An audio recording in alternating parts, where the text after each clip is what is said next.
some different strategies. Because as we sit here tonight, Democrats have to be surprised.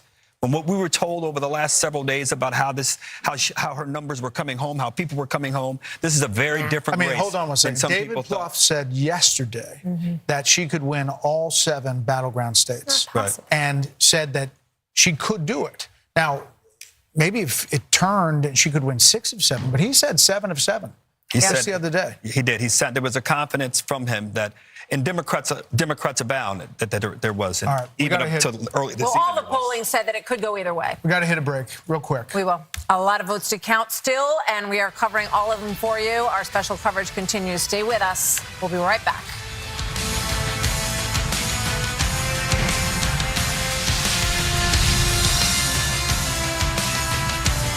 Look out, 'cause here I come. Have you always had trouble with your weight?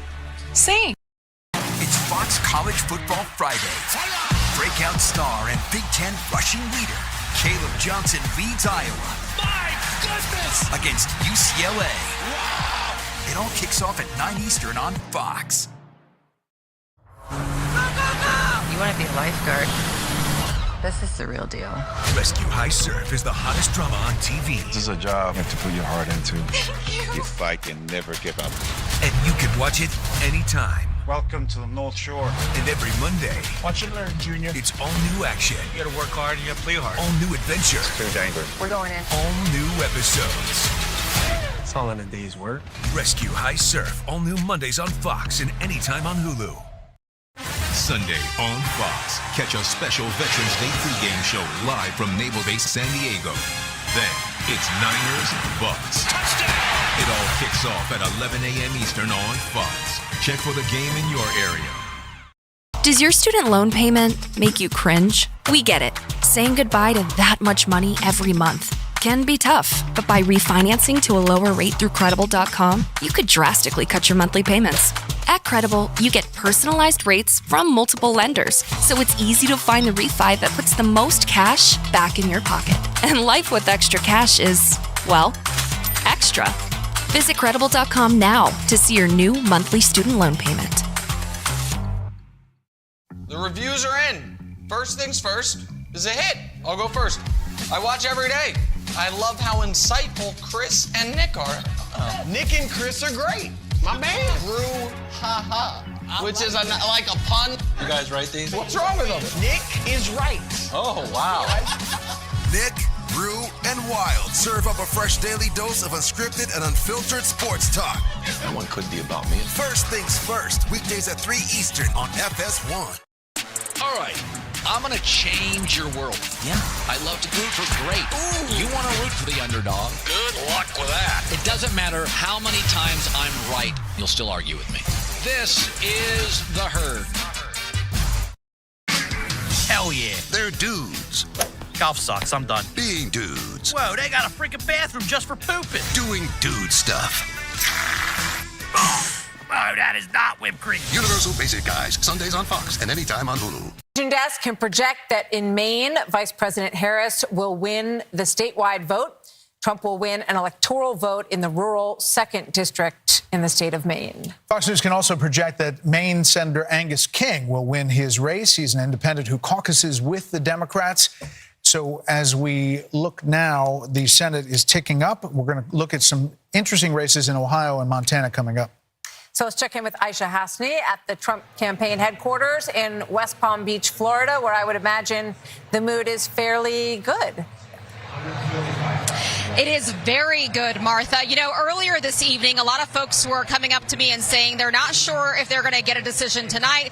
They thought it was going to take a few days, and that has completely flipped, and people are expecting there to be an answer tonight and it to be favorable for the former president. I just talked to a campaign official who tells me that over in Mar-a-Lago, where former President Trump is right now, watching the results come in, the mood there is positive. And I'm working to confirm right now if the former president made some remarks to a crowd there and what exactly he said. But everyone there appears to be feeling very, very good. And just found out as well that Speaker Mike Johnson, the House Speaker, who's in Shreveport, Louisiana right now at his district, appears to be making plans to come here to be with former President Trump. Back to you. Aisha, thank you very much. We'll keep a close eye on Trump headquarters as we continue to give you some more updates on what's going on right now. We don't have a call for any new states at this point. We're waiting for Montana, waiting to get a look at the Sheehy race in Montana as well. And we have some new guests who have joined us on the panel that we want to get to. So let's welcome them in. And as we get ready for the top of the hour, we'll make some new calls at 11 first, and then o'clock. we'll get right to you guys. Wow, time is going so fast.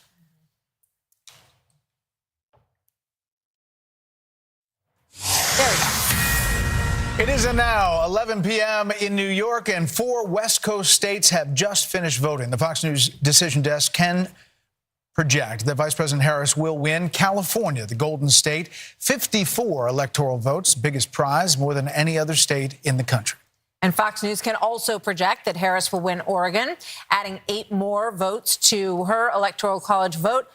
Harris will also win Washington, another reliably Democratic northwestern state. But the former president will win Idaho's 4 electoral votes. So as we see the race to 270, it's now 216 to 193. Race is changing quickly. I am getting some word from the Democrats who have now put out kind of a sense of the race, saying that in Pennsylvania, they say they're overperforming turnout expectations in Philadelphia and the early vote expectations in Bucks County. They go into state by state of where they feel like they are going to see more votes in these states. These are the blue wall states, because that is the path that we're looking at. In Wisconsin, they say, we know there's a significant amount of vote remaining in Dane and Milwaukee counties, and we are seeing signs of strong performance in the WOW counties. We just have partial data. We don't expect complete results from Wisconsin until tomorrow morning between 3 a.m. and 5 a.m. We shall see. We shall see. California Senate race, as we talked about, can project that the current Democratic Congressman, Adam Schiff, will win his race against former Major League Baseball player Steve Garvey in that Senate race. And Washington's incumbent Democratic Senator Maria Cantwell will win her 5th term. Not big surprises on that front this evening either. So here's the balance of power in the Senate: 49 for Republicans. The majority is 51. They have flipped 1 seat, 42 for the Democrats, as we wait for a number of these big Senate races to be called. Ohio, Montana, Pennsylvania, all will really dictate the future of the Senate. And Michigan. Let's bring in our panel: Britt Hume, Dana Perino, Harold Ford Jr. They've been here for a while. Kevin O'Leary, Jessica Tarloff, and Ben Domenech. Jessica, are you surprised? Surprised is a very generous term for how I'm feeling in this particular moment. It is in Democrats' nature to be anxious, and we are certainly at peak anxiousness. I think the conversation that you were having in the last panel about the Latino vote is really interesting. Some of these numbers are a little bit jaw-dropping, looking at, potentially 45% for Donald Trump in some states. And that is going to cause a real reckoning within the party on how we talk about, message to, and integrate, a huge part of our base typically in all of this. I would say, though, that the campaign and people that I've been speaking to have said nothing has been called.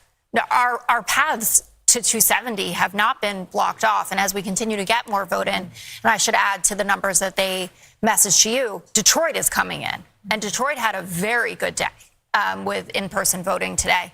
And the suburbs of Atlanta outperforming where Biden was there. One point of concern is that she's not doing as well in the rural areas as Biden did. And that's something that they're paying attention to. But I'm hearing more and more from people that I'm speaking to, blue wall, blue wall. And this morning we were talking about, well, if you pick up North Carolina and Georgia, again, they're not off the map. But it is feeling like more of that laser focus on the easiest route. Ben, welcome, first of all. Good to see you tonight. I'm sitting here thinking about the rethink that Republicans went through after Mitt Romney lost. And they did this huge analysis of what was going wrong with the Republican Party and why they weren't reaching Hispanic voters, why they couldn't reach working class voters, why they weren't bringing in more women.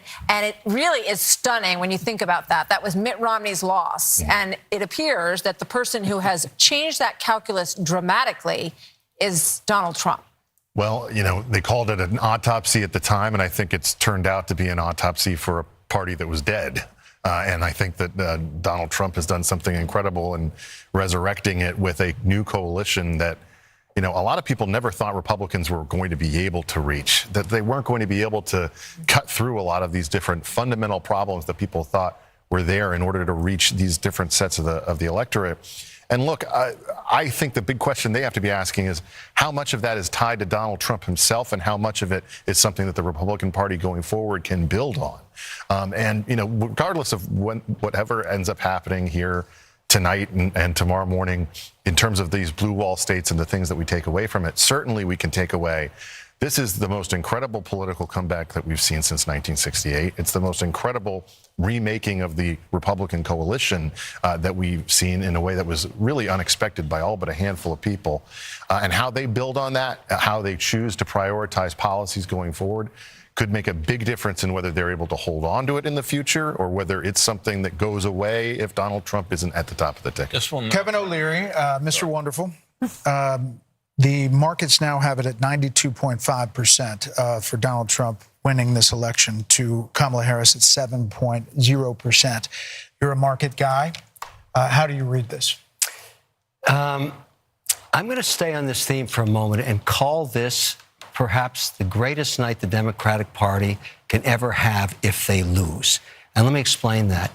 I was very troubled just over 100 days ago when they circumvented the democratic process and anointed somebody. The analogy is easy to a Super Bowl. You arrive at the Super Bowl game, and by any measure, this is the Super Bowl of global politics, the presidential race. Your quarterback, Biden, is injured. He's taken out of the game. You don't bring a quarterback in that's never, ever, ever won any game anywhere. You run a process. And they missed that opportunity. This is a chance for them to, I'm not saying they're going to lose, but I'm going to those percentages and saying they get to reboot. They get to go back to the center. They get to scratch this whole thing. And the influences of a Schumer or a Pelosi or a movie star or an Obama deciding to anoint somebody, those guys are gone in 4 years. They won't have that kind of influence. This could be great for America because I'm an investor. I have to work with who's ever in the White House in January. But I care about policy. And when I hear policies coming out of a party that are so twisted against the American way of life, like basically taxing capital gains that are unrealized, that's not America. Or price controls, that's not America. 28% tax rate takes us to the bottom quartile of competition. That's bad. We can't do that. That would hurt the country. And all I do is work with entrepreneurs that want to build businesses. There's a reason people come here under barbed wire and drown in rivers to get into America. It's the American dream. It's the only thing the president has to do is to maintain it. Those policies are against the American dream. And I have nothing against Harris. I mean, look, she did a masterful job in getting to where she is. It would be good for them to lose tonight. It would reset and reboot and get that party back to the center. It would be good for them. They may not want to hear that. We don't. But they may have to. You may have to deal with it. Kevin, I would love to win and do the reboot. We can still do those things. We bring you right into the party to help us do it. We're going to take a pause right here because we have a big call to make right now. We do indeed. The Fox News Decision Desk can now project that Republican businessman Bernie Moreno, who started his entrepreneurial career in the car company and buying auto shops in Ohio, has won and unseated incumbent Democratic Senator Sherrod Brown, who has been an Ohio institution for a lot of years. This is an important flip for Republicans. The party is edging closer to an outright Senate majority tonight, and there are still a couple of places yet to be heard from. Right. Now, think about this. Now, if the Democrats would somehow hold on to the John Tester seat, that would be a different math. But as you look at the balance of power in the U.S. Senate, is this Moreno speaking right now? Can we go in there? Let's listen in for a couple minutes here. There we go. Look, today starts a new wave. You know, we talked about wanting a red wave. I think what we have tonight is a red, white, and blue wave in this country. Because what we need in the United States of America is leaders in Washington, D.C. that actually put the interests of American citizens above all else. We're tired of being treated like second-class citizens in our own country. We're tired of leaders that think we're garbage, and we're tired of being treated like garbage. You know, my opponent talked a lot about helping the working man. And I will agree with him on the need to help working Americans. But the difference is talk without action is nothing. So what we're going to do, thanks to now having a Republican majority, by the way, how about that, in the United States Senate,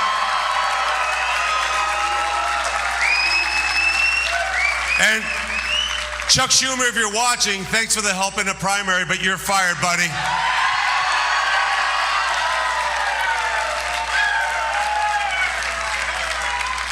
This is a new dawn of Republican leadership. With President Trump and J.D. Vance in the White House, we are going to advance an agenda that is an American agenda. An agenda that says we are pro-immigration, but not pro-invasion. We're going to make certain that the people who come to this country are invited here like I was, like my family was, on our terms. We're going to make this country an energy-dominant nation so that my kids do not grow up in a country where we ever rely on a foreign nation for energy ever again. And we have that energy right here in Ohio. That means coal, that means natural gas, it means oil, and it means nuclear.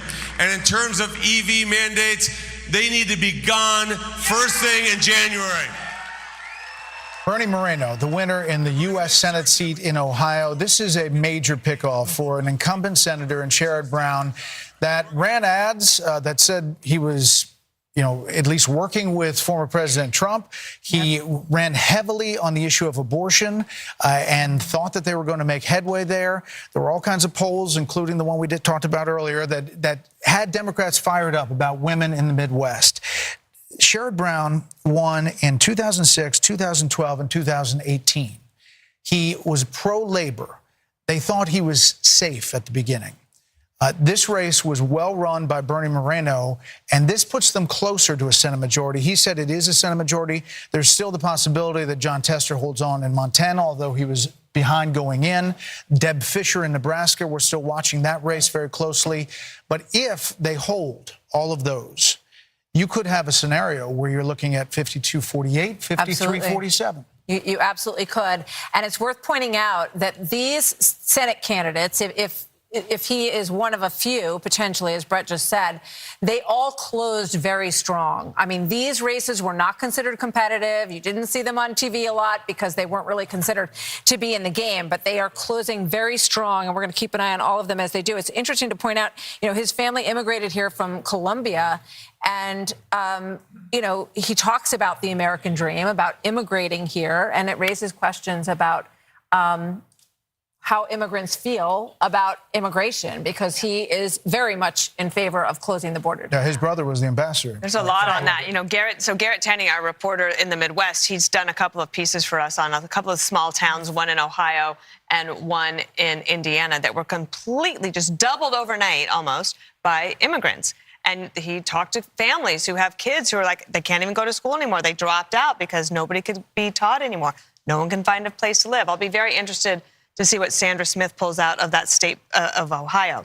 Now, Donald Trump ran very strong in Ohio, and that helped Bernie Moreno as well. It will probably help Deb Fischer. I think it even helped Ted Cruz. Even though I think Ted Cruz was always going to win, it helped him win by a larger margin. Another point is, Sherrod Brown has been there forever. Incumbents usually win.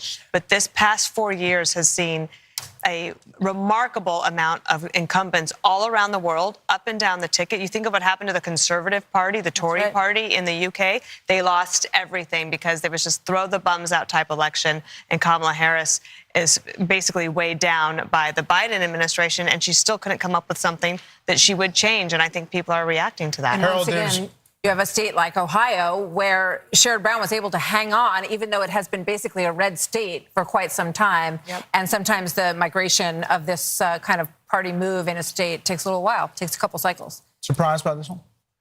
That Sherrod Brown, there were a lot of Democrats who thought like you thought at the way you posited the question, that he's held on for a long time, he's running tough races, and that he had appealed to enough Republicans over the many years. But Moreno was a great candidate for them. He hung in there, and what it goes to show also is this issue of energy security. It's going to be interesting to see how this continues to play out in Pennsylvania this evening. Ohio and Pennsylvania both, and even Montana, where energy is a big, big issue. These three Democrats may have run up against a challenge here that they can't overcome. This shows you a little bit of break in the blue wall. If Ohio's 10 points and Bernie Moreno takes off Sherrod Brown, don't you, as you're looking at Wisconsin, Michigan, and Pennsylvania, say there are similar issues in these states? That's what I'm saying. No, I don't. Brett, the answer is a resounding unfortunate for me. Yes, I think you can begin to see that where that crack could come, if not a whole collapse. Can I make one last point? $161 million spent on the Bernie Moreno race by the Senate Leadership Fund. McConnell's basically the PAC to keep the Senate majority. $161 million. And in part, that's because they understand if we have one more of these things flip, think about what that does to the Supreme Court and the decisions that will be made by some of the justices and there. we're, one seat away from the majority for the Republicans, and Republicans have been counting as if it were a done deal all along on Montana Senate, where there's very little vote in, which I think is the reason it's too early to call. Not too close to call, because at this hour, Bill, according to what you just showed me on that map over there, that wonderful map of yours, John Tester's the Democrat John Tester, Democratic incumbent, is well behind with only 6% in. Yeah, but it seems like he's down. Just getting going a little bit there, right? Yeah, 14 points. But I mean, that's in line with what has been the expectation. But listen, if you look at Ohio, it's the similar issues to Mike Rogers in Michigan. And there's similar issues in Pennsylvania for Dave McCormick. We're going to take a quick break right here. The race to 270 slowly taking shape. 270 is the electoral votes needed to win. The vote count changing by the minute. Check out that popular vote. Check out the popular vote.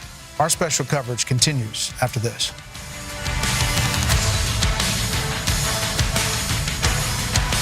Election Night on Fox News Channel is brought to you by... The stage is set. Here we go. Season 12! She can sing! Yeah! The Masked Singer, all new Wednesdays on Fox, or watch anytime on Hulu.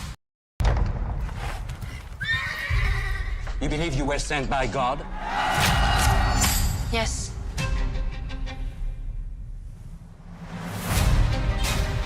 Repent! Come and be baptized in the River Jordan!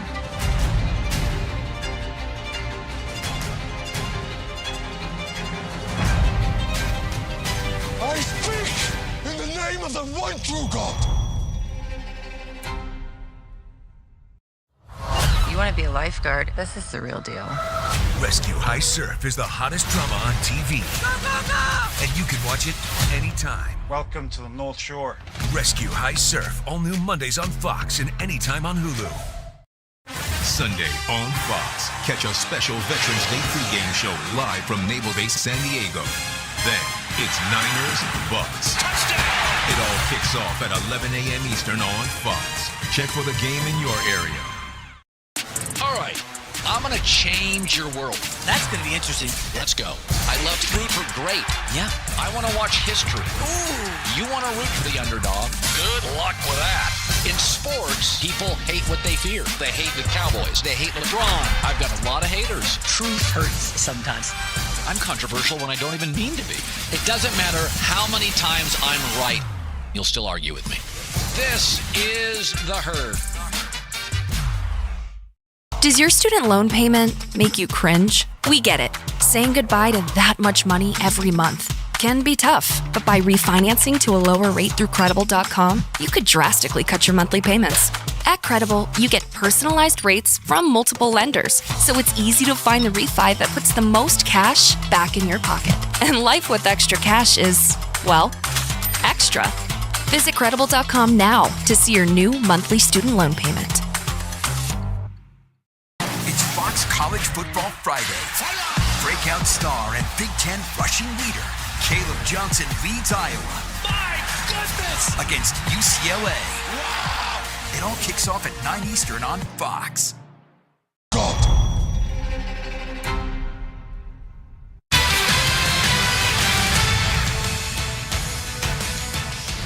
Welcome back to our coverage of a big election night, and things are shifting by the moment. We are too early to call right now. The decision desk says in Georgia, North Carolina, Pennsylvania, and Wisconsin, as you look at these on the screen there.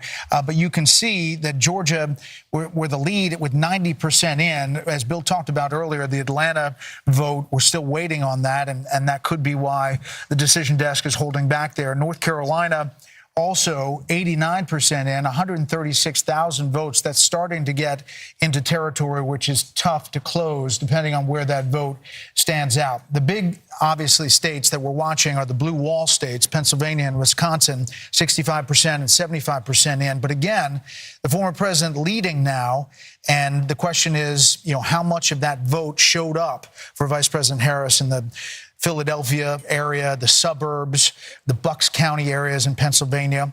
We also have an update from Wisconsin. Indeed, we do. Mike Tobin is standing by with an update. This has really been the biggest problem area that we've seen, at least so far. We're waiting for a number of these cities, Mike, but give us an update on what's going on with the machines there and what you expect.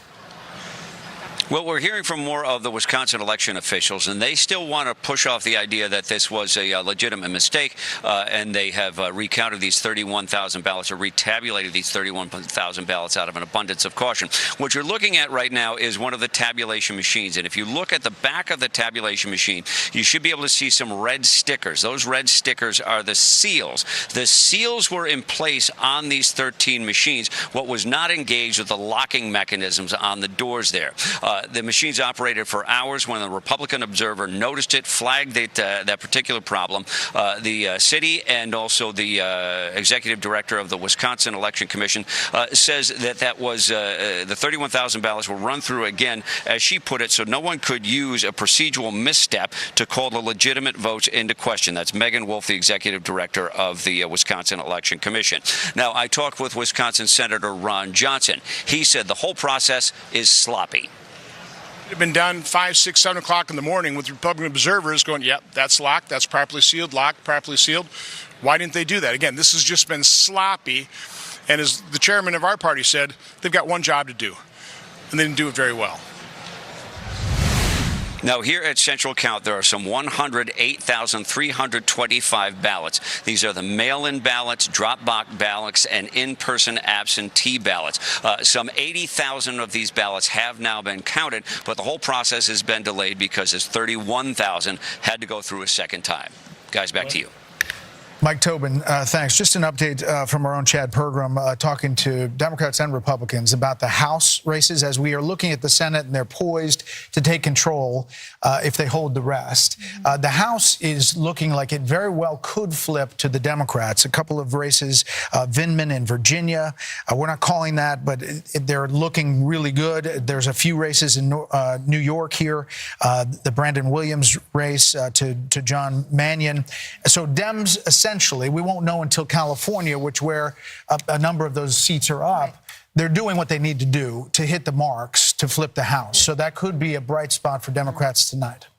So let's go to look at some. We're going to Trace Gallagher and talk to him and his panel out on the West Coast, because we are waiting for a lot of California races, as Brett was just saying. Brett, Trace, tell us a little bit about what you're seeing out there on the West Coast tonight. And we're going to pick up the last 3 hours of this coverage tonight, Martha, so we're kind of gearing up for that. It's interesting. The big news out here, of course, California, no surprise, went to Kamala Harris.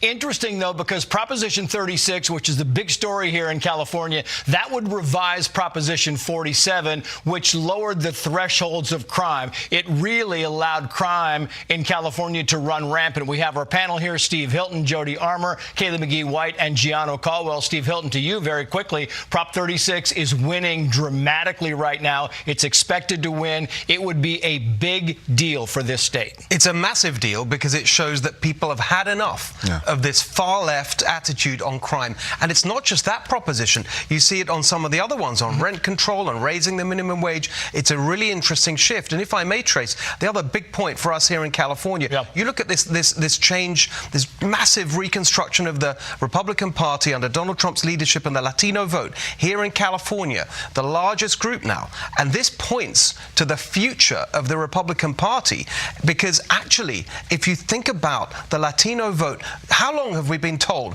that the Democrats benefit from the diversity of the nation and the future? Look what's happening. The more diverse America becomes, the better Republicans can do if we keep going with this new Republican Party that Trump has fashioned. Yeah, it's a very good point. And, you know, it's interesting, Caleb McGee-White, because we talk about Proposition 36, and Kamala Harris was asked about Prop 36. She would not weigh in on this. She wouldn't say whether she voted for it or against it, and that's significant. And this was one of many policies where she refused to provide a clear answer on where she stood.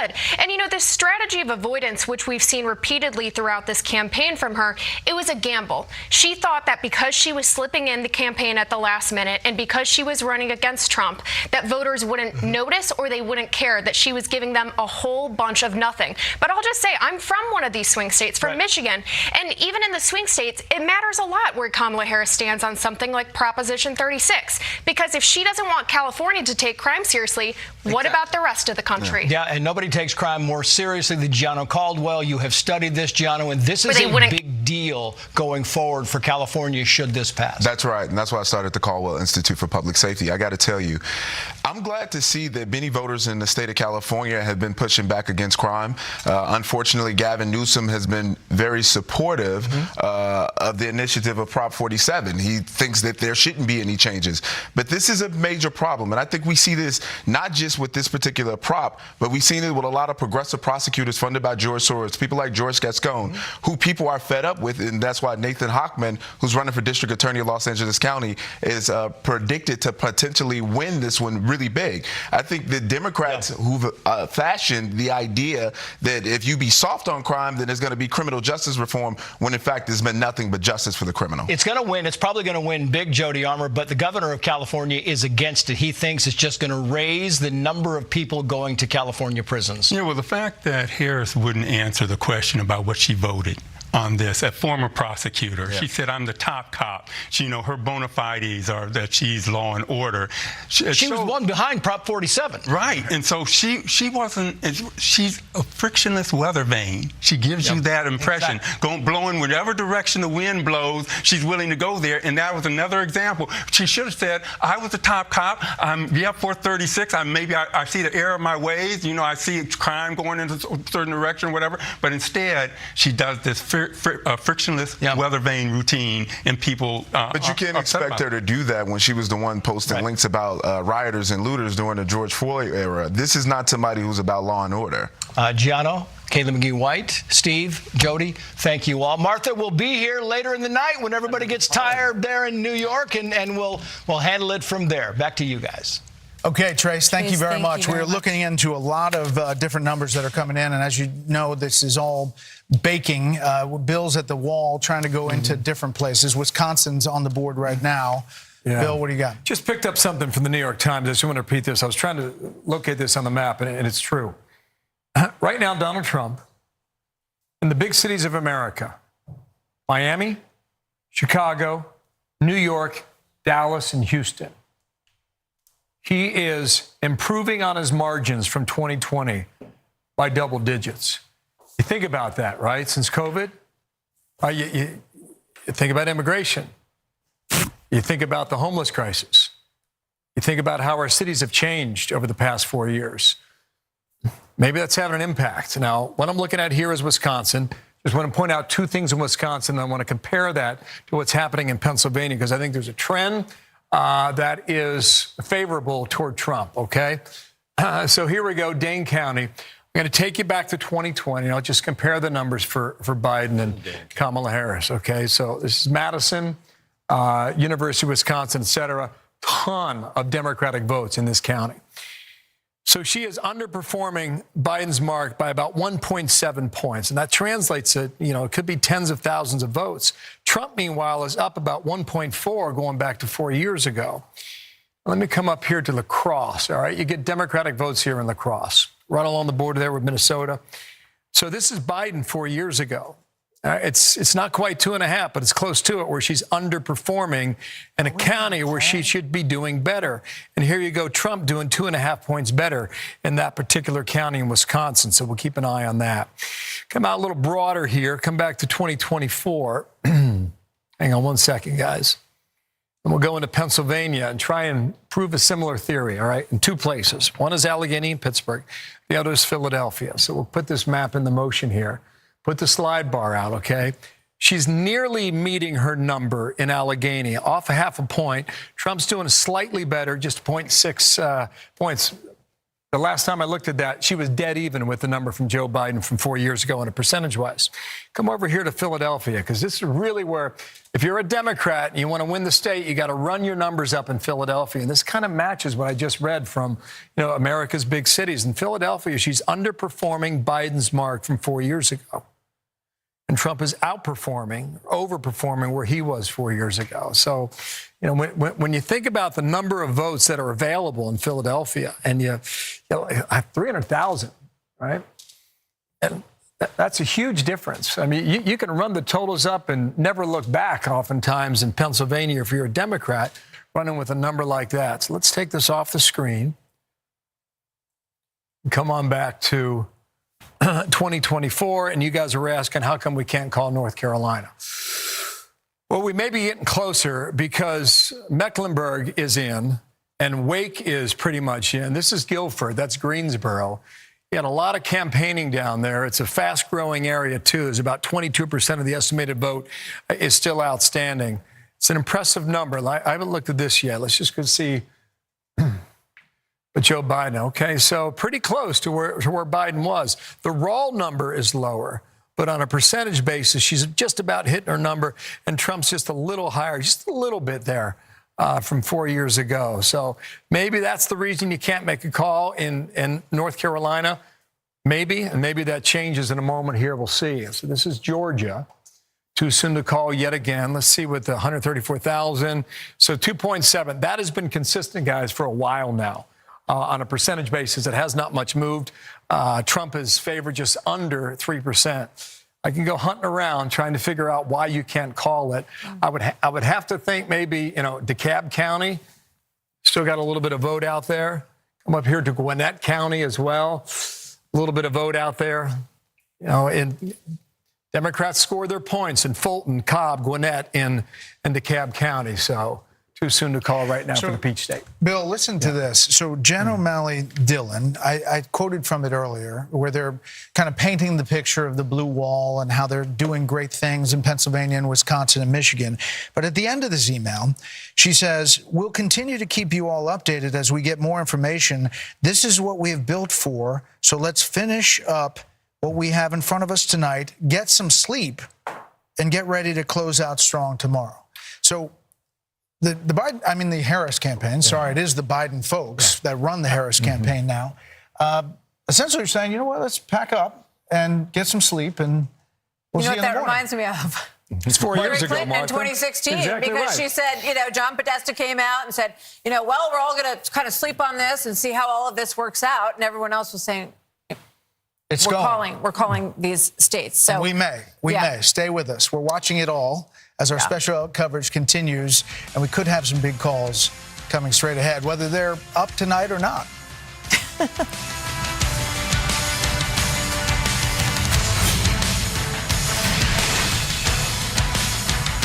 What if, instead of giving a holiday makeover to some stranger's house, you revisit your own child? It's Fox College Football Friday. Breakout star and Big Ten rushing leader, Caleb Johnson leads Iowa. My goodness! Against UCLA. Wow! It all kicks off at 9 Eastern on Fox. It is official. First things first is ahead. The reviews are in. First things first is a mix of analysis, tremendous chemistry, and total ridiculousness. You're out. First things first. Weekdays at 3 Eastern on FS1. Does your student loan payment make you cringe? We get it. Saying goodbye to that much money every month can be tough, but by refinancing to a lower rate through Credible.com, you could drastically cut your monthly payments.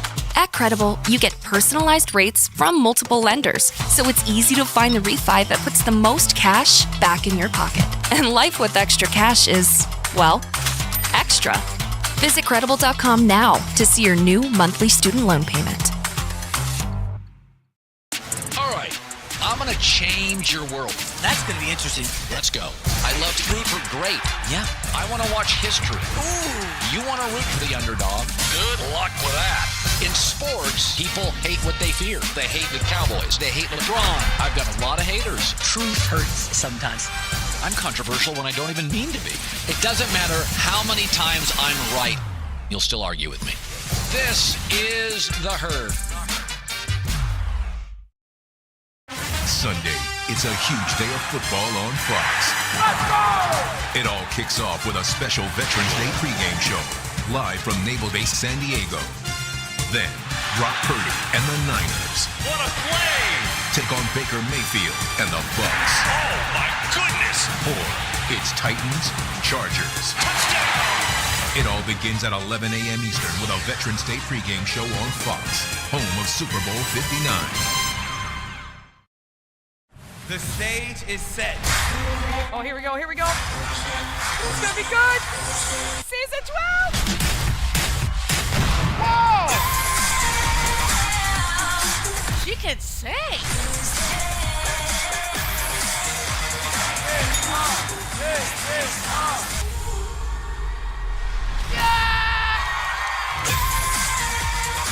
I can't wait to see what else happens in season 12, guys. And see how much you can save.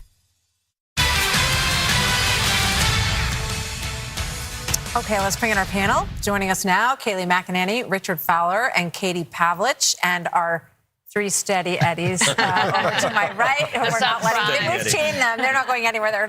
They're with us for the chained, evening. actually, to the desk. Exactly. Physically chained. We're very sorry. Hopefully it's loose enough there. Allowed breaks occasionally. But. Yes.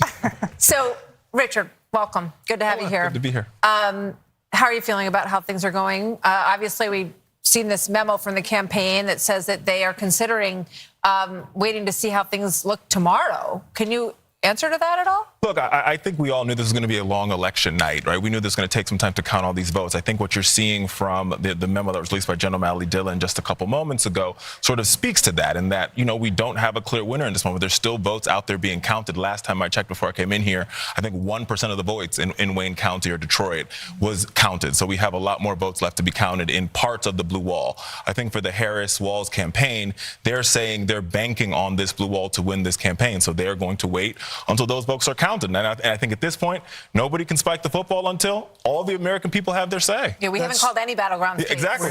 Sean Hannity may have. Sean is the exception to the rule. But he wasn't worried about the fact that there weren't actually in yet. The best is when he said, I'm not going to get over my skis, but I'm going to get over my skis. But I'm going to make it quiet. I have a big prediction. Katie, what do you think? Just based on looking at the data going into tonight, but also the numbers on Hispanic men, for example, and the youth vote, the fact that Donald Trump is running ahead of Kamala Harris, according to a number of exit polls, shows that their messaging to those groups isn't working. And the question is, why? Why is it that it didn't appeal, the Kamala Harris campaign message? And I think it's interesting to look at the slow death of identity politics that you're seeing in this election. The Kamala Harris campaign tried to argue that people should vote for her based on identity politics, whereas the Trump campaign, which was accused of being Hitler, fascist, wanting to, implement, get rid of democracy, essentially, is running ahead with those groups. And that's not something that they expected. Those were the key people that they needed to get her over the finish line. Now, the night is not over, but long term, Democrats are going to have to think about, they're losing their coalition. And how are they going to get it back? You can't just argue that someone in your opponent is a Nazi, essentially. You have to have something to offer. And at this point, they're looking at the numbers and saying, if we're running this far behind in these places that we're looking at the votes, it's going to be a tough climb getting to that 270.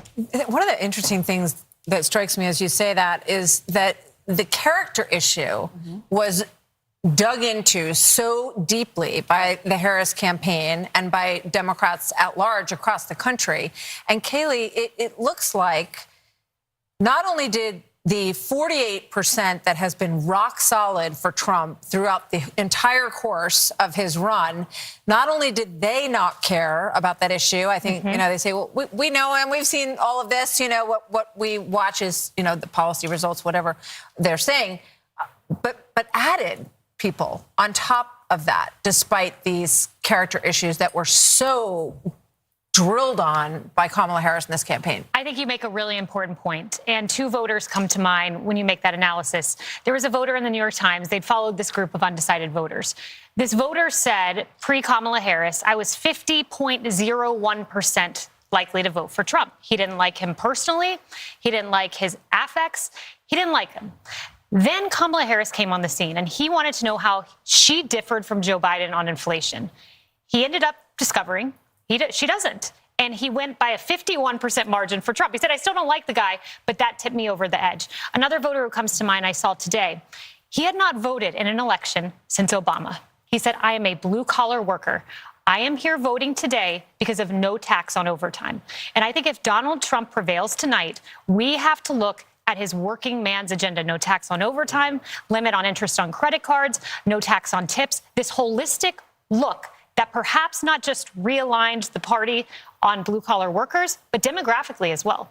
Can I just add to that? For years, we've heard from the Biden-Harris administration that Americans are not suffering, that inflation, A, wasn't happening, then it was transitory, then we just had to deal with it, even though it wasn't getting better. That has been something the campaign has struggled with. They eventually came around to grocery prices being too high, but their essential argument was Donald Trump is a bad guy, therefore you should vote for us, even though we're not going to detail what our policy plans are. And you're seeing with a number of groups that they're saying, especially on the economy, we actually need some hard economic policy because we are hurting, and they've been told to either deal with it or that it's not happening. And the Harris campaign has not had an answer for those folks outside of what they've tried to Katie, I think that issue that Donald Trump is a bad guy worked for them in 2020 in particular. I mean, people tell me all the time, no way Joe Biden got 80 million votes. I kind of agree with that. I think Donald Trump got those 80 million votes for Joe Biden. In the passage of time and with the record of the Biden administration, those concerns faded.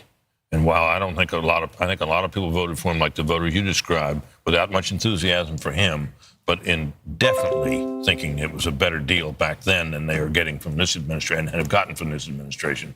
And if he wins tonight, it'll be the fact that they look back on his administration more fondly than they ever might have thought they could even 2 years ago. We've said it before, Dana, about what former President Trump has faced. If you look at what they call lawfare and what he faced in Manhattan, he still faces a sentencing at the end of November. Judge Marchand there. He is still facing other cases. There is an appeal of the Attorney General's case, Letitia James here, that the appeals court looked like it actually was siding with Donald Trump. Yes. And they could have a ruling that either strikes it down or reduces it dramatically right after the election, even though Vice President Harris used that in many ads to say that he was, convicted and he also lost this civil case. It's pretty amazing that we are where we are. It is, and I feel like I wish I were Shannon Bream right now because I don't know all of the legal issues, but I could play. But you know the sense, 30,000 feet. Yes, I think, again, it's one of those things that you think of all that he withstood, but it's also this result of these states that are coming in so far. It's because of what they did, right? And he didn't let it bring him down. So he would sit in courtroom all day, and then he would go campaign at night and go do a rally, and he'd be back in court the next day. And if you think even just about the creativity of the campaign, like at McDonald's, et cetera, they were just beating her to the punch every single time. Yeah, You're going to make a quick call. They completely dropped the felon argument. You don't even hear it. You didn't hear it through the course of most of the campaign. Fox News Decision Desk can now project that former President Donald Trump will win the state of North Carolina. This has been a contested state. Vice President Harris went there many, many times. Democratic governor in the state of North Carolina. You saw former President Trump go there a number of times, about 4 times in the past 2 weeks to campaign. The campaign always felt that they were in good position in North Carolina. Now we can project that he will win the state of North Carolina and its 16 electoral votes. The Fox News decision desk can now also predict that Vice President Harris will win New Mexico. That was a tight race. It had tightened in recent days, but Vice President Harris will win New Mexico. So as we look at the race to 270, the electoral votes needed, it now stands at 232 for former President Trump and 198 for Vice President Harris. That makes North Carolina the state in the battlegrounds that Trump has won 3 times. It was the only battleground state that he locked down in 2020. So obviously a relief at the Trump campaign that he has kept that one in his column as well tonight as we continue to move on. Peter Doocy is live at the White House. What he's hearing from the Harris campaign and the Harris path tonight. Peter. And we'll start with what we're hearing here at the White House, and that is nothing. They told us that President Biden and some longtime advisors were inside watching the results come in on TV, but we have been here outside, and we have been noticing that a lot of lights that were on within the White House, at least from the part that we can see, have been turning off. So it seems like some folks around here may be taking the campaign co-chair, Jen O'Malley Dillon's advice in that memo that they should get some sleep and prepare for some results in the morning. There have been 3 big changes, though, in the way that the Harris team has been presenting their case to us in the last couple hours. As results started coming in, they were telling us where they saw silver lining in all of the battleground states. They were also telling us that they thought they had a plausible case to win in all 7 battleground states. And something over the last 36 hours they've been pushing a lot is that they thought Trump could come out and declare victory early. We are not hearing much of any of that anymore. The memo that the campaign co-chair put out is pretty broad and just something that they've been telling us since the summer when Harris took over, that the blue wall was one of their pathways to victory. That is not new information. That is just what they have got right now. Vice President Harris remains at the Naval Observatory right now. We don't know if she's going to show up at her campaign headquarters, but they took the press pool and they told him just to stand by. And if Joe Biden is giving anybody watching an indication of how he feels about all these races that he has really not been a part of, he's made 6 congratulatory calls. 4 of the 6 are to people who just won in Delaware, where he is heading next. Peter Doocy, live on the North Lawn. Peter, thank you. Another call to make. That's right. We can now let you know that the Fox Decision Desk can project that Vice President Harris will indeed win the state of Virginia. This was much closer. It was a state that the Trump team said they felt they might be able to expand the map, but he did better than he did in the prior elections. But this has just been called for Vice President Harris. And President Trump did better with non-married men than he did 4 years ago in Virginia, which seems to be a theme that we're seeing in a lot of these states, that all according to the Fox News voter analysis. I want to bring back our panel, but I want to read from an email that came from Jackie Heinrich moments ago. I'll just read from it. 3 sources close to Harris are expressing concern that Harris's path to victory may be too narrow to overcome. One source at the Harris Friends and Family Party says, quote, her path is so narrow and she is not doing what she needs to do in Pennsylvania, Michigan, and Wisconsin. The exit polls I saw hours ago are all accurate. They need to suddenly outperform those. I don't believe it will happen. Asked about this, a second source close to Harris told me I 100% agree. The path to victory is very difficult. His numbers are higher than expected in counties where he should be losing by larger margins in Pennsylvania and Michigan. A third source saying, close to the campaign, I think we're losing this. I think we're losing this. Hearing word that Vice President Harris may come to Howard University soon, but not for another hour. Harold Ford Jr. So consistent with those numbers, Brett, the race, that Senate race in Pennsylvania between Bob Casey and David McCormick, it looks like McCormick with 81% of the vote in is leading by a point and a half, and we'll monitor that. I think that race, if McCormick wins that race, I think it's very likely to say that President Trump will win the Commonwealth as well. Building on some of the points, reacting to some of the points from my friends on the other side of the table, you know, my party often says that Donald Trump didn't do enough on the border. He rejected a bill that would have been a compromise, that he didn't lay out specifics. He said no taxes on tips, no taxes on overtime, that wasn't a full-throated economic plan. And all that may be true, but sometimes politics in life isn't fair.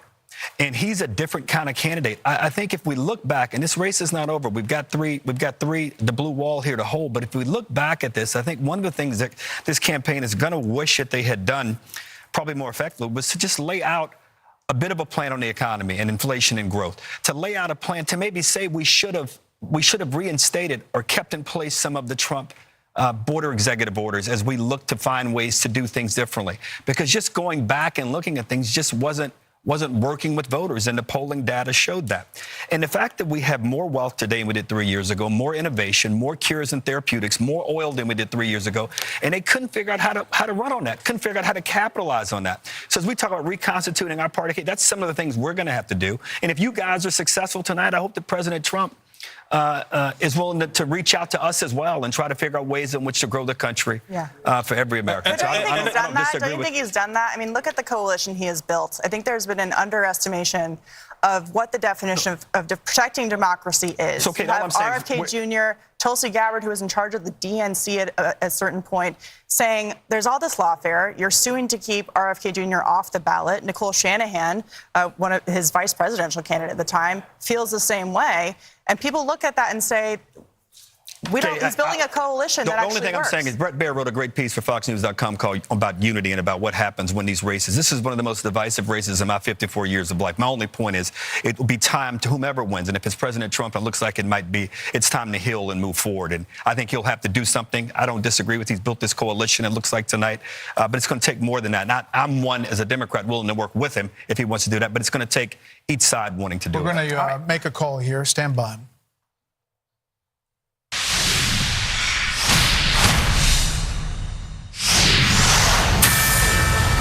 Fox News projects that the Republicans will take control of the United States Senate. The party will hold at least 51 seats, which is enough for an outright majority. The tipping point for this is Nebraska, where Fox News can now project that Republican incumbent Senator Deb Fischer will defeat independent challenger Dan Osborne. Now, this was a very, very tight race. The incumbent Republican pulling this out. And that means, because of Bernie Moreno and West Virginia, that it now goes over the top as far as the Senate majority. But we don't know the final number yet. Right. We're still waiting for the Tim Sheehy race against John Tester in Montana, which is one that I think a lot of Republicans felt was something they were relying on. So we'll see if that turns out to be the case. And it's not clear yet who would serve as the next Senate Majority Leader. Republican leader Mitch McConnell, who is the longest serving Senate leader in history, announced earlier this year that he would step down. So there's a lot of speculation about who might take that role. And of course, that'll be the next conversation to have for the leadership in the Senate. But right now, a 51-seat majority for the Senate, 42 seats for Democrats. And this is a big deal for if President Trump wins again, he needs this majority in the Senate. We don't know what's going to happen in the House, if indeed. Yeah, and we have seen some evidence that Democrats are having some success in the House. The question comes in the West and California. But this is a big deal, Brit Hume, that this is a flip of the Senate majority, and now Chuck Schumer will no longer be the majority leader. This is something that Republicans looked at their map at the beginning and said, this looks good for us. They didn't know how good, and we still don't know how good it's going to be tonight. Yeah, and it raises the possibility that if Trump wins, he has the Senate, and the question becomes then, can the Republicans maintain control of the House? There's been a lot of confidence in the betting markets that they would throughout this evening, but just to keep you up to date, the margin on the betting odds has shrunk a little bit for their holding on there. Holding on to all three. If I could just add, like for Mitch McConnell, this is what a way to leave, right? With another win. Again, and if President Trump wins the presidency, another way to say, he recruited great candidates this year. Steve Daines, who was a senator from Montana who ran the whole operation. The Senate Leadership Fund spent millions of dollars very strategically, and they had to help with $3 million at the last minute to help the senator of Nebraska get across the finish line. She barely did, but she made it. This happens amid harsh criticism of McConnell from a not insignificant wing of the Republican Party on the right. Yep. Let's also not discount the success of former President Trump in these states, Kayleigh, that definitely in the case of Bernie Moreno, with a 10-point win in Ohio, takes him over the finish line. And we don't know. In Michigan, Mike Rogers. In Pennsylvania, Dave McCormick. And in Montana, Sheehy.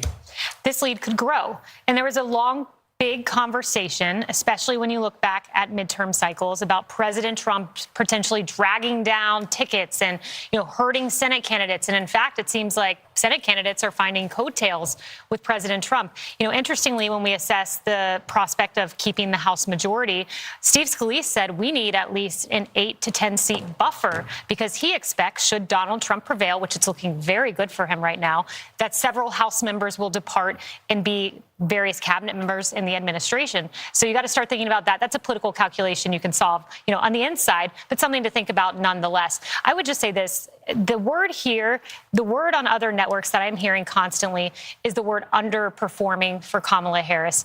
We're seeing it repeatedly. We're seeing it among demographics. She's underperforming. And while we don't have results right now, we do have trends, and the trends do not look good. Let me just interrupt. As we see on the screen here, this is Wisconsin. This is Hovde with 1.2 million to Baldwin, the incumbent.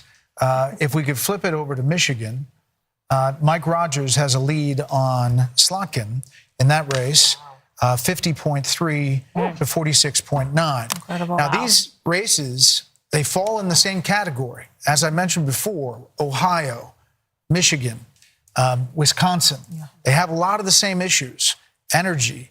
All of them campaign similarly, and they all appear to be doing well and maybe outperforming. Yeah, and just a couple of things about the Senate, because remember that Vice President Harris said that she was open to ending the filibuster if it meant that that was what was necessary to restore Roe v. Wade. There was also discussion, not hammered too much on the campaign trail, but the idea of making Puerto Rico and D.C. states has been kicked around for a long time, possibly expanding the Supreme Court. So these are ideas that I think in many ways were galvanizing to a lot of voters, and we're seeing what's happening in the United States Senate. So if this continues, well, we know now that there's a majority, so at least in the short term, those things won't happen. Eventually, we're going to check in with Chad Pergram on Capitol Hill. We'll continue with our panel. We have some more raw vote total coming in as a lot of numbers as the race for 270 continues. More results and analysis. Could we make some more calls coming up? You'll have to come back.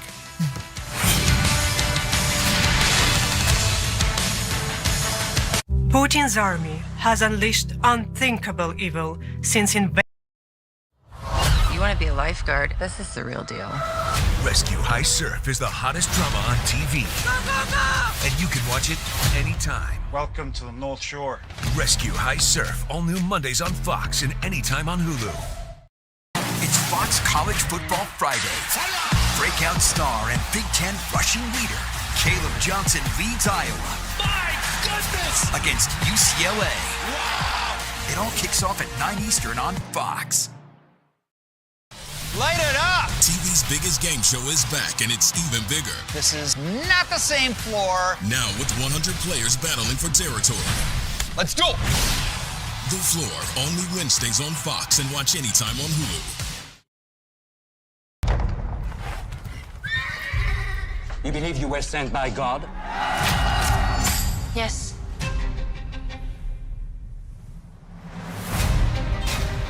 Repent! Come and be baptized in the River Jordan!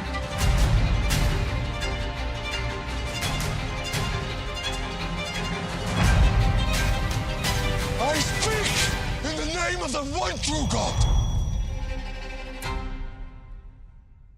Does your student loan payment make you cringe? We get it. Saying goodbye to that much money every month can be tough, but by refinancing to a lower rate through Credible.com, you could drastically cut your monthly payments. At Credible, you get personalized rates from multiple lenders, so it's easy to find the refi that puts the most cash back in your pocket. And life with extra cash is, well, extra. Visit Credible.com now to see your new monthly student loan payment. The stage is set. Oh, here we go, here we go. It's gonna be good. Season 12. Whoa! She can sing.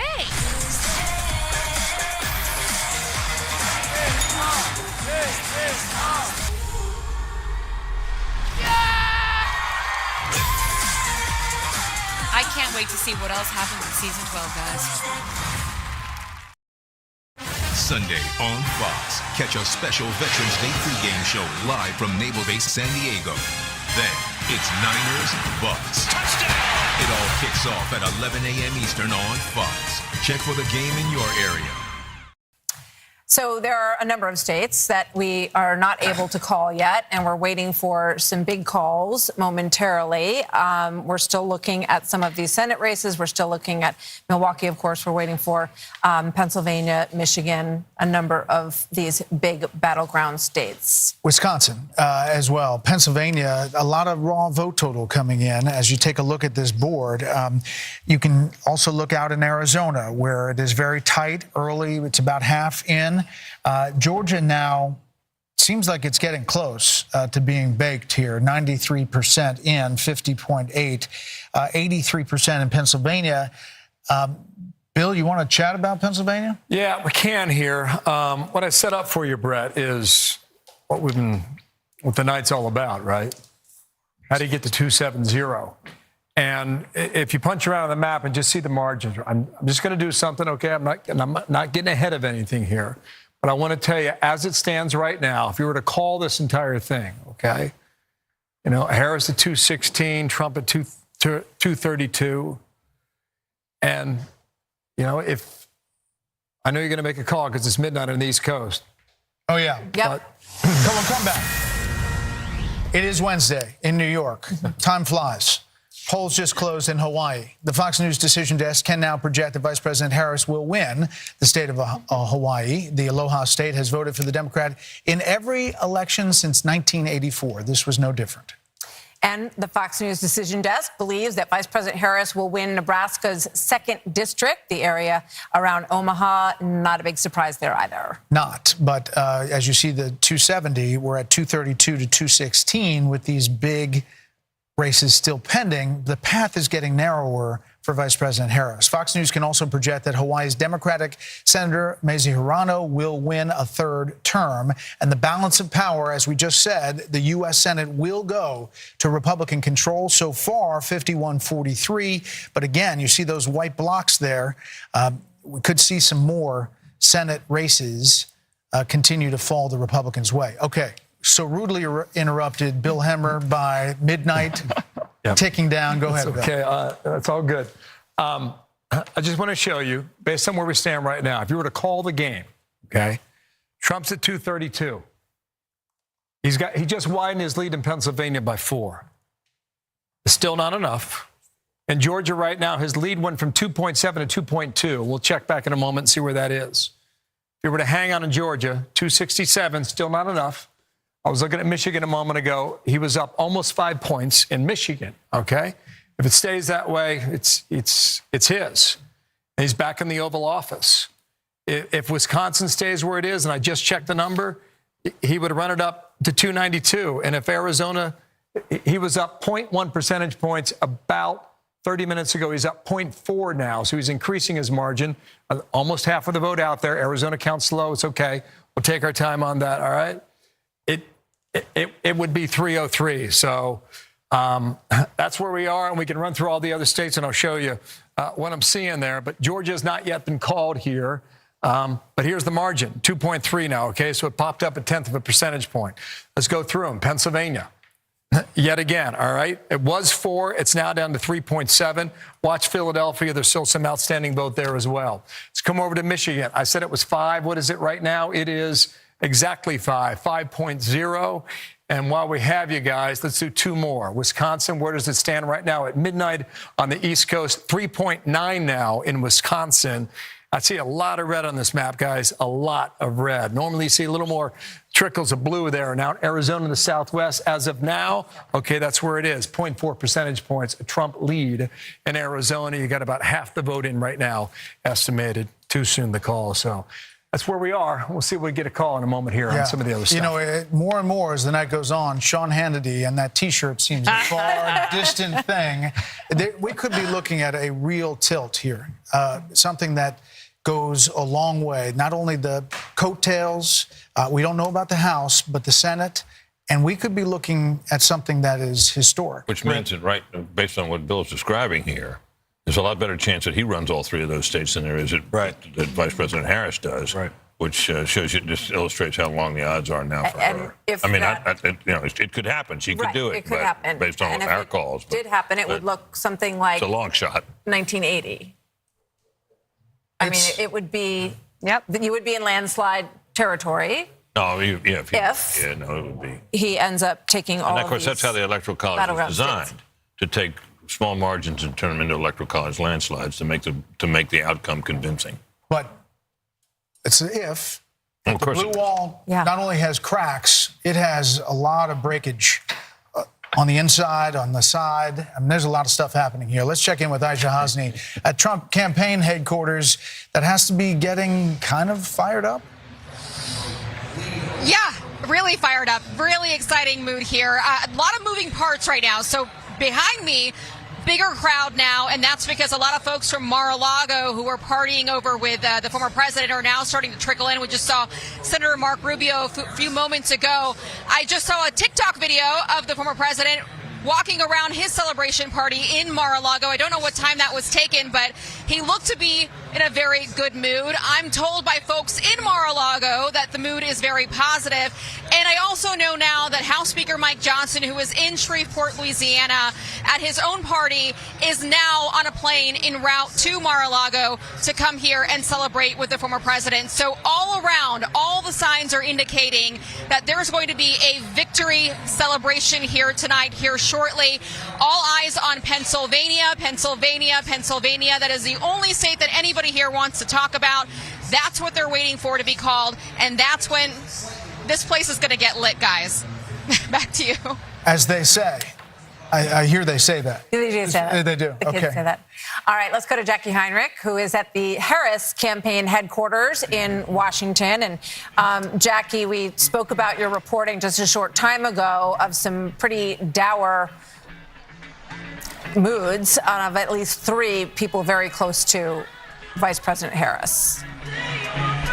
Yes, and there were some more colorful words than that even that I wouldn't ever dare send over email. But overall, the sense that I'm getting from multiple people close to the campaign and close to the vice president is that the vibes are very bad. Those three sources believe that her path is narrowing so much that it would be very difficult to overcome. Right now, the campaign, though, is still maintaining that none of her paths to 270 have closed. Even when I pushed them on the North Carolina race call and said, can you update that? And they said, just as Jen O'Malley Dillon said, the clearest path is the blue wall. So a lot of sort of distance between the messaging from the campaign and what we are seeing from the inside of the operation, just from sources that we were speaking to. The exit polls that they have been watching, they're saying are accurate, and she would need to outperform, really turn things around, and what's coming in is not showing that that is likely or possible.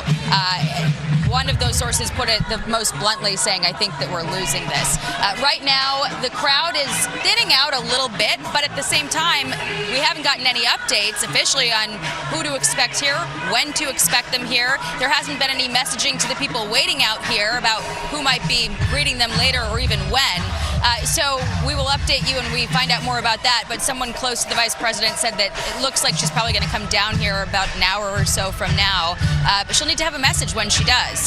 And so they're probably formulating whatever that's going to be. There's been a lot of messaging from the campaign about how long it'll take some of these outstanding ballots to be counted and maybe give them, everyone waiting, sort of something to hang on to.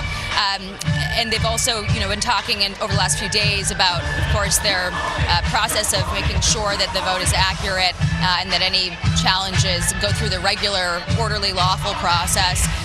But we will update you if we get anything official from them. Right now, the official line from the campaign is really not aligned with what we are hearing from sources inside, guys. And people aren't leaving, right? I mean, they're still there. We can see them in the pit camera. You said some of the people had trickled out. Did you say that, Jackie? Yeah, I don't know if we can pan over. There's probably another crew that would be blocking us, but see, there's this big gap in the grass over there. This was filled with people dancing just a short while ago, and it's kind of empty now. There are a couple different stages here, and we were actually told earlier in the night that the reason that there were 2 stages is because there was a remote location with a studio where Harris could potentially go and potentially pipe video in if the race was still outstanding, if enough of these states were remaining uncalled and needed to go into another day. But it doesn't sound like that is going to be utilized tonight because we're hearing word that she could be coming here to say something. But who knows who's going to be around for it. We also don't know who this... Go ahead. No, we hear a new addition in the background, and there may be a new addition to make here in a call that we're having in a few minutes. I just wanted to try to do that. If I could make that transition. Really well done. It didn't really work. Jackie doesn't know who Didn't really work that well. Jackie's too young. Jackie was spellbound by that one. Sorry about that. Let's bring in our panel. Mark Thiessen, Trey Gowdy, Kellyanne Conway join us, and then we have the chain gang over here on the right, chained to the desk, and they haven't left.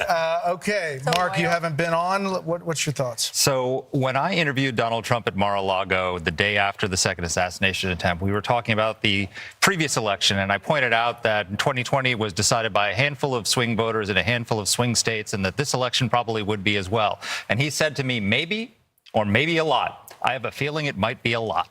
Looks like he might have been right. If it turns out the way this seems to be coming, this is the greatest political comeback since 1892 when Grover Cleveland lost the White House and won it back. So what that means is, love him or hate him, Donald Trump isn't just a once-in-a-generation talent, he's a once-in-a-century talent politically. And keep in mind, this is the matchup the Democrats wanted. They thought Trump would be easier to beat.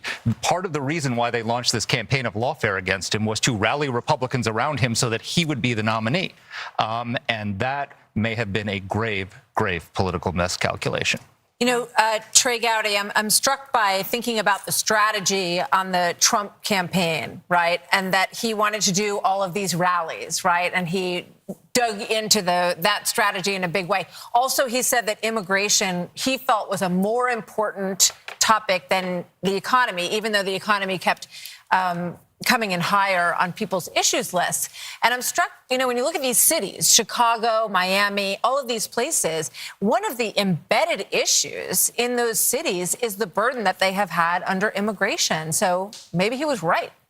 No, he was definitely right. I mean, immigration and the border is kind of a microcosm of rule of law, what kind of country we're going to be, whether or not you're going to have to follow the rules. I mean, to take the oath of citizenship, the word law is used 6 times for new citizens. So it doesn't make a whole lot of sense to break the law and then swear an oath that you're going to follow it. My friend Mark, who knows more about politics than I do, use the word comeback. I think it is really more akin to a political resurrection. If you had asked me on January the 7th or after the 4th of the 4 indictments, I would have told you I see no way that he'll be the nominee or the president. And now it looks like, look, Sean may be right. Maybe 300 electoral votes. I've been calling my Senate friends. Some of them don't take my call. The others require me to now call them chairman. They will not go by senator anymore. So, I mean, Mike Rogers is up. Yeah. Eric Hovde is up. I mean, it could be a 54-55, which means Trump gets his cabinet. I mean, some of the folks we heard for his cabinet could survive in a 51-49 Senate, but they will be confirmed in a 54-46 Senate. You know, I talked about the House earlier, Kellyanne, and some races that Democrats outperformed out here in the East Coast. But you would think in this environment with these coattails that maybe they end up hanging on if you get out west to the middle of the country and longer. How do you see that?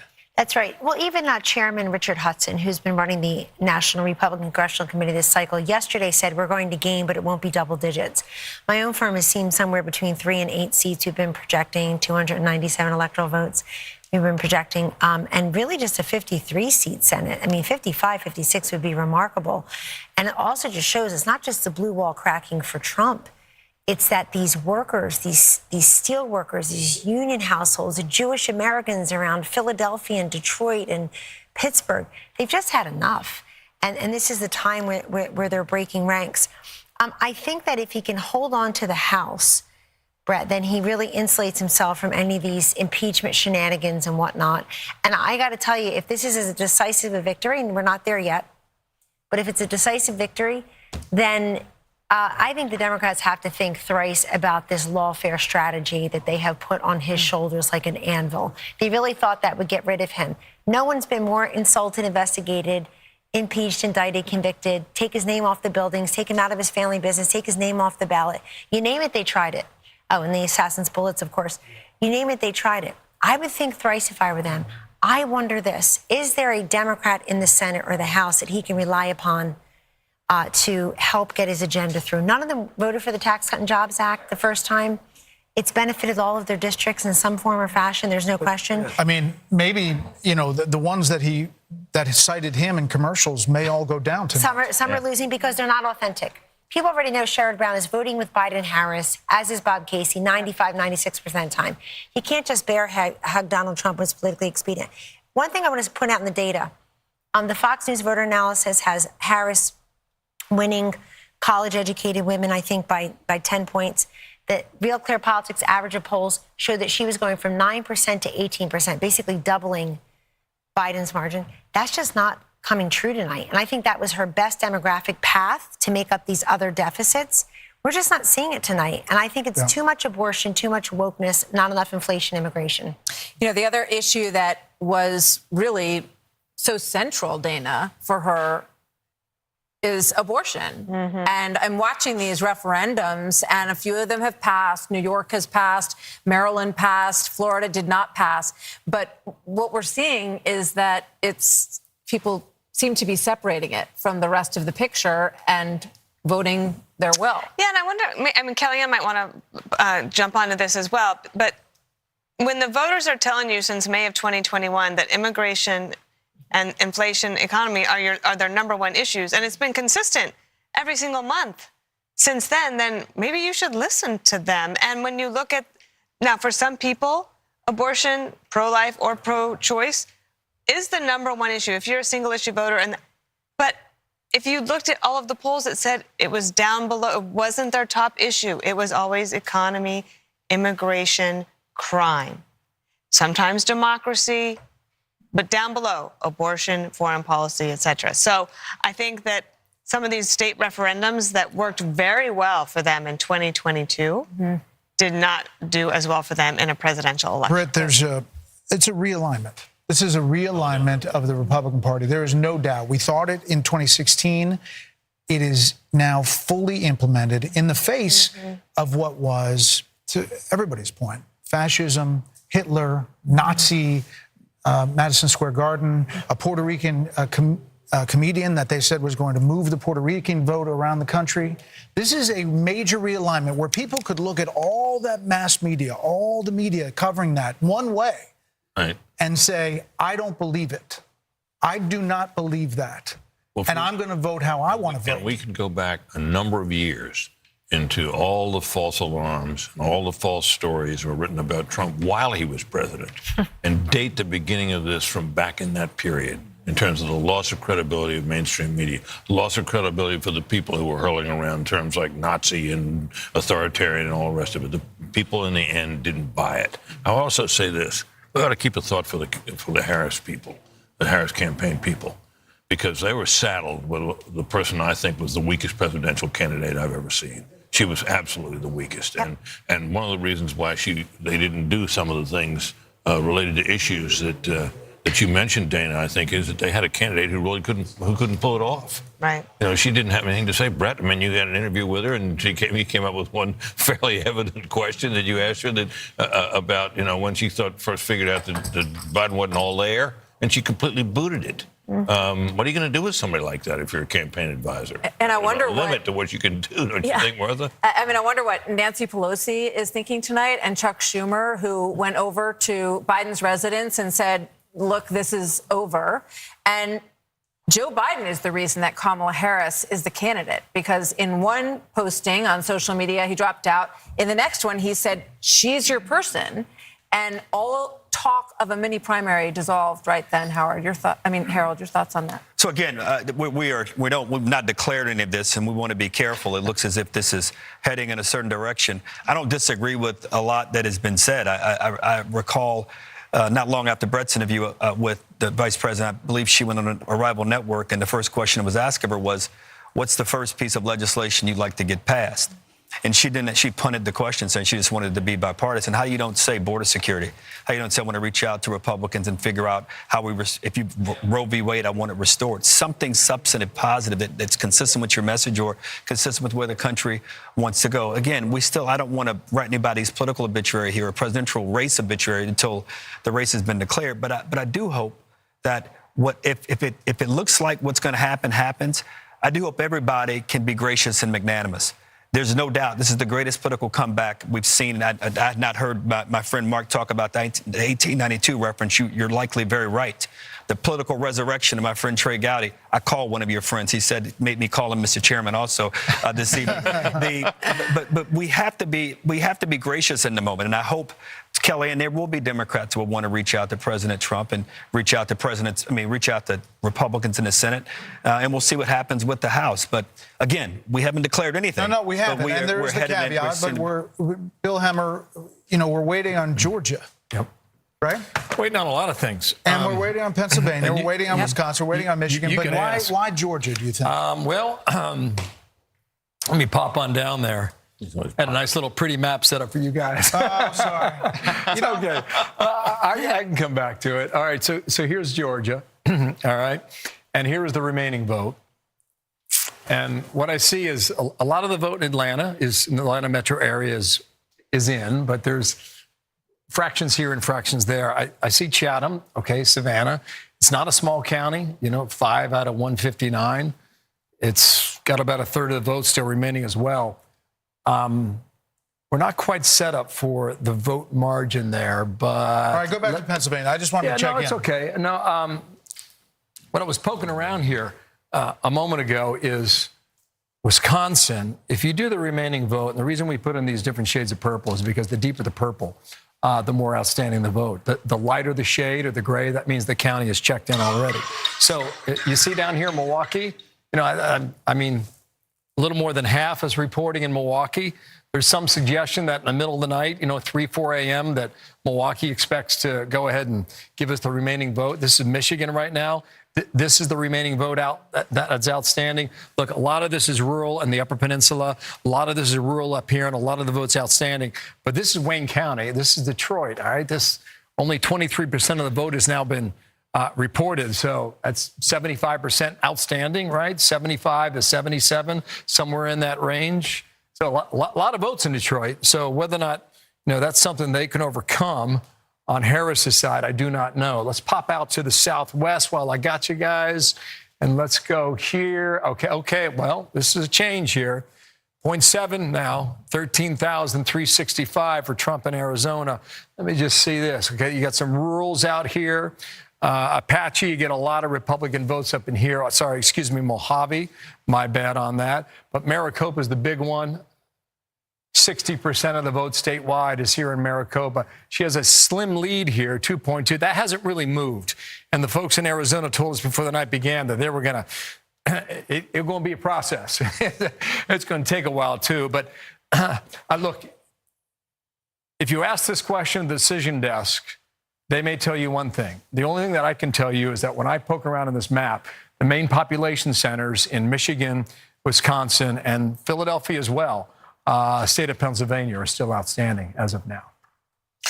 Well, a lot more to dig into, a lot more calls to make from the data that's coming in. The biggest prize, obviously, that blue wall. Our coverage continues next.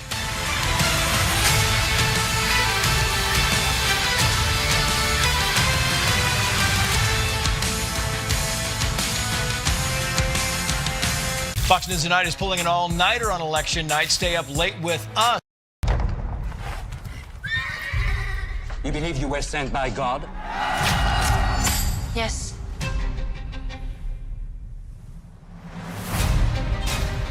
Repent! Come and be baptized in the River Jordan!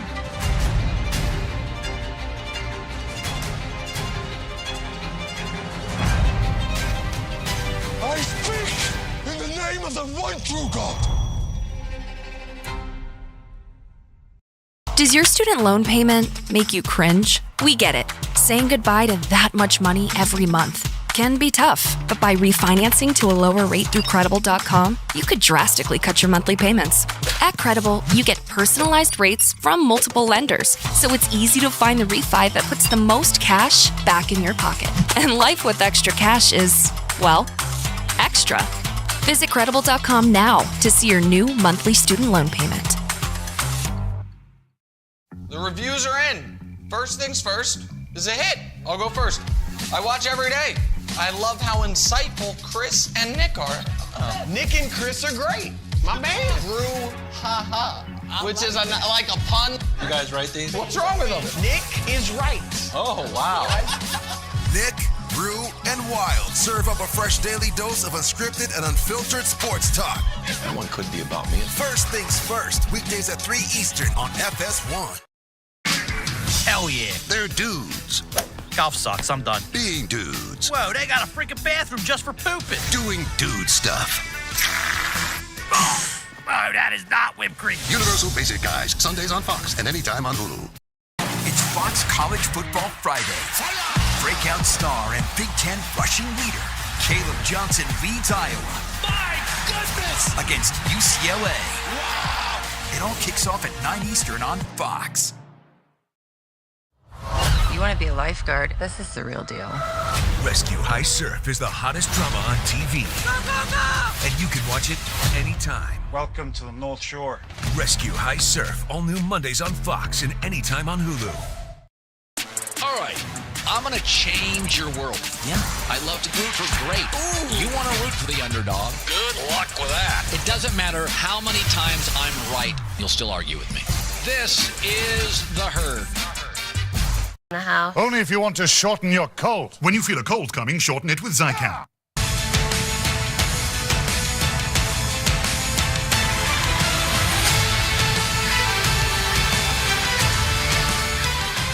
So we're getting a lot of vote in, but there are still several states that are very important that are still too early to call: Pennsylvania, Wisconsin, Michigan, and Georgia, states that we've been talking about a lot over recent weeks. And we just want to get all that data in. So if you put it up on the board, we can show that we are closing in because there is a lead in a lot of these states. And you look at what's left out there.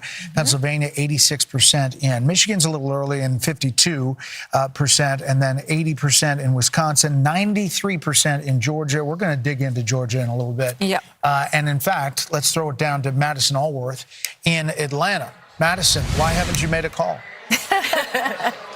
Brett, you know what? I've been getting that question from a lot of folks on the ground here because obviously obviously Fox has not called Georgia as a state, but this crowd, they celebrated at 10:30. That is when GOP chairman of Georgia, McCoon, got on the stage. He called it for Trump here in Georgia. Again, obviously Fox News has not called, but at this party, they very much has. So the party happened at 10:30. They've been cheering on as the other states have been called, but they've been waiting to hear why the Fox News decision desk has not made that decision yet.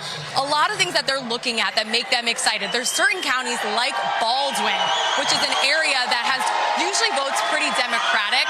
That's an area that actually is now favoring Trump. It's also predominantly black, and it has 2 universities there. So the fact that that area is going for the former president probably says something about the young black vote and the young vote in general. You probably heard some cheering. That's because they have us up on the screen behind, and they heard us on because the people here, guys, they're waiting for you to make the decision because, like I said, at 10:30, they called it for Trump, but obviously still waiting on Fox News to make that official decision. Brett, Martha? Yeah, Madison, that area is really come around in recent years because the Harris campaign thought that they had a real shot in Georgia. We haven't called it yet, and there's a reason for that. They're just waiting for other vote to come in. But there's an excitement there that they're finally going to get over the top. Oh, absolutely. There is an excitement here. And we've been talking to folks on the ground. The fact that Georgia will most likely flip for former President Trump again They've said things like, enjoy this moment. We worked hard for this. Enjoy the fact that we're bringing safety back to America. They're very happy that their candidate is probably going to take home the win here. And, I've been talking to the voters on the ground for days now, and I got a lot of people that said they waited and they took time to make their decision, and ultimately it came out to Trump for them. So a very dedicated voting base here. And in this room, we're at the GOP watch party. Obviously, they're quite excited. Yeah. All right, Madison, thank you so much. By the way, there hasn't been a lot of count in Georgia in the last 45 minutes or so. So we'll see where that stands. We'll get a look at that and see where that's going. But what about Tennessee, which we called a really long time ago? I know everyone's wondering what is happening in Tennessee, but Pete Hegseth can answer that question for us because he is in Nashville. Did you hear, Pete, that we called Tennessee? A while ago. With 0% of precincts reporting, yes, which I very much appreciate. And so did the crowd here. My kind of state. But I'm telling you, we're having a lot of fun. We're at Kid Rock's in downtown Nashville on Broadway. And behind me, I've got a lot of intelligent, independent women behind me who are really fired up about the outcome tonight. I mean, you guys are like John Madden and Pat Summerall calling a football game. Every call you make, this crowd erupts. And when they erupt, it is based on a call you're making.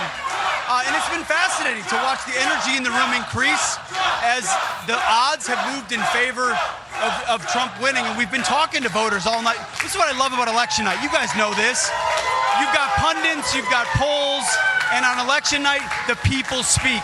And the people here are watching this may be a bright red state where their vote doesn't necessarily matter in the Electoral College, but they're watching their fellow Americans cast ballots on behalf of a candidate they believe in.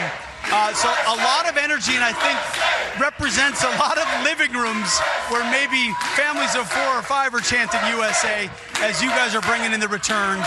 A lot of hope that the former president will be 47. It's just a matter of when it might be called. So thanks for indulging us here on Fox Nation. We just wrapped our coverage, and you guys are doing a phenomenal job. Thank you, Pete. There's probably some good music down there, too. Exactly. Say hi to everybody for us down there. Maybe not New Edition, but some. Let's bring in our panel.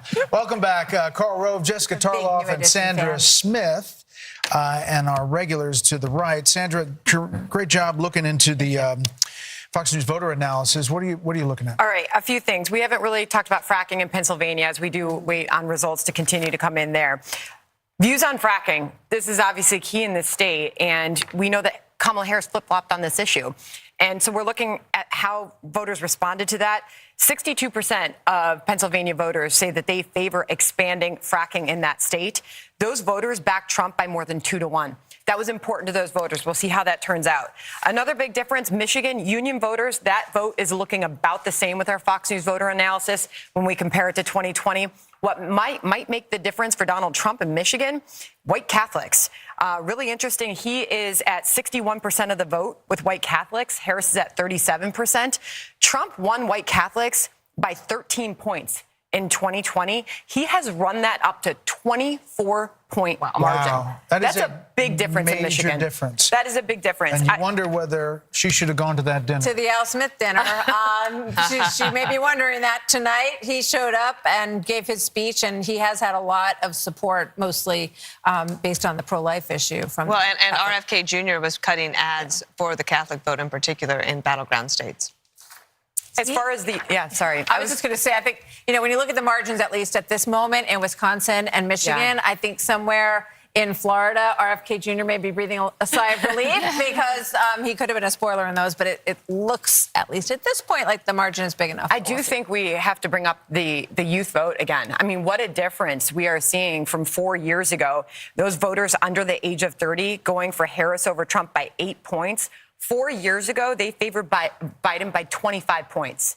I mean, this is a huge difference. And we dive in at the state level, you are seeing what a difference that makes where he is outperforming what we saw earlier leading into this in the polls. And how crazy is that the younger candidate, there was a lot of talk that a younger candidate would draw younger voters, but Joe Biden drew them in a larger numbers than she appears to have. Karl, you've been on the back end of nights like this. You have been digging into the numbers. What board do you have for us now?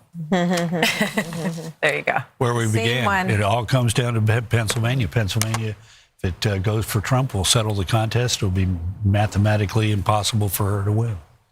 So as you looked at tonight, what did you see as it unfolded? As it unfolded, a little bit of change. Earlier in the evening, it looked like he was doing slightly better in the big city urban areas. And in some suburbs, like in Georgia, he was not doing as well.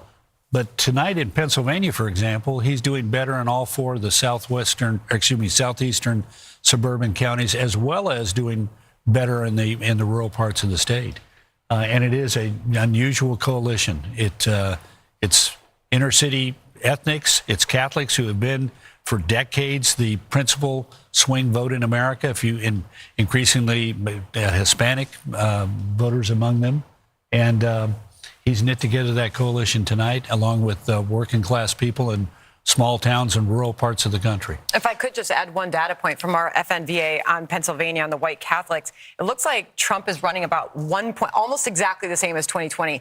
In fact, Trump's actually down 1 point with the white Catholics in Pennsylvania. So that's about the same. But Union voters, he's also seeing a down arrow there, about 3 points. He's running down below his 2020 levels.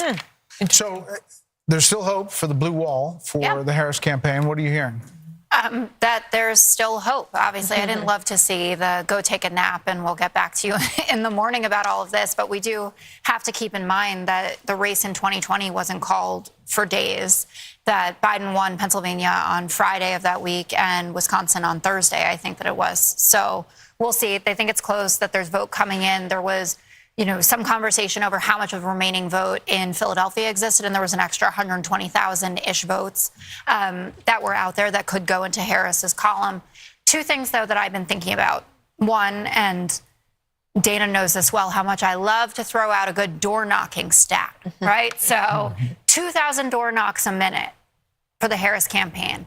Does any of that stuff matter anymore? And we'll see how this pans out. She could win with the simple route through. She already, getting Nebraska second. But the Harris campaign ran a conventional campaign, right, where raising money, souls to the polls, that kind of stuff matters. Will that be the path going forward? The second thing is, if this night doesn't end up going in Harris's direction, and barring some big change, she will have underperformed Biden in 2020 in every single demographic except college-educated women. And even with college-educated women, it wasn't the overwhelming win that we thought it was going to be or that was projected in some of these very prominent surveys. And when you think about the fact that there were some people, I didn't think we were going to win Iowa, but that we had seen surveys where he was only up 5 in Kansas or up 3 in Ohio, it's going to take a lot of refocusing to understand really what happened here. And it doesn't seem like it was one decision that the Harris campaign did. I'm sure if she loses Pennsylvania, there'll be a lot of Josh Shapiro discussion. This feels much bigger than any decision about having him on the ticket or going to the Al Smith dinner. So, Carl, when Jessica just brought up a potential for 150,000 votes in Philadelphia County, I saw your head kind of swing around. Does that not make sense to you? Well, no. I mean, we're pretty good at saying 89% of the vote is in, or 95% of the vote is in, and that not turning out to be, that turns out to be accurate. It's very rare. I can't imagine in one instance where we've looked at a number and seen 90% of the vote in or 85% of the vote in, and that turned out to be grossly off. I will say this, though. I do want to follow up on one thing. Think about all that she had to face. This is an abysmal number when it comes to the approval of the sitting president. No party has elected a president when their sitting incumbent had as low a job approval as this president had. Take a look at the right direction, wrong track. I mean, 2/3 of the American people say the country's going in the wrong direction. And she represents the party in power. To me, it's amazing that she's come as close as she has, given the party, the administration. Yeah, she was the vice president in a very unpopular administration, and yet tonight, again, Britt made the point earlier. The Electoral College will serve the purpose of translating a relatively small difference between these two people. Look at Pennsylvania, 50.9 to 48.1. And yet at the end of the day, a series of victories that are 1 and 2 and 3 points are going to generate a commanding number in the Electoral College that will help the new president again, if it all goes like it looks like it's going, to be more effective in office. Harold Ford, are there going to be Biden people that say he could have been better? Like Biden? I think it's hard to make that case for some of the reasons, and I think Britta and Carl have made the point. I think 3 things. I listen to Sandra's data. I'm curious, as we get a day or so away from this, as we look at what happened with the performance amongst women for her. Did she win African American women, Hispanic women, white women at a bigger rate? Were there disparities between the two? And then the race thing for me, I'm going to be curious also to get more. We heard the numbers around Hispanic voters, but even black voters, where that might be. And interestingly, Carl, normally you see a race where in the country where the cultural issues impact, as you were talking about the suburban areas, in some places he wasn't performing. And you see the suburban areas in Pennsylvania and elsewhere where the economic issues, fracking, and the livelihoods of those communities were at stake. Then you have the cultural issues. I think the issue around transgender rights was a bigger issue than Democrats really understand what it meant. I mean, what it meant for girls playing sports. I'm a father of a son and a daughter. What it means if little boys are playing in little girls' sports and going into bathrooms. I don't think they ever we've not gotten our head fully around that issue. So it'll be a lot of reckoning, and to Jessica's point, and I think a lot of reimagining whom we are as a party, which I think will be good for the party if indeed the trend continues where it is this evening. I'm not going to belabor this point, but for a candidate Democrats who really were aggressive, and a media that echoed that, called him racist and a Nazi, and yet today to see the black vote and the Hispanic vote going exponentially more than it did before is really quite something. I mean, it's just startling, Britt. Well, it's a further sign of the decline of the influence of the mainstream media, which tends to take its cues, to say the very least, from the Democrats, and to repeat with serious faces the charges he made and the sometimes outlandish claims that he has made about Donald Trump. We could be getting ready for a call here soon. We're going to stay here, and we're going to go to Bill Hemmer, because you're looking at Pennsylvania, Bill. Can you hear me? Yeah, I can. Yeah, sorry, they were talking to me. Go ahead. What's How that? come I always talk to you when they're talking to you? Well, because there's a lot to be said over here. All in right. this So figure. Go Pennsylvania, we're still looking at, but Yeah. we're also looking at the national popular vote, Yeah. which he's currently leading. Yeah. One thing I was looking at here. Okay, this is Philadelphia. This is 2016. This is Trump's margin in Philadelphia, 15.5. Okay. Then he comes back 4 years later. Philadelphia. That's where I mean, it's a Republican running in a blue part of the state. He's just shy of 18. Okay. So where is he tonight? He's almost at 21. Okay. So hold on that moment here. Okay. There's a reason for this. Wow, that was a nice move. Yeah, like that? You caught me off guard. So let's go ahead and look at the vote difference for Pennsylvania.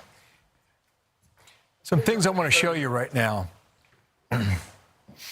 We talked about this Democratic march over here. And really, when we talk about the blue wall, here's where we stand right now, okay? Got to reach higher than that. Trump's just shy of 3 percentage points, now ticking down to 2.7. That's a live number that continues to come in. Go ahead and clear this. Kevin, widen out there a minute. Let's look at the vote margin for Pennsylvania. I'm going to show you the blue wall and how, if it's moved every direction for the past 3 decades, is it about to move in the same direction yet again? Right? There's 3 counties here in Philadelphia that really tell a story. These are your flipper counties, all right? Look at Northampton. All right? Northampton is above Philadelphia. Trump's leading in Northampton. That flip for Biden, it's flipped back to Trump by about 5 points. Look at the other end of the state in Erie. Erie is one of these bellwethers as well. Kamala Harris has been leading there most of the night, and just about 30 minutes ago, Erie flipped. In Centre County,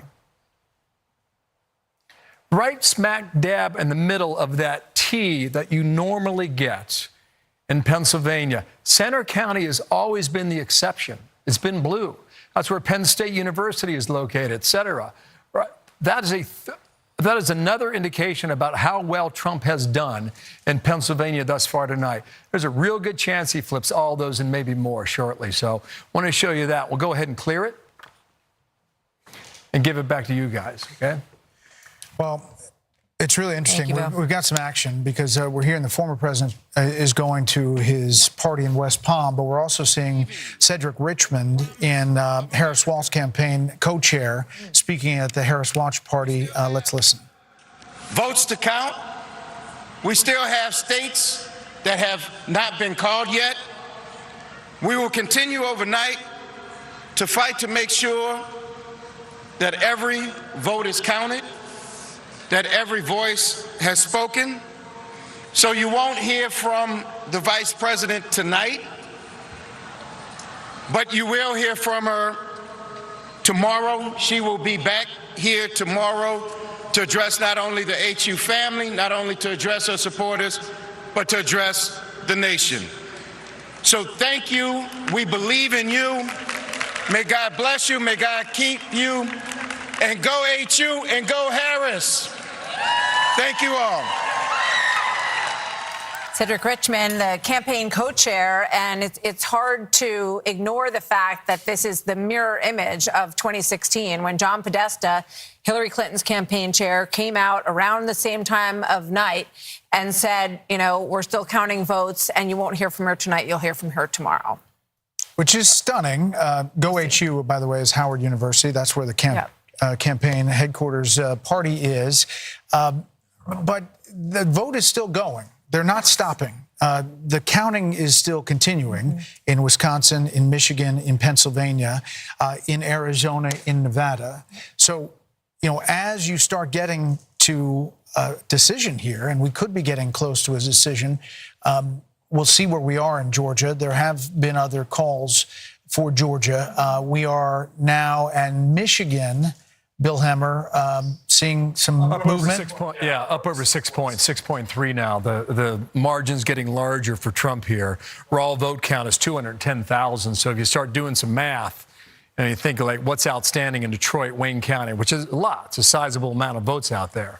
But whether or not there's enough votes in Wayne, once they announce and release, whether or not it's enough to overcome his lead right now. What about Kent County?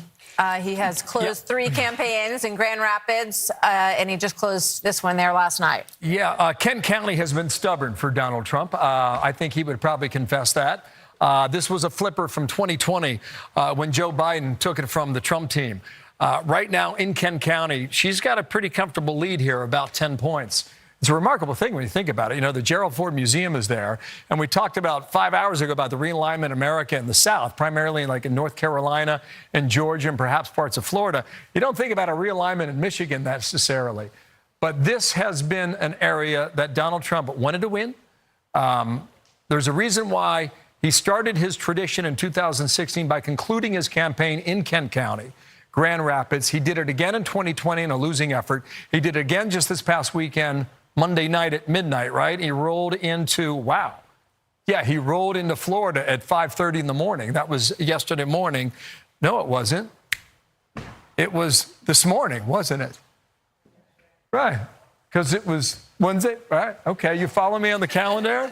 Okay, yeah, okay. But it's been stubborn. It appears that it'll stick that way as well. Kent County and Grand Rapids will stay in the blue column. It's a changing area, you know, this west coast of Michigan. But what I'm seeing right now, even though you have just about 60% of the vote in, I'm seeing a lot of red lining up and down Lake Michigan. And for a while, you know, that had changed. It seemed to be shifting a little bit. There's a county right here called Muskegon, beautiful part of the world. And that had seemed to be drifting in the Democratic column as well. But Trump's got a firm grip on it now, 16 points. And I'll just go south of Muskegon, west of Grand Rapids is Ottawa County there. Like for years, this was like a Republican bastion. Trump kept it that way in 2020, winning by 21.5 points. In 2016, in Ottawa specifically, you ran away with it at 30 points. And so it will stay that way tonight And let me just come out to real-time data here and let you know where we are statewide. You've got some vote out there, but you see this margin here yet again. Just as I'm talking here, guys, it's ticking higher. 210,967, 6.3 percentage point lead in Michigan. I'm not going to say it because it's not my job, but it looks like the blue wall could stay intact yet again for another year where it votes in unison with the winning party who takes the White House that year. Since 1988, that has held. I think we're getting ready for a call. I think we are too. Are we? Fox News can now project that the state of Georgia will go to former President Donald Trump. This was a really hard-fought battle. If you think about Georgia, loses it last time to President Biden by 11,779 votes. For some reason, that number sticks in my mind. And this is a big win. He went there, campaigned there, and so did Vice President Harris numerous times, thinking that Georgia could stay in the Democratic column. You know, he had a difficult relationship with Governor Brian Kemp. If you remember, 4 years ago, after losing Georgia, they tried to salvage 2 Senate races in Georgia. A month later, special elections. That didn't go well either. So this is a very big win for former President Trump to, have this redemption in Georgia tonight. So now we are at Electoral College vote at 248 for Trump and 216 for Harris. We have a panel. We're welcoming in Darren Shaw, a member of the Fox News Decision Desk. Welcome in Juan Williams as well, along with Karl Rove. Darren, we got you out here. We were going to say, what happened? Are we calling Georgia? And then you push the button. Are you here to tell us that we were right when we said you called Georgia? Yeah, that's exactly right. I mean, I thought you were going to come down here to grill me, and we preempted that. What else are we going to call? You guys called Georgia in the nick of time for you, Darren. That's exactly right. While we have you, how do you see this night? And was it like you thought going in? And as you look at the blue wall there? Well, I think 2 things. This is an election that is unprecedented by my standards because the more data I saw, the more possibilities seemed to unfold. There was stuff a couple weeks ago I didn't think could happen. I didn't think Trump could win, let's say, the national vote. I'm not saying he's going to, but that was something that nobody thought could happen. They thought he was capped at 47, 48%. That's a possibility. We had a lot of conversations about whether these swing states were going to move together or whether they were going to sort of crack and each move separately. There's a possibility tonight that, I didn't think this would happen earlier in the afternoon, but that he could sweep all of them. That's not a prediction, but it's something that's within the realm of possibility with the data we've seen. You're saying blue wall turns into a red wall. It's possible. And that wasn't something anybody was talking about. People talked about Michigan in particular as being the toughest state for Trump to crack. Now, Bill's shown the data recently. We've been looking at it for hours. Michigan's looking very difficult for her right now. All these toss-up states had been within a point or 2. So is there any way to look at what you see now and say this could be a win in a larger percentage than that? I mean, a lot of these states are still close, but... Right. What we're looking at right now, we have sort of model data, and we're looking to reach a certain level of statistical significance to make a call. But we're also looking at what we call the outstanding vote. And so, for instance, in the case of Georgia, we were modeling about 835,000 outstanding votes. A lion's share of them were coming from suburban Atlanta. She needed to hit about 55, 56%. She was getting about 45%. And at a certain level, that becomes a statistical impossibility. The more data you get, the less room she has to actually grow or do better than she's been performing. And so that sort of triggered the call in Georgia. We're not quite there yet in the other states, but this may not be an election where we need to be here till Thursday or Friday. Right. And so when they say go home, relax, you're saying maybe not yet. We'll see if they, continue to count. Arizona and Nevada have been particularly stubborn about that. We understand in Nevada they don't allow any counting until the last vote has been cast, which is, we think, why we're getting basically nothing from Nevada so far. Yeah. But Arizona, it's coming in sort of droves. It's a close race there. Wisconsin and Michigan. Michigan seems to be counting there at like 54, 55%. Wisconsin at 2 a.m. in 2020 had counted 99% of the votes. So we think there's a chance we might have enough data in Wisconsin, maybe Michigan. So we may have some resolution more quickly than we had thought. So in Pennsylvania, Sean talked about this earlier, the early vote and what that looked like and what she would have to do day of in Philadelphia and those counties right around there. Is it possible that that's still out there and it's possible to do? Well, it seems to be a probability diminishing by the hour. I think this is something from the Georgia data, but we've also seen it in Pennsylvania. Young African-American men did not come home. Part of the African-American vote came home to her, but a lot of it didn't, and there's a gender gap there. And the Georgia, I think, I have to run the numbers, and I'm not going to lay this at the feet of any demographic group in particular, but she really did seem to underachieve amongst African-American males, especially young African-American males. I mean, it just makes me think about Michelle Obama and Barack Obama, the former president, and the very strong appeals that they made. Michelle Obama said, don't let your husband or boyfriend's rage dictate your vote. President Obama talked about bringing out the brothers and scolding them. That does not seem to have been a strategy that worked. Darren, did the Fox News voter analysis track with what you saw with raw vote as you went around the states? Yes. There were a couple. What we're doing early on is we get this early vote from Indiana and Kentucky. It allows us to kind of figure out is the FNVA performing consistent with the data. There were a couple states where Trump overperformed a bit. Florida was one. We were a little concerned that we might be overestimating Trump's performance in rural areas. But the more data we got, the more that didn't seem to be the case. It seemed like he was basically hitting what we thought he would hit. We've got the brain here. Did anybody else have a question for Darren? Bryn? I'm curious about immigration and what you've seen in terms of how much that played into the votes in some of these states. Well, I think the one thing we can say is that it didn't repel people. In particular, there was some talk about the Hispanic vote coming home over the issue of immigration. That did not seem to happen much at all. The FNVA suggested, I think it was 40% was Trump's performance amongst Latinos. That ended up being, I think, within 13 or 14 points of Harris's. I mean, if you showed me data before the election and said, that he's going to get 15% of the African-American vote, 40% of the Hispanic vote, I'd say that's an awfully tough night for a Democrat to win an election in. There's some reporting that Trump has won Erie County, Pennsylvania. Is that square with anything you understand? I think it was on sort of a knife's edge. I don't know if Bill's got the latest data, but it was a moment ago here. It's part of her hope, right? Went back to the Trump team, and right now, currently, just to keep you guys up to date, he leads it by a point in 1.4, which is a little less than 2,000 raw votes. And it's 99% It's left out. How much is it's 99% in or 90? What did you say? 90, statewide 90%. Darren, I got a question for you.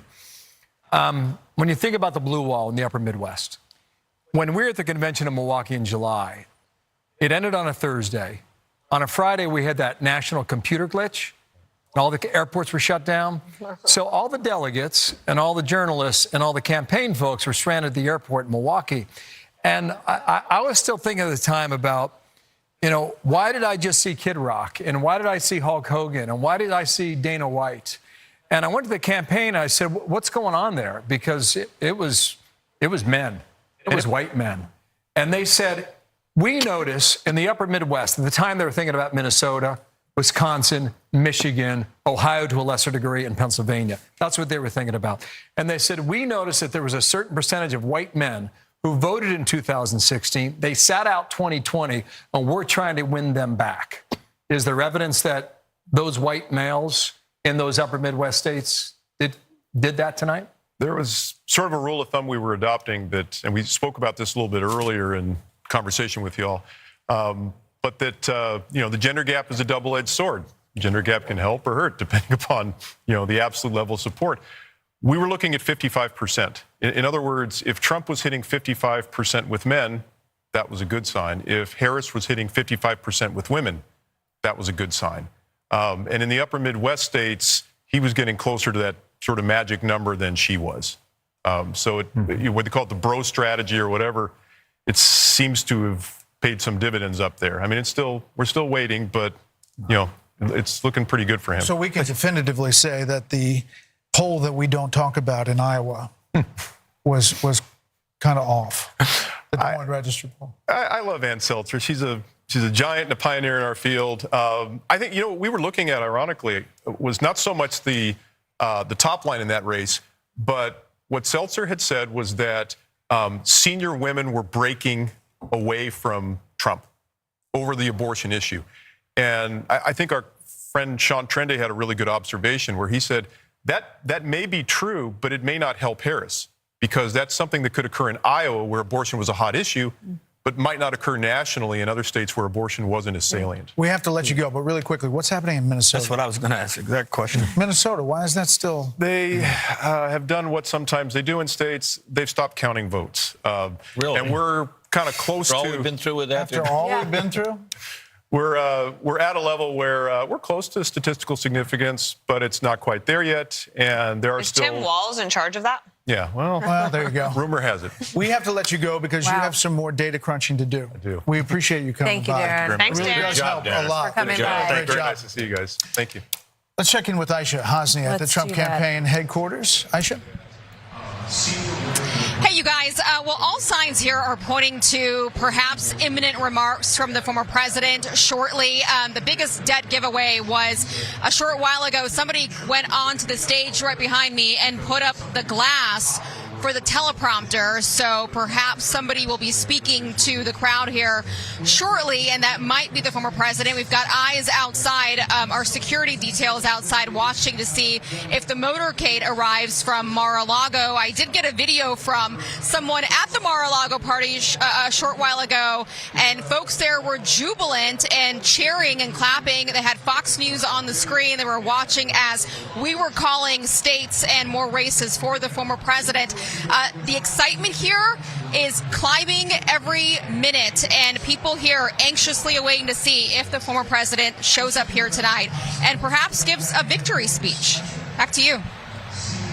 Oh, Aisha, thanks. Thank you very Had a mught. cough drop? We'll head back there. If the former President Trump is about to take the stand and speak there. So we're going to keep a close eye on that. 1 a.m. in New York. Polls have just closed in Alaska. The Fox News decision desk says it is too early to call. Trump has a lead in our Fox News voter analysis, so we will get you back to Alaska when we have a little more data to report there. And there you see 248 to 216, the Electoral College map. We are waiting on the blue wall, which could be a red wall. You just heard from Darren Shaw, and I think that data and the way he laid it out there and their decision-making really kind of lifts the curtain to how these guys operate. Based on our Fox News voter analysis, which again was 120,000 voters, that a rolling poll, and then the raw vote total that they came in. Alex Hoff is in Pennsylvania. We'll check in on the ground there. Alexandria. Yeah. And then you see the 248. Hey, good to be with you. Yeah, the crowd here in Bucks County, they are excited by some trends they are seeing, not necessarily expecting to result tonight. Pennsylvania's results and the count is historically slow. It took 4 days in 2020, but the Commonwealth Secretary does believe that it's going to be faster this time. New technology, more training will come into all this. Now, looking at Philadelphia, both the Trump and the Harris campaigns, they are saying they're outperforming there, but Team Trump feels that this could be good news for them because there are pockets of support inside of South Philadelphia, Northeast Philadelphia, and there is a saying that goes that Republicans can gauge how well they are doing in the state by how much they are losing Philadelphia by. Simply, it cuts into the margins that Democrats need, and here in Bucks County, they're seeing themselves on the screen right now. It means a lot. If he were to win this county, Bucks County, I mean, that would be the first time a Republican presidential candidate has taken this county since 1988, and these suburbs of Philadelphia, this is what pushed Biden over the edge in 2020. Harris needs to do well in these counties if she stands to have a chance of taking this state, guys. Brett, Martha? Alex, thank you. So let's go to Bill and see, what are you cooking up over there, Bill? You know, I was just looking at New York. You know, we heard so much about MSG and the insult comic about the Puerto Rican joke. And, you know, Trump, you know, New York's his home, right? I mean, now living in Florida, Mar-a-Lago, but just look at this. I'm going to go ahead and use the slide bar and just, okay, 8 years ago when he's running against Hillary Clinton, this is his margin in New York, all right? 37.5 compared to almost 59 for Hillary Clinton. And then against Joe Biden, it was what? Was it? Oh my gosh. It was 0.3 of a point. All right. And now we come to 2020 and see the numbers on the board here. That's a pretty decent performance. And we're just getting some insight here in the New York City. He did well over 40% of the vote here in New York as well. One thing I was checking out here, guys, in this is the number, right? Path to 270. I guess in theory right now, if you were to close out, you're at 248. If you were to close out Pennsylvania, and even though Alaska has ranked choice voting, which could take a while to post a number here, nonetheless, that would put him right at the number at 270. So even around the blue wall, that's possible too. That goes back to the argument that we've been talking about for some time now, that Trump had more paths to the Oval Office than Harris did. Let's go check on Pennsylvania one more time here, and we'll see. Okay, it's holding steady at 3.5. 90% of the estimated vote out there is now reporting here. In Michigan, the blue wall, 6.3, so that number is stuck a little bit here. Estimated somewhat, maybe 40% of the vote still missing there in Michigan. And Wisconsin, maybe we get some more numbers in. It got 85% of the vote in here.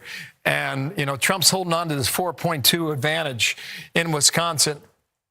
And Wisconsin, they take a lot of pride in what they do. They want to get the vote out quickly. Maybe Milwaukee notwithstanding, but the rest of the state, that's their idea. So we could get that in maybe a litlittle more as we go into the 2 a.m. hour? Are we going to 2 a.m. or 3? What are we doing here?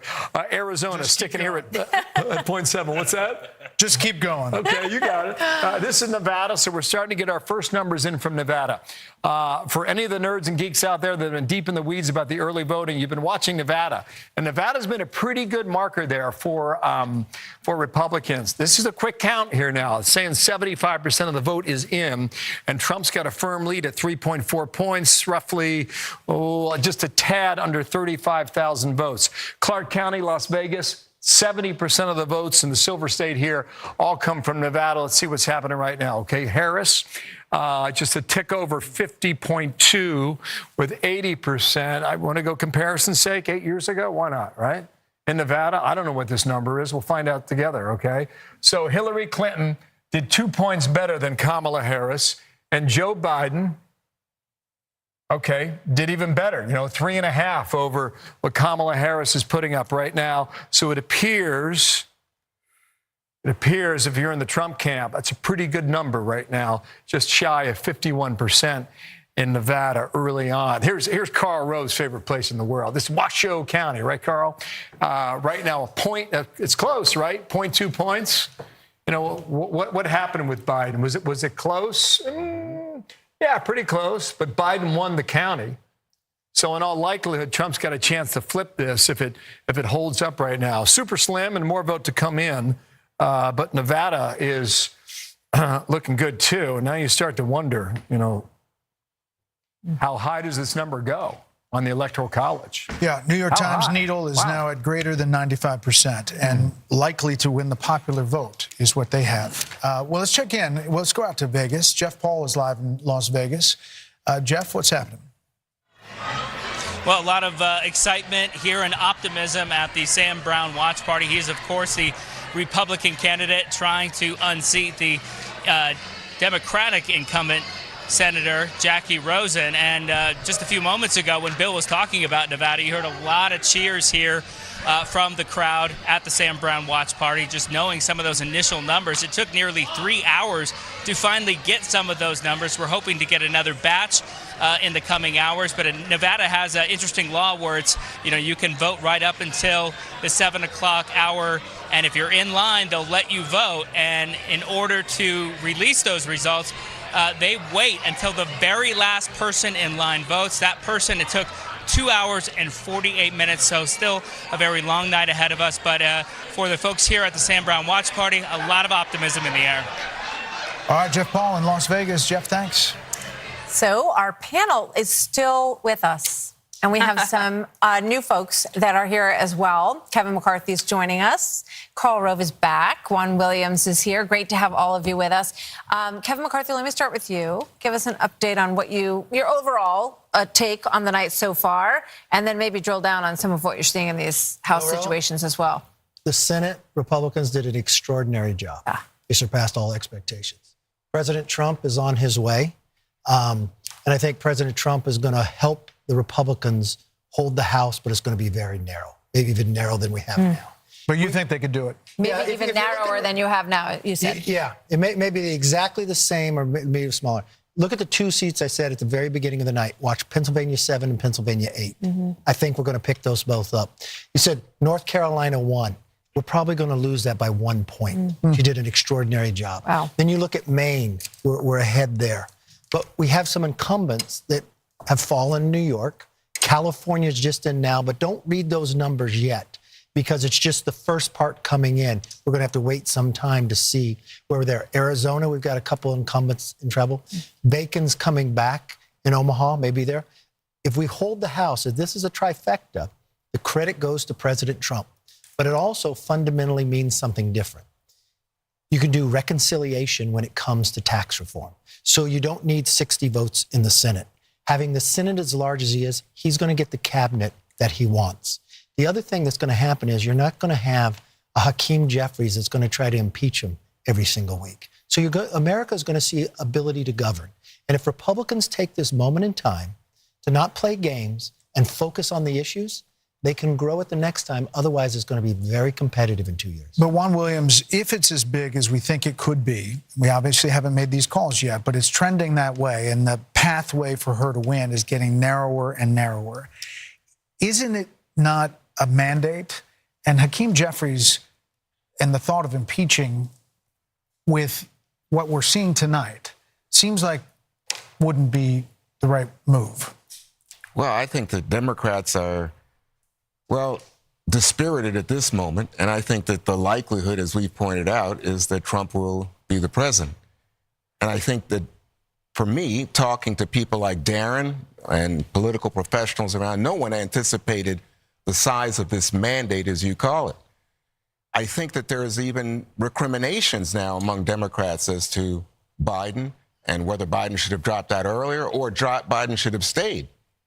Would a white male have done better? Obviously, Trump has defeated 2 women and now a black woman. So there's all of these questions. But to my mind, it seems to me incredible that a guy who led a insurrection against the United States government is potentially now, like a phoenix, going back into the Oval Office. It's unbelievable. Well, you have to consider the fact, Juan, that a lot of people didn't think that was an insurrection. They thought it was a riot, but not an insurrection. And had they thought it was really an insurrection, I don't think he could have won. Well, I don't know. The exaggerations about that day. Well, I'm not exaggerating. About the alleged threat to democracy is a piece of what happened tonight. Well, I don't think so. I think, again, I'm giving you my perspective. Yeah. And I'm giving you mine. Right. So I listened to you as my friend. But I'm going to tell you what I saw was not only a riot in terms of the violence, but a direct action intended to stop certification of a presidential election. Understood. And we've talked a lot about it. That's why I said that. And we've talked a lot about it. And the campaign, clearly. I'm not trying to hype anything. The campaign ran a lot of ads about it, talked a lot about it, and more, half the country now, Juan is going to say, that is not what I care about. I care about my economy. I care about immigration. No, see, that's where we differ. I'm not sold on this idea that, it was the cost of eggs. I worry that it was, I'm not voting for this woman, or I'm not voting for this black woman. I don't know. That's not what we see in our data. Well, here's the thing. Where do you see that? Because a moment ago, Darren was out here and he said, in fact, not only did the bro strategy work, and the bro strategy largely worked along the lines of white men, but that the bro strategy also had some impact in terms of Latino and black men who came along and gave higher percentages. All right, Karl, weigh in. I just want to make one more point with Juan. I spoke to Jack Brewer this week, and here's what he said if Trump wins. He said he won because black men felt that Democrats and elites put immigrants before us. Mm-hmm. Your thoughts on that? I just think that that's possible. I don't know that for a fact. I think there are tensions between racial groups, and people might feel that. Obviously, you can exploit those tensions, and you can exacerbate them to the point where you can politically benefit from it. Do I think that's the reason he won?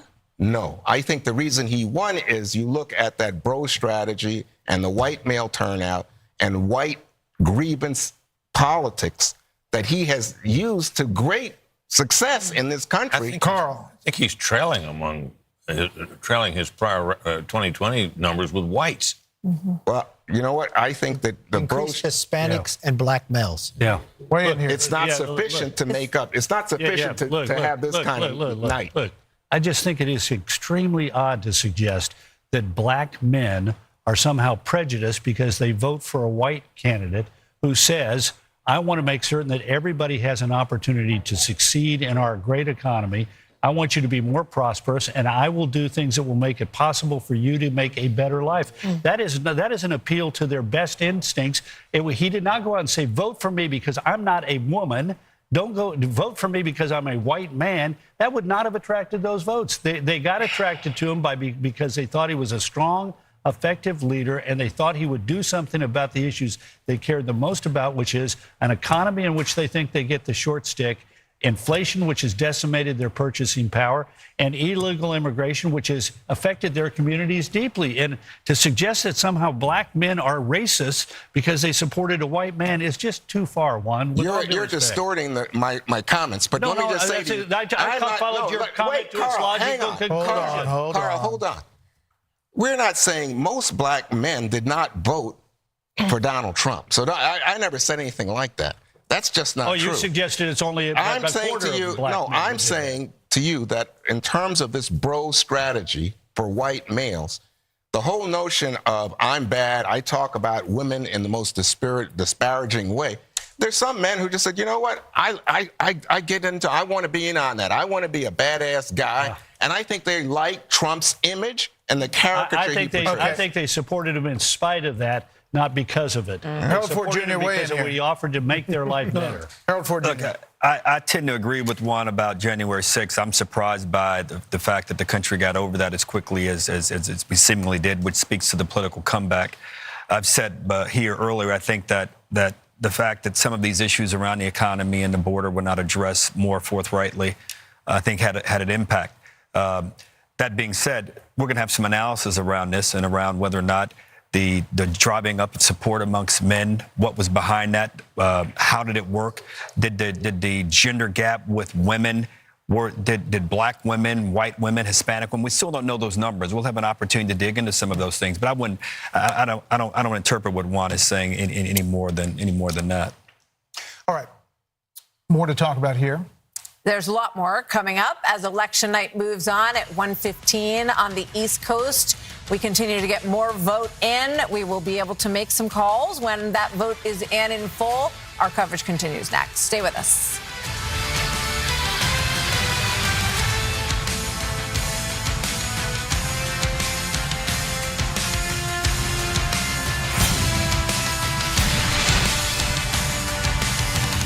Starting at 5 a.m., Lawrence, Steve, Ainsley, and Brian. Our God calls us.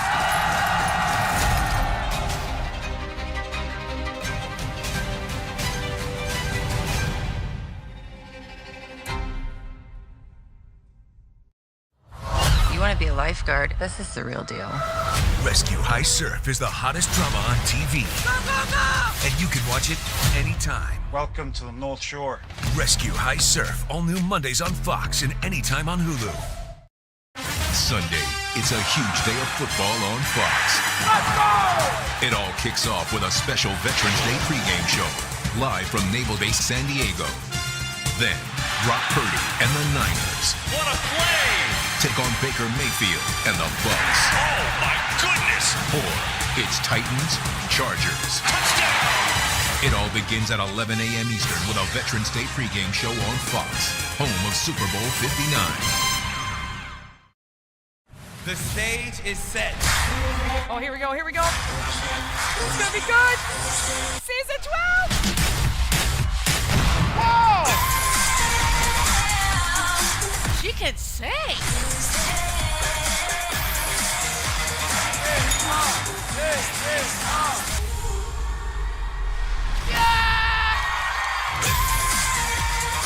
I can't wait to see what else happens in season 12, guys. All right, I'm going to change your world. That's going to be interesting. Let's go. I love to root for great. Yeah. I want to watch history. Ooh. You want to root for the underdog. Good luck with that. In sports, people hate what they fear. They hate the Cowboys. They hate LeBron. I've got a lot of haters. Truth hurts sometimes. I'm controversial when I don't even mean to be. It doesn't matter how many times I'm right. You'll still argue with me. This is The Herd. Does your student loan payment make you cringe? We get it. Saying goodbye to that much money every month can be tough, but by refinancing to a lower rate through Credible.com, you could drastically cut your monthly payments. At Credible, you get personalized rates from multiple lenders, so it's easy to find the refi that puts the most cash back in your pocket. And life with extra cash is, well, extra. Visit Credible.com now to see your new monthly student loan payment.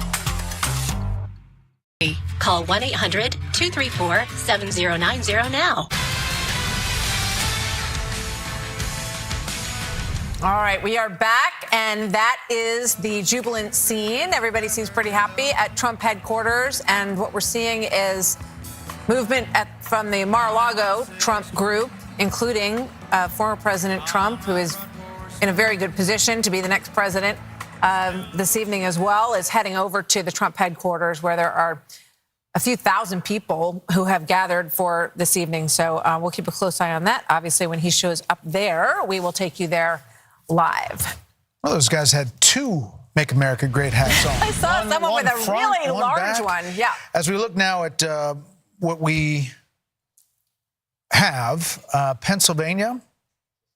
Is this a call, ladies and gentlemen? We are now projecting that Donald J. Trump will win the state of Pennsylvania. Former President Donald J. Trump will win the state of Pennsylvania, and thereby he is on his way to becoming the 47th president of the United States. With this, the path for Vice President Harris has narrowed, and there's really no path going forward. It's vanished. This is historic. Everything was about Pennsylvania. Everything from the beginning was about Pennsylvania. Now, former President Trump will win the state of Pennsylvania, and we can make that call, the 19 electoral votes. That puts him at 267, not officially over the 270, but the path that it takes to get to 270, he is well on his way to becoming the 47th president of the United States in what is going to be the biggest political phoenix from the ashes story that we have ever seen, ever. I mean, I'm going to say it's more than Grover Cleveland in 1892. Yeah, I don't think that Grover Cleveland was not the subject of a Russia investigation, 2 impeachments, 2 assassination attempts. Indictments. They have indictments, 91 indictments, convictions, and there is almost nothing that hasn't been thrown at this former president. And his tenacity in wanting to go back and run again, which he announced immediately after he lost in 2020. This is a huge historic moment in the United States of America as the former President Trump is closing in with just a few electoral votes away now from clinching 270 as Pennsylvania is called for Donald Trump. We're looking live, 1:21 a.m. in the morning at Trump headquarters. The cheers coming up. We're told the former president is there, as well as J.D. Vance, Senator J.D. Vance. They are getting ready to hear from former President Donald Trump. Again, at 267, not there yet, but looking at where that vote is in Wisconsin, where the vote is in Michigan, where the vote is in Nevada and in Arizona. There is no path, Brit Hume, for Vice President Harris, and just 30,000 feet, what this means. Well, I'm old enough to remember when Richard Nixon was declared dead in 1962. Remember the famous speech he said, "You don't have Nixon to kick around anymore." No one could have imagined after that failed race for governor that he could have come back in 1968 and been elected president. That was a hell of a comeback. This, to my eye, was a man who was faced with many more slings and arrows than Nixon had been at that time, hated though he was by the Democrats. This surmounts that. This is an extraordinary comeback. Dana. He campaigned so energetically, ruthlessly, fiercely, and with more joy than Kamala Harris. And it was so clear that Joe Biden was not going to be able to go the distance. If Joe Biden were still on the ticket tonight, who knows what tonight might have even looked like, that he has been able to accomplish this, it is nothing short of astonishing and amazing. And also I think about Susie Wiles, who's his campaign manager, very quiet, does not like the limelight. Chris LaCivita, who works on it. All of those people who worked so hard and stuck by Trump, no matter what was said about him, they were called every name in the book, including Hitler and Nazis, and they came through. The other thing that's on my mind is, last night at her closing rally, Oprah Winfrey said that if Donald Trump is elected again, basically you can just write America off, like America's just going to fall apart.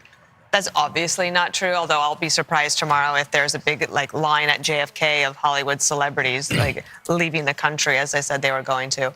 This is the greatest country, and there will be so many opportunities for lots of deal making. I think President Trump will be in the mood, but he also has a huge to-do list. Biden and Harris have left a mess. His closing argument was, she broke it, I will fix it. And she talked about having a to-do list. He's got a big to-do list, but he thrives on it. And you saw that through the whole campaign. He is, I think, enthusiastic about doing the job of being President, Harold. And it is just an absolutely remarkable. I think if you wrote this as a movie script, people would say, this could never happen in the United States of America. He's a single, I've said this before, he's the single greatest political athlete I've ever seen. And tonight he proved why. There were moments in the campaign where I thought he said some things and did some things that I didn't quite understand, that I thought maybe detracted from that. But tonight obviously proves that too. He also ran a traditional campaign. He connected with voters on issues. He talked about the things that mattered most to voters. And Democrats said he didn't talk about them in the most full-throated way, he didn't talk about it in the most wholesome way, didn't talk about it in the most comprehensive way, but he connected with voters. I would urge my party tonight, if indeed I think he's almost at 270, we'll declare it here shortly once Alaska comes in.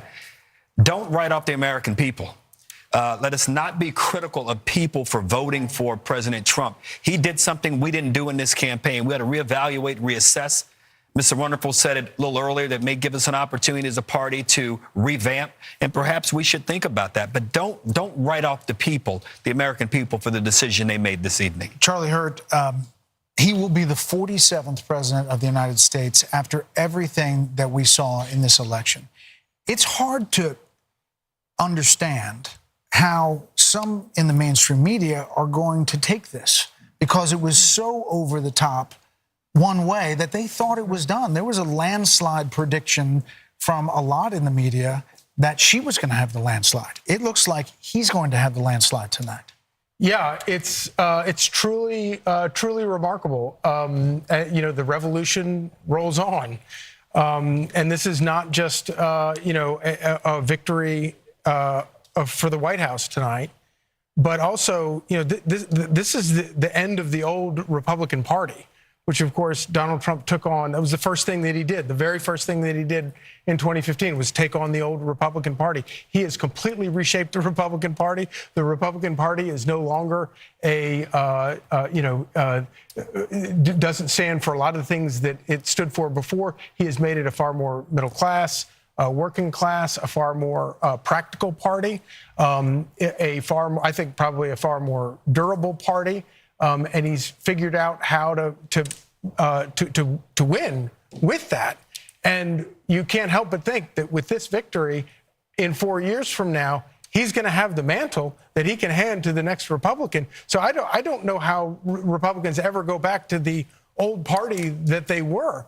But it is truly extraordinary, and it is all by the force of one guy, one man who had the fortitude, the strength, the vision, the refusal to accept anything all of the experts counting him out, and he just kept on fighting and fighting and fighting. Charlie, it would have been one thing for him to come back from a single defeat to be elected again. But when you think about it, he came back from a series of them. I mean, his party lost in the midterm when his term. 2018. They lost in 2018. They lost the presidential election in 2020, and they had a major disappointment in 2022. Which one might have thought after all that the party wouldn't turn to him again, and yet in the face of that, plus all the things that Martha enumerated, the indictments, all the other troubles that he had, for him to come back from that is really quite striking. And think about how toxic he was after, say, January 6th. Yeah. And then you're looking at races now in states where Donald Trump very well may drag Republicans, and he's overperforming in a lot of places fellow Republicans. It really does. I think there are parallels to 1980, Mark Penn. When you look at Jimmy Carter, we had hostages in Iran. We have hostages in Gaza right now. Very high inflation and a malaise in many ways in the country that I think these people who have been called a lot of names have had enough of. What is your impression of what this means tonight? Well, I think this means a lot to a lot of people.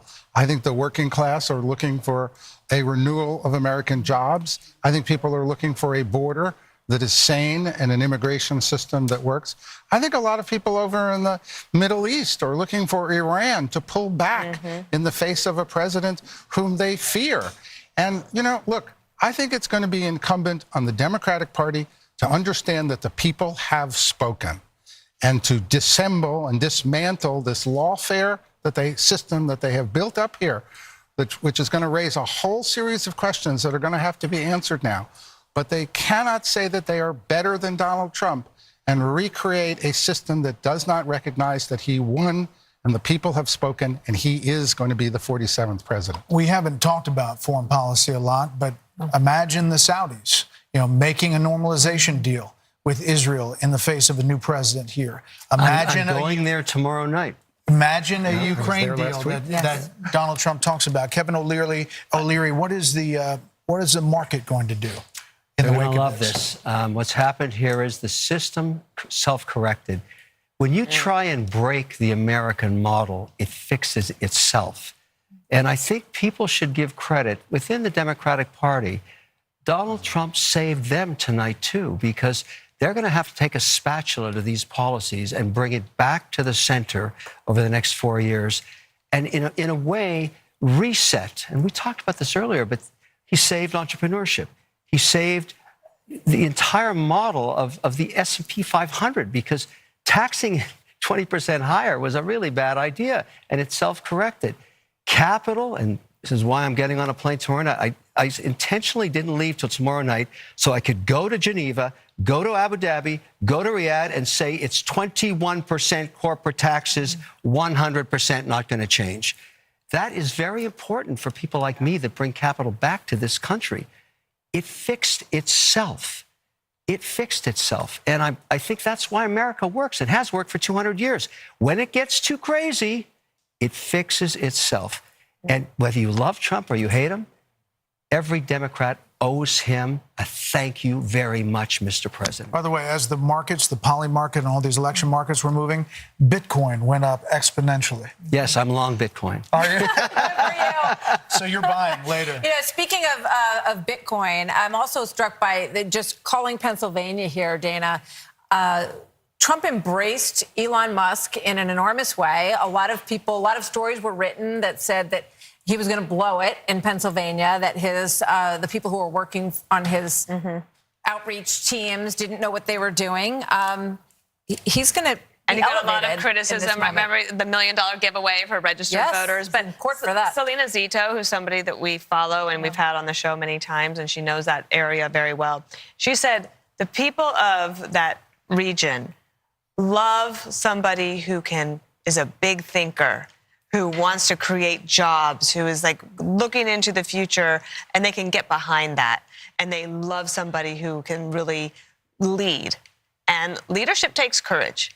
And you have to be willing to make decisions where you are going to be criticized. I think this is one of the problems that Kamala Harris has always had. She doesn't want to take a position on anything. We haven't even talked about how in California, the law to basically make shoplifting illegal again passed overwhelmingly. And Gascon, our friend down, the DA in Los Angeles, lost by 22 votes. I mean, this is in California, so it was everywhere. 22 points. And 2 days before, 22 points, thank you. She wouldn't even take a position on that. 75% of the people in California wanted it gone, and you can't take a position to be with them? Not only that, you were part of Prop 47, which changed the law the other way when you were in office. So not wanting to take a position and not being willing to be criticized is a problem if you want to be a leader at that level. She had that affliction in 2020. Why didn't her own party say, you're not the right candidate? I mean, run a process. Well, they did. They ran her out of town right before any votes were cast in 2019. But the same and then she's plucked affliction out of there. hit her here. The same problem she had in 2020 hit her in 2024. She's the same person. I mean, it's not all her fault. They put her in a race that she, well, we now know couldn't win. Yeah. But Carol, in fairness to Democrats, there's no doubt. I agree with you on the unrealized capital gains. We shouldn't be taxing that. But we produce more wealth, more innovation, more oil, more cures, more therapeutics over the last 3 years. So I hear you. Democrats are not bad for the economy. There's some things she proposed that I'm with you on. But we need to be clear, we're a great country, and we're going to continue to be great. And I trust and hope and believe that President Your party will be great again. I want the and you can thank Donald Trump for that. But he inherited an economy also that was in pretty good shape. I don't want to quarrel about that. All I want is going forward. I agree with you. I want the country to be great, and I hope that both of the parties can work together to try and do that.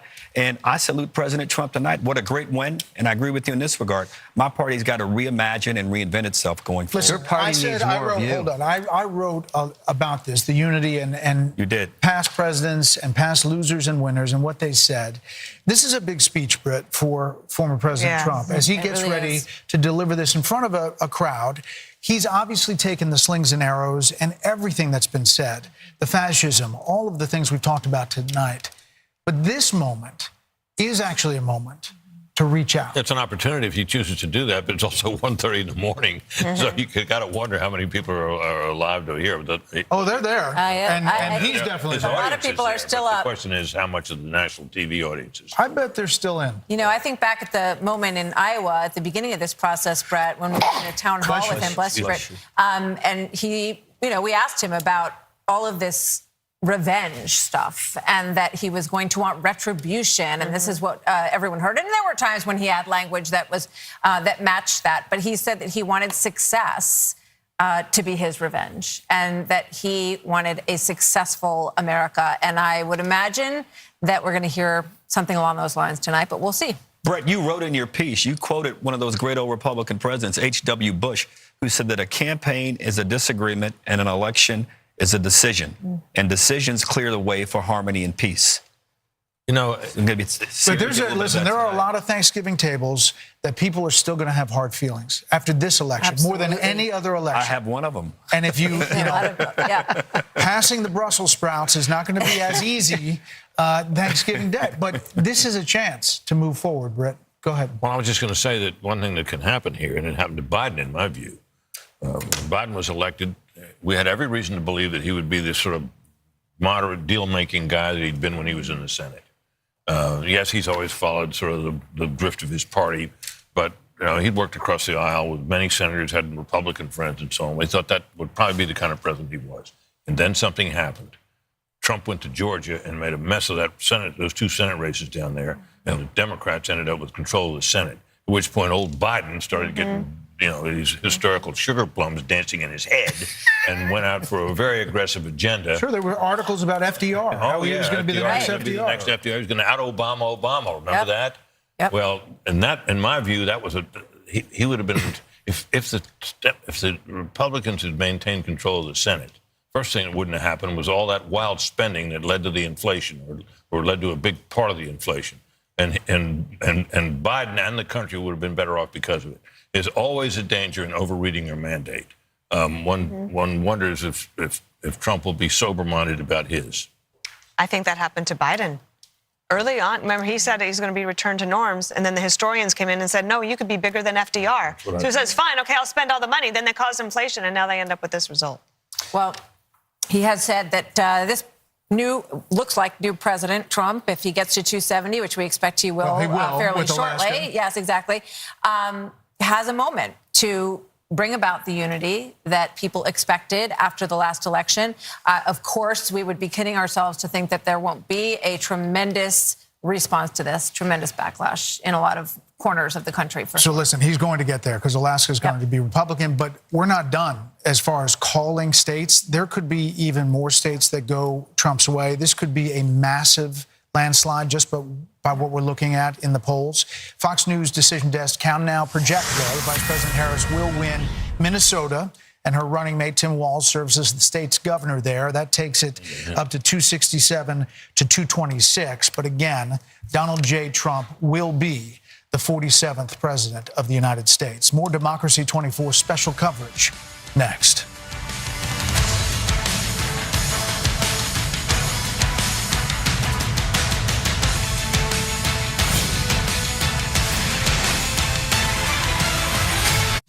If you have generalized myasthenia gravis, picture what...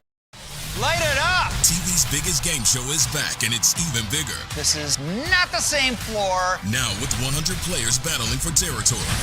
Let's do it! The Floor, only Wednesdays on Fox, and watch anytime on Hulu. It's Fox College Football Friday. Breakout star and Big Ten rushing leader, Caleb Johnson leads Iowa. My goodness! Against UCLA. Wow! It all kicks off at 9 Eastern on Fox. Sunday on Fox. Catch a special Veterans Day pregame show live from Naval Base San Diego. Then it's Niners Bucks. Touchdown! It all kicks off at 11 a.m. Eastern on Fox. Check for the game in your area. The stage is set. Oh, here we go. Season 12! You can say. The Masked Singer, all new Wednesdays on Fox or watch anytime on Hulu. You want to be a lifeguard? This is the real deal. Rescue High Surf is the hottest drama on TV. This is a job you have to put your heart into. You fight and never give up. And you can watch it anytime. Welcome to the North Shore. And every Monday, Watch and learn, Junior. it's all new action. You gotta work hard and you gotta play hard. All new adventure. Clear dangerous. We're going in. All new episodes. It's all in a day's work. Rescue High Surf, all new Mondays on Fox and anytime on Hulu. Our God calls us.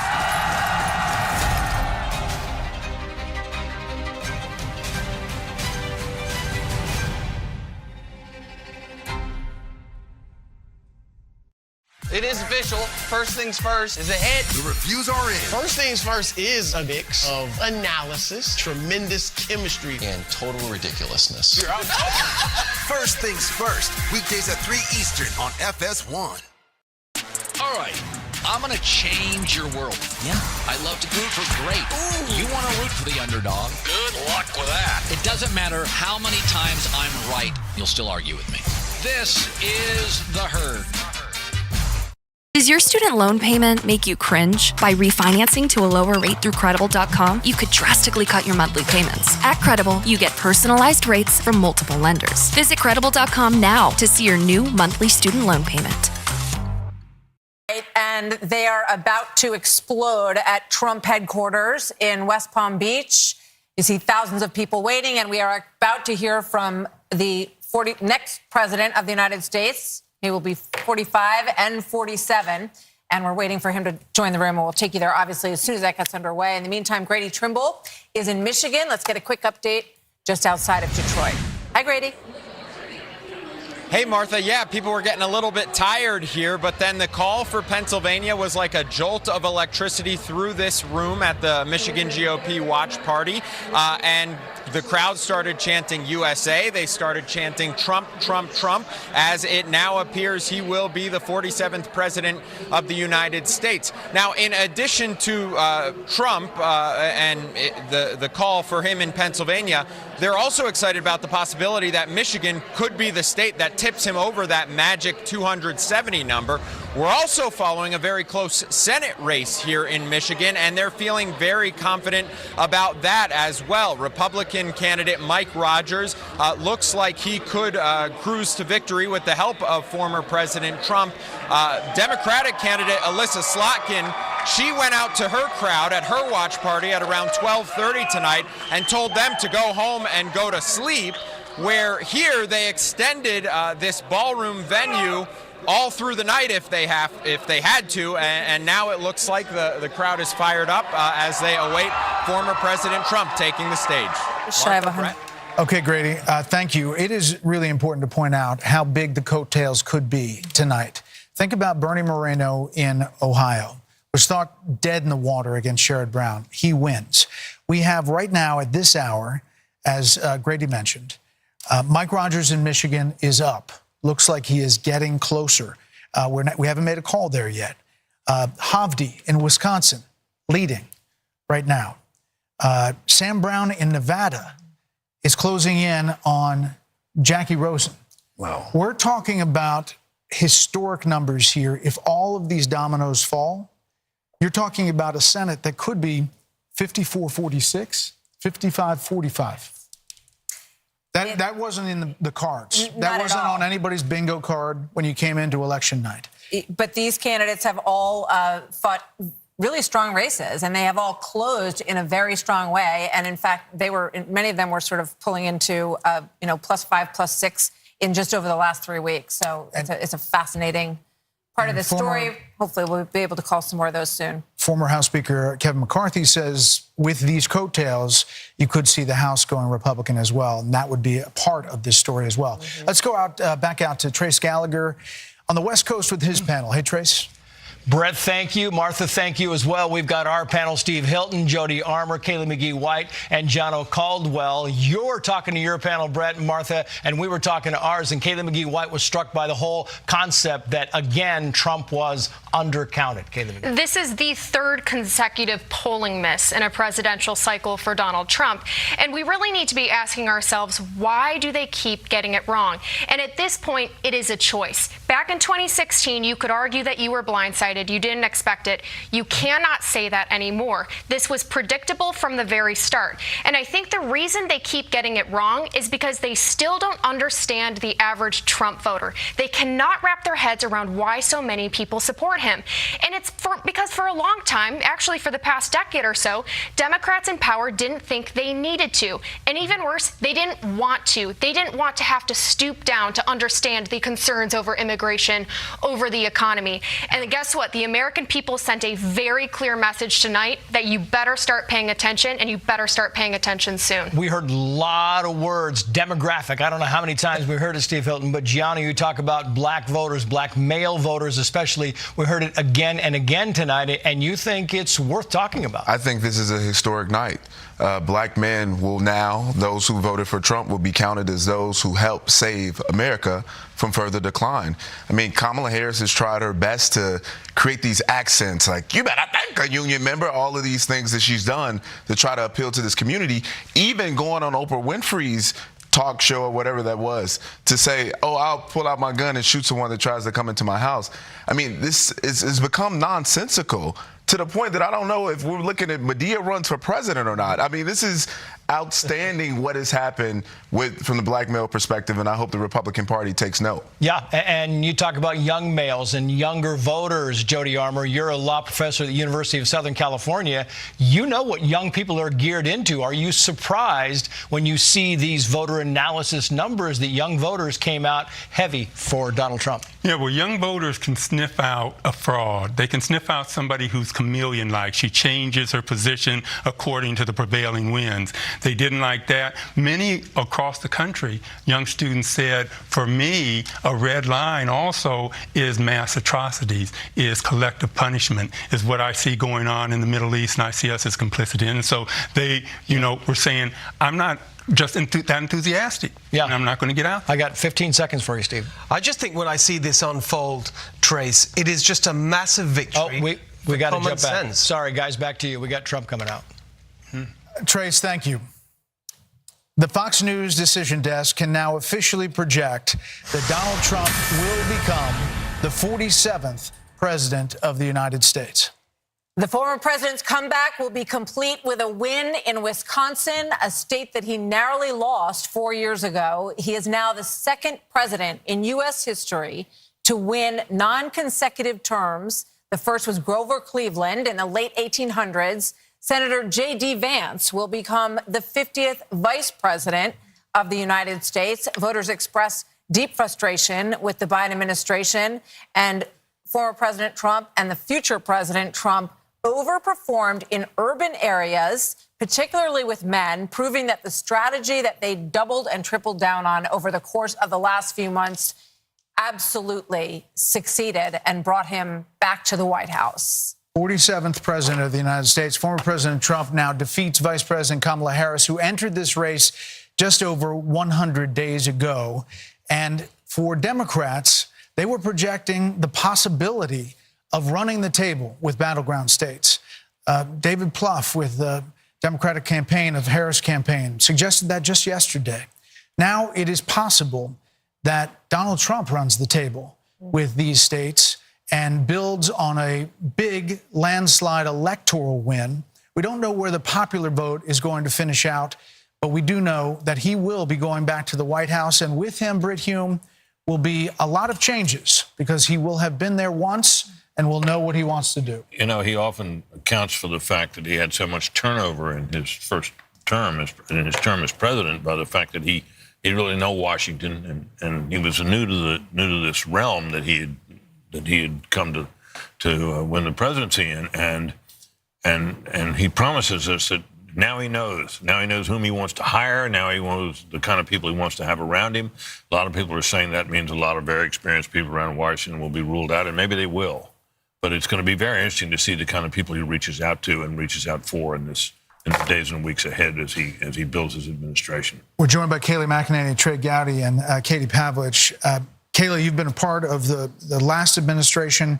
You've seen you can see the joy on all these people's faces. Think about the angst and the, all that this campaign has been through. And now there is the prospect of creating what you want to create in a second administration. Your thoughts, 30,000 feet of this win.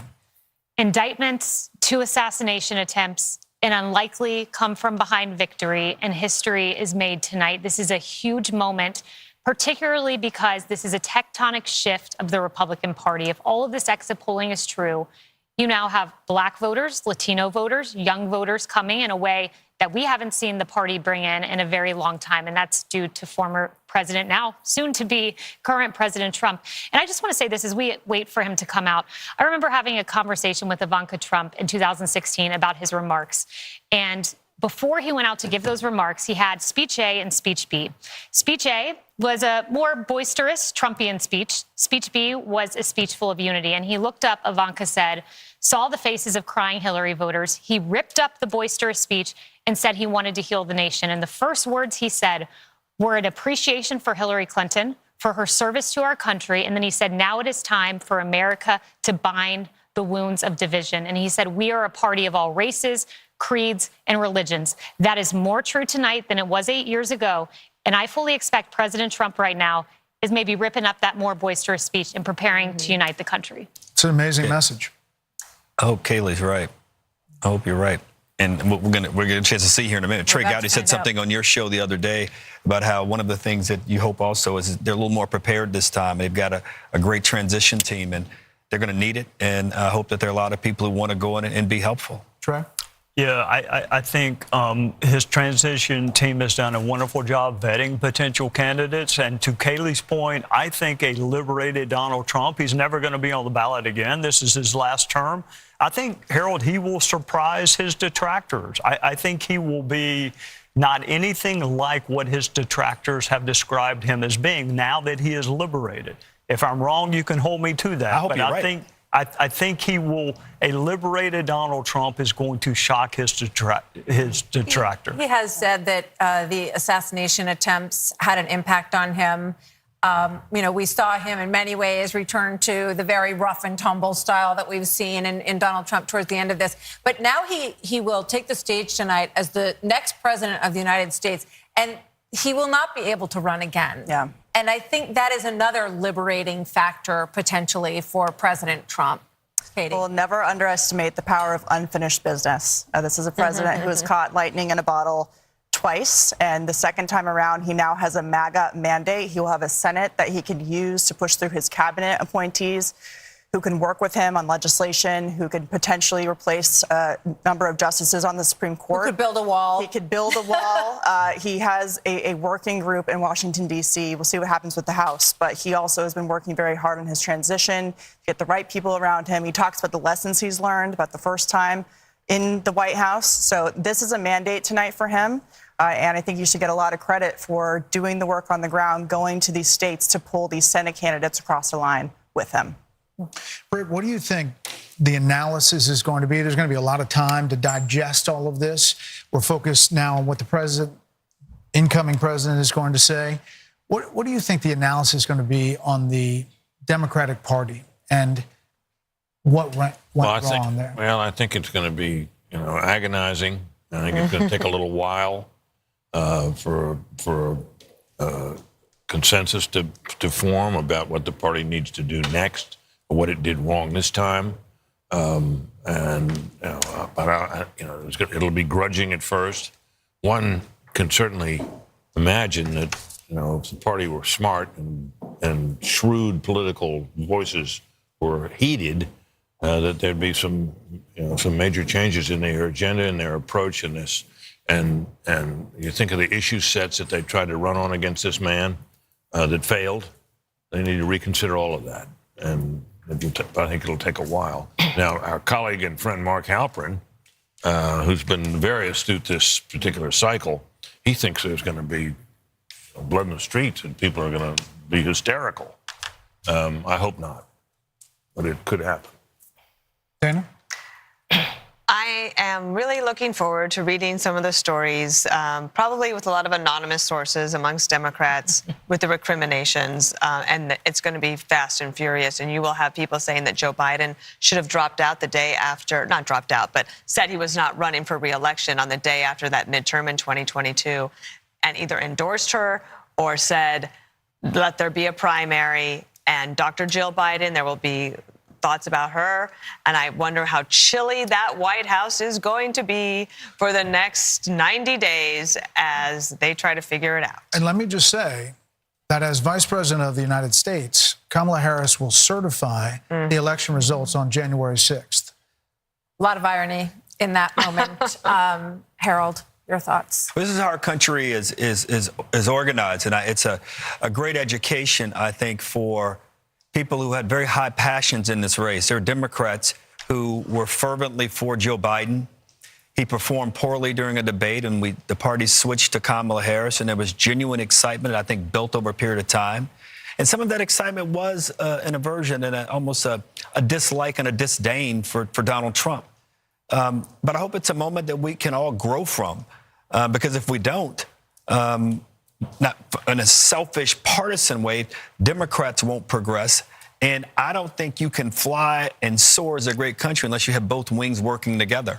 And President Trump, tonight, I'm going to be interested in that tone. Kayla, I was reminded of your words, reminded of what you said as you shared it.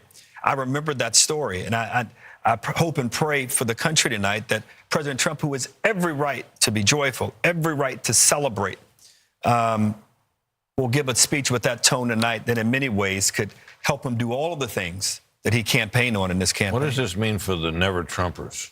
the Republicans, and the Lincoln Project people, and Bill Kristol, and people like that who Keep naming them. who seem to abandon everything they'd ever previously believed in order to oppose Donald Trump. Kellyanne? We'll get to the never Trumpers soon enough and the hundreds of millions of dollars wasted on them.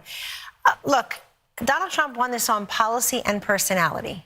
I don't want to be remiss here. He is talking about energy independence, manufacturing, an economy where everybody is working, no new foreign wars, getting out of the entanglements we currently have, respecting and resourcing law enforcement, border patrol, military. And by the way, friends, we don't get those policies without that personality. What did we hear during the Republican primaries? I want Donald Trump's policies without his personalities. Good luck with that. You don't get this strength and this resolve and this toughness. You don't get those policies without that. But I want to say this. It's on this phone that Huma Abedin placed the call 2:30 a.m. on November 9th, 2016. And on the other line was Secretary Clinton to concede the race to Donald Trump on my phone. I handed it to him, and I said to Vice President-elect Mike Pence, make sure Hillary actually concedes. She did. And President Trump was gracious to them, too. They came to the luncheon at the Capitol after the inauguration. The Obamas and the Clintons were there. I was there to see it myself. And then something just changed. The Washington Post said, let's impeach him at noon, 2 minutes after he's inaugurated. Melania wrote about this in her book. So, Harold, I hear you. I hope everybody can unify. But I got to tell you, my friend, I think it starts with your party and not mine. Fair enough. They got to. They had this guy in a courtroom. He's not an indoor cat. I get it. They have him. They had him in a courtroom. They have him impeached. They have him. And whether people think that was justified or not, now is a good time to respect the will of the people. Forget about us, the will of the people. I agree with you. I'm just saying be a gracious winner and let's move the country forward. I agree. And I know you will. That was my only point. I heard a gracious winner today when I talked to him. I really did. He's known for a while. He was going to. I wrote a piece on FoxNews.com October 11th saying he's going to have a narrow landslide. I think he's felt that for a while, but he wanted to go and earn it. And I even think the people around him have to be gracious too. I think he will. I don't know him as well as you, but I hope the people around him can be gracious as well. That's a different question. We can always hope. Yeah, well, that comes from the top. Once more, I just want to say how much money was spent on this election. $15.9 billion worth of bill. Wow. If you spend $1,000 a day for 2,740 years, that would be $1 billion. It was 16 times that. What has been spent on every race, the presidency, the whole deal. $16 billion. And here we are. What is that, a check you can write to for every American? What did you say? About $50. It's about 40. I want my $50. But I just want to say, every presidential race has a medium. You know, you go back to television, cable. Yeah. This was, in some ways, a podcast experience of a campaign. And those are free to go on podcasts.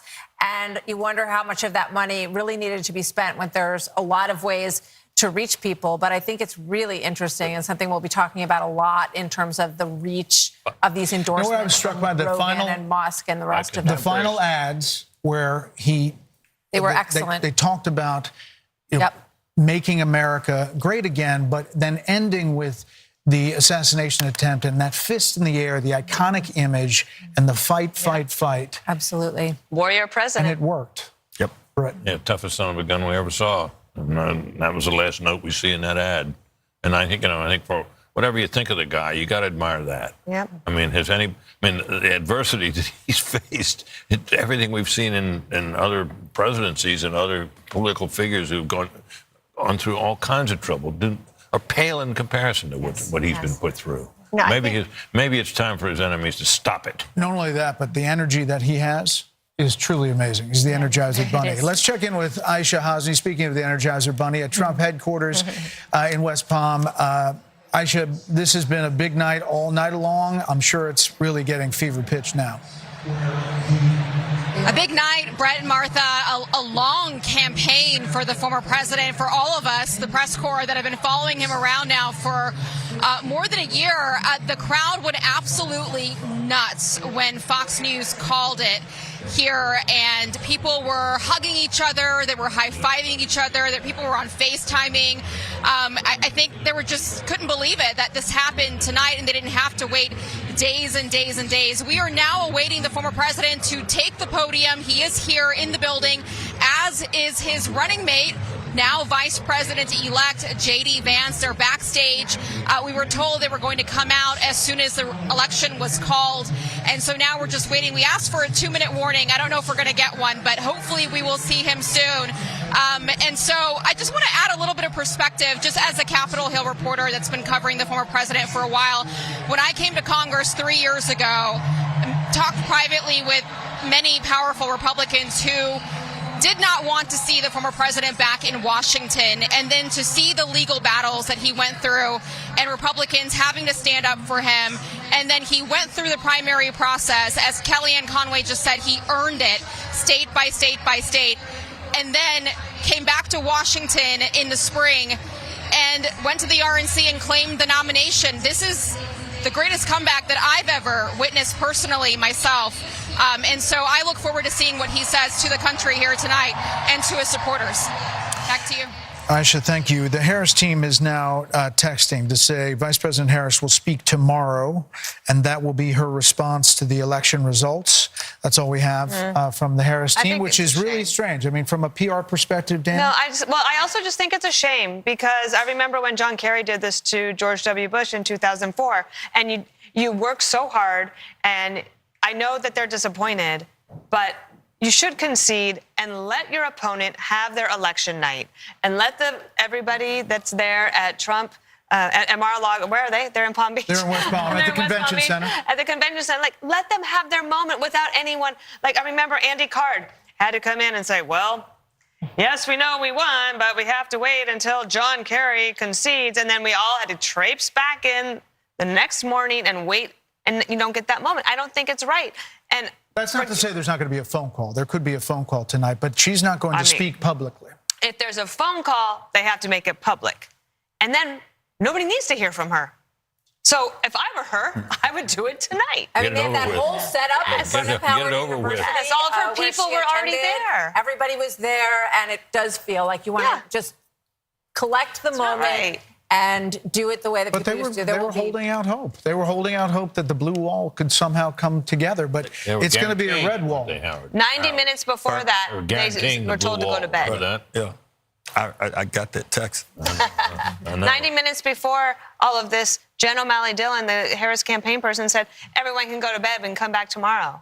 So she didn't even address her own supporters. We want her to call President Trump. She didn't talk to the people who were assembled there for hours for her. It just seems very ungracious. By the way, it ended up being a very bad split screen. You probably couldn't see it in here, but they're filing out, and he's expanding his folks, and they're all excited for him. Look, I think that Kamala Harris was a sign of the times, but I think that Trump's a metaphor for the country. And when he says we don't surrender, fight, fight, fight, we get back up, I just think I think that's what it is. The other thing I just want to say, maybe it's as a Catholic, maybe it's just as a Trump supporter, maybe it's just as a flawed human being. We all get second chances in this life. Rarely do we get a second chance as big as this one. And I have got to believe the man that I know and that Kayleigh worked with is going to work with a certain alacrity and energy to get things done very quickly. What he can do through executive order, what he could do with the Congress, bringing in the governors. Nobody gets a second chance this big in their lives and just puts it on the shelf like it's a trophy or a gold star. He's going to use that as a platform for good and undo some of these bad policies, and I think do even better. You know, these celebrities, these athletes, he's got job creators and innovators. He's got Elon Musk and Dana White. He's got people who make stuff, who people say, wow, there's an American success story, and he's going to bring them aboard. So Vice President Harris has now encountered what is known as the Van Buren curse. It's the failure of the vice president to get to the presidency. Only two have done it, and that is Martin Van Buren in 1836 and George H.W. Bush in 1988. You know, the question is what the Republican Party looks like now. And Kayleigh, it's a multiracial party, to your point. It's working class, and maybe it's the future. I mean, it's Elon Musk. It is Joe Rogan and podcast. It is, you know, there's an opportunity here on both parties to realign and change. There are going to be a lot of conversations that go on to that end. Who is the next standard bearer for President Trump? Is it J.D. Vance? Is he the one who picks up the torch after a 4-year legacy-defining term with the success that Kellyanne's describing? Is it J.D. Vance that picks it up? There's going to be a conversation about ground game. I mean, Kamala Harris over the weekend, they were saying they were knocking 1,000 doors a minute, and I have no reason to doubt that. It was an extraordinary ground game, but do ground games matter as much as podcasts, as much as real, authentic, viral moments like President Trump on the garbage truck or, President Trump at McDonald's, these viral moments that really captured the attention of the nation? And what does the Republican Party look like going forward? It's a broad coalition. It's an exciting coalition. And I think if President Trump manifests that working man agenda, no tax on tips, no, limit on credit card interest rate, that's a working man's economic agenda. And if he makes that happen in 4 years, this party may look like this for quite some time. I'm struck when you're talking about the authenticity part of this, because when I think about him with the French fries at McDonald's and standing up with blood on his face, fight, fight, fight, you can't fabricate. No, consultant can create those moments, Trey. Those are organic and they are authentic. And I think that is something that Kamala Harris fell really far short on in terms of the authenticity measure. Yeah, if you had told me that a billionaire from New York would be able to connect with middle America, I would have questioned that. To my friend, the gentleman from Tennessee, autopsies are painful, especially when the patient's still alive. I wonder what the Democrat Party is going to go through in the next weeks and months, because this was a loss that I don't think anyone saw coming, not to this magnitude. So what does the autopsy look like if you're a Democrat? It's painful, but you have to have one. How did you lose, and how did you lose this soundly? The easiest way to do it for them would be to simply say, if Joe Biden hadn't clung to the job, clung to the nomination, and hidden his condition with a lot of help, they could have had an open nominating process and gotten a more attractive nominee. But I don't know that who would have been freer to walk away from Biden policies and would have had a better shot. I mean, I think that's the easiest, simplest solution. But I'm not sure that's where they'll go. But that makes sense. I don't think you can pass over an African American female, which is a very loyal constituency for the Democrat Party. I don't see how they could have passed over. But if he'd left the office and she'd run, she would have been put through a different process and would have had competition, and the whole thing would have been different. Against her. Who would have run against her? But Harold, you have a Democratic Party that's pretty old.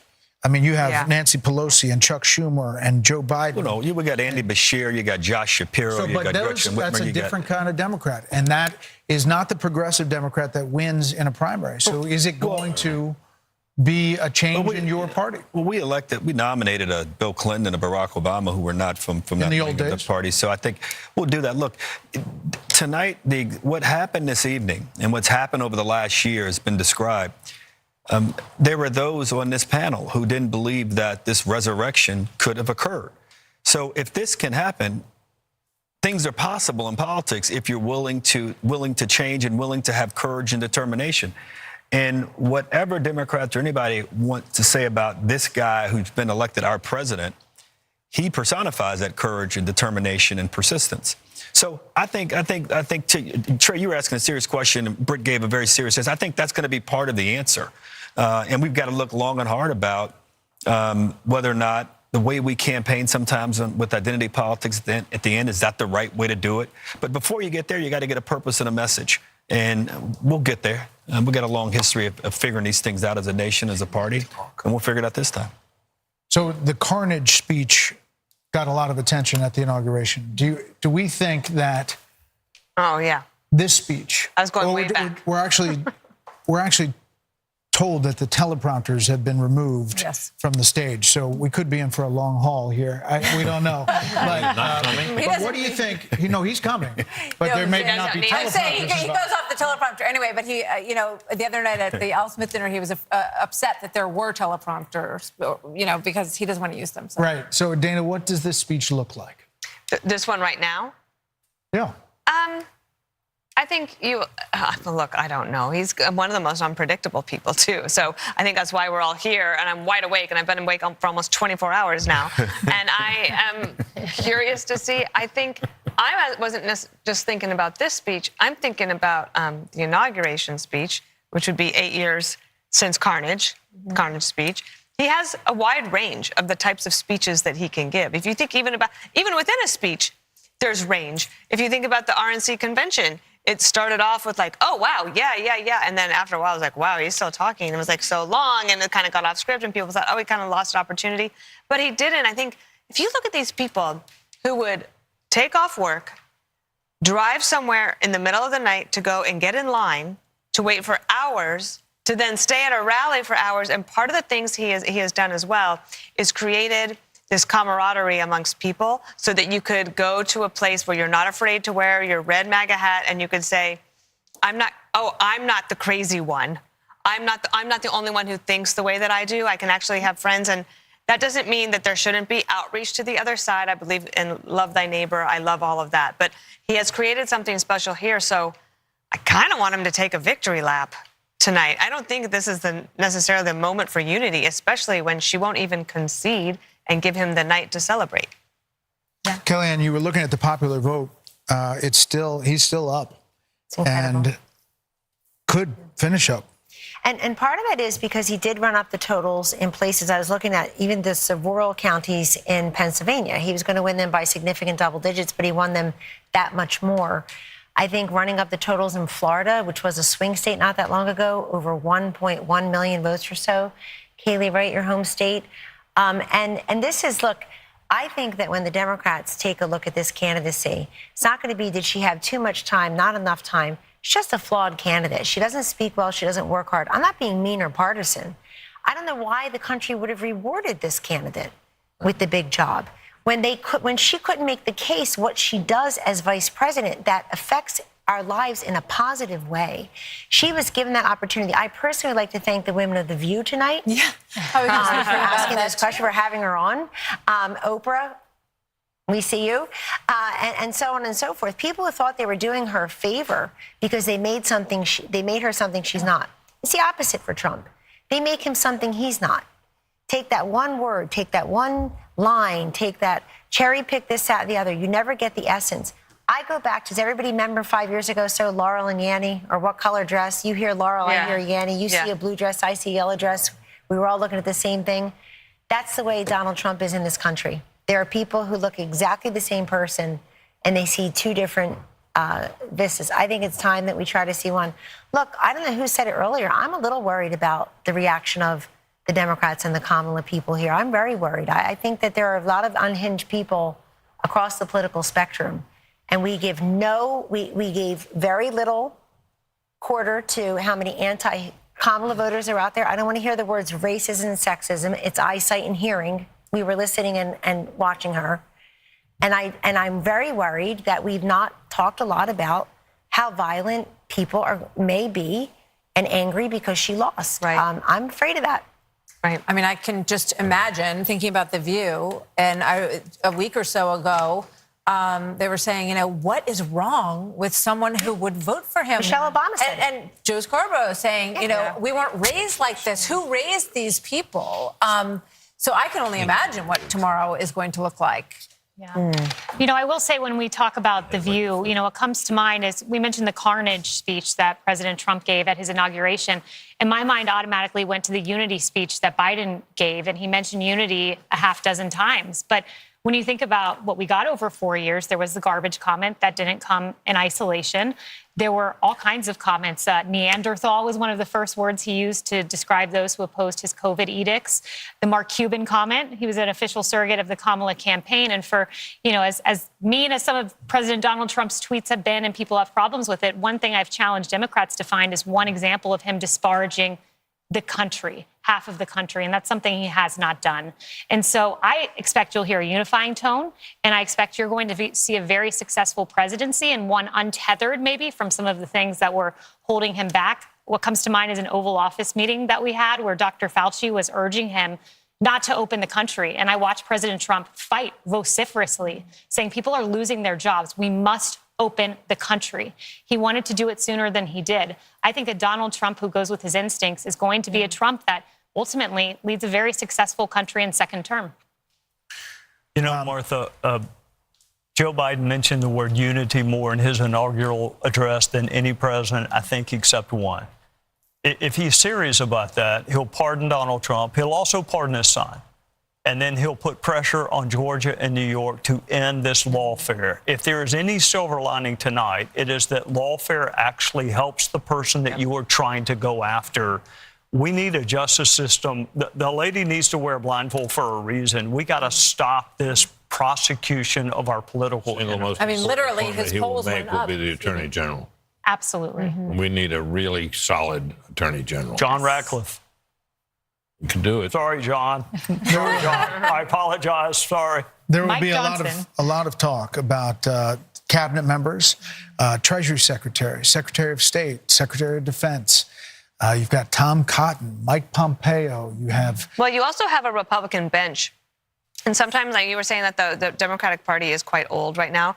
There's not a great bench, although there are some, and especially, but when you take governors out of states, then you leave a hole, and then you have to build up that bench back up. But the Republican bench is pretty strong right now. There you see Doug Burgum and Vivek Ramaswamy, Steve Wynn and his lovely wife, Andrea.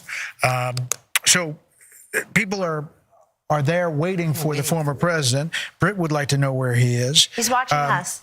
Can we say tonight, though, Harold, that the melting pot still works?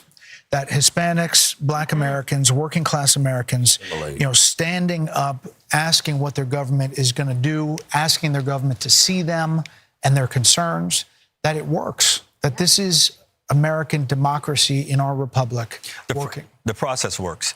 I think as we get a final account of the numbers and the coalition that President Trump won with this time, I think it'll be one that will be for the history books.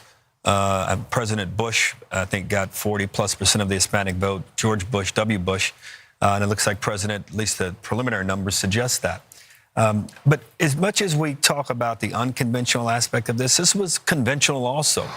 People believed him. He resonated with voters. He resonated with communities, rural communities, urban communities, suburban communities across the country. And I congratulate him tonight. I didn't want him to win, but I congratulate him on his victory and wish him the best for my country. And I can only hope that the concerns that are articulated by my dear friend Kellyanne, that they're not realized. I hope that my party and my friends, and for that matter, Republicans alike, that we're all able, once we get past the moment here, the 24 hours of excitement and joy and celebration, to understand that what we're really celebrating is the greatest experiment to have ever come to existence. It'll celebrate 250 years of its own existence in 2026. So those are my thoughts, Brett. I'm struck by the issue that of abortion because it was talked about so much, and it was presented as if, you're a woman and you are not going to support her, then you hate all women. They said that husbands, were hateful towards their wives and the women in their lives if they didn't support this candidate. And I think it just goes to show that kind of, manipulating, it doesn't win and people narrowcasting us based on our gender. I think Kamala Harris was talking to us from the waist down, and I think Donald Trump was talking to us from the waist up as well. That's where my eyes, my ears, my heart, my brain, and my big mouth are. So, I mean, you got to talk to the woman in full. It's as if she doesn't know anything about the economy, or she doesn't care about what's going on in Ukraine or Israel or with Iran, or can't do the math on her grocery bill. It's an insult. Of course people care, but we care about many things. Just as we are not monolithic in life, we're not monolithic thinkers politically.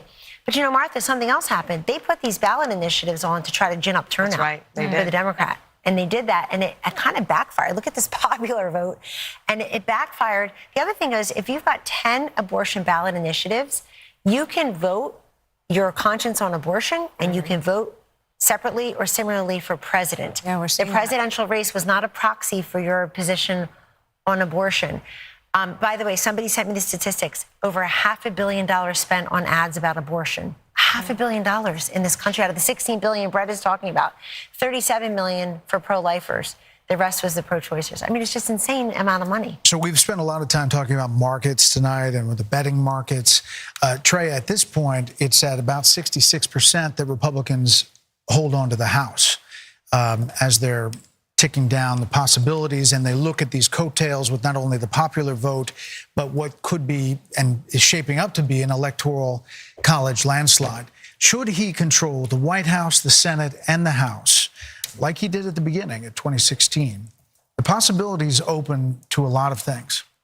Yeah, I was there in 2016, and we had everything but an agenda. That mistake will not be made this time. He will deal with the border. He will deal with tax is coming up. There is a plan being formulated by Mike Johnson right now, and John Thune or John Cornyn or whoever becomes the majority leader. The mistakes of 2016, I think we were surprised that he won. I'm not saying he was surprised, but others were surprised. The other thing I would remind you, Brett, when he won in 2016, do you recall what he said about Hillary Clinton? She's been through enough. There was a lot of pressure to prosecute her. He said she's been through enough. I wish my Democrat friends would say the same thing about him and say enough is enough. Drop the cases in New York and Georgia. Biden shouldn't wait on Donald Trump to end these federal cases. They should be ended by Joe Biden. If you really want unity, then quit using lawfare to divide the country. Quit using the justice system to try to win political races.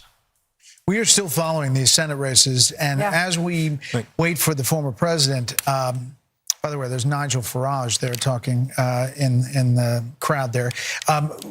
Britt, this is remarkable in that some of these races were not even suspected to be close, expected to be close. Mike Rogers, he was a long shot at one point against Alyssa Slotkin. Good candidate. In Michigan, good candidate. Strong candidate. Former chairman of the House Intelligence Committee. Right. Attractive guy.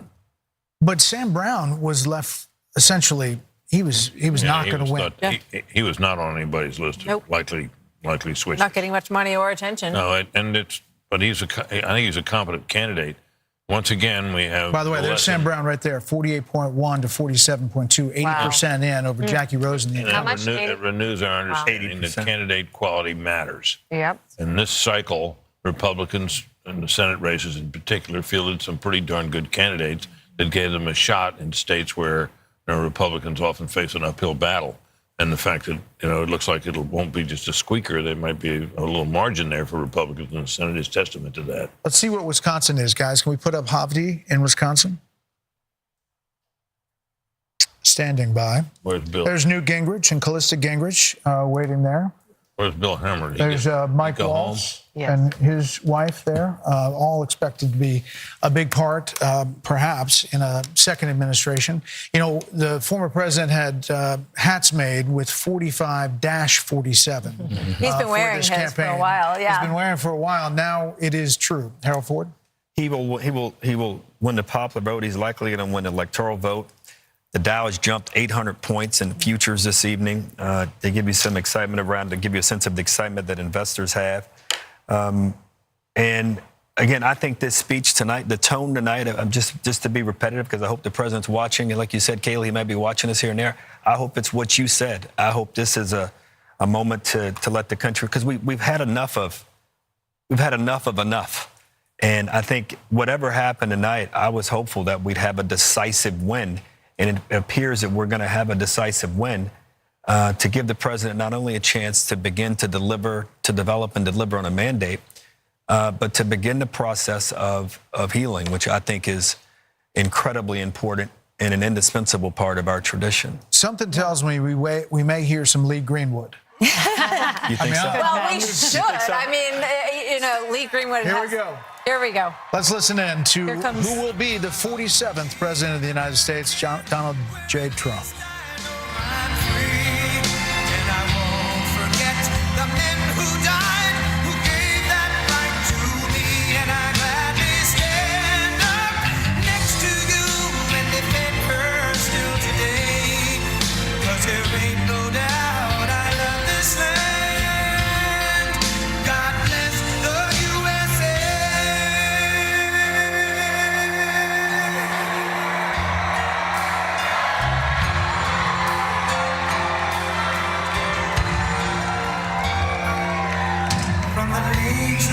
Arizona to the hills of Tennessee, across the plains of Texas, from sea to shining sea, from Detroit down to Houston, and New York to LA, where there's pride in every American heart, and it's time we stand and say,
Thank you very much. Wow.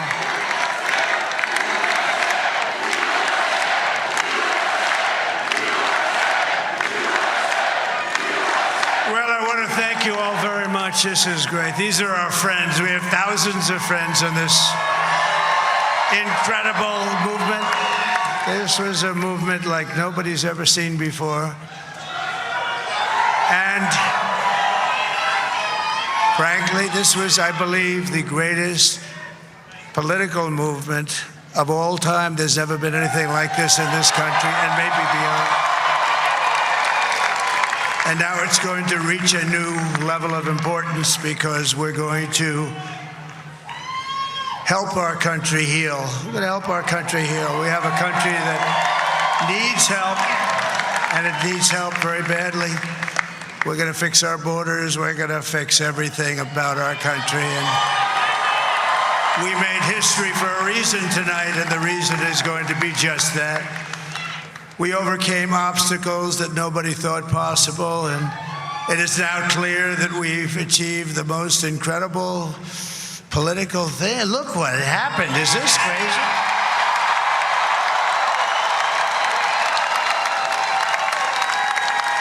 But it's a political victory that our country has never seen before, nothing like this. I want to thank the American people for the extraordinary honor of being elected your 47th president and your 45th president.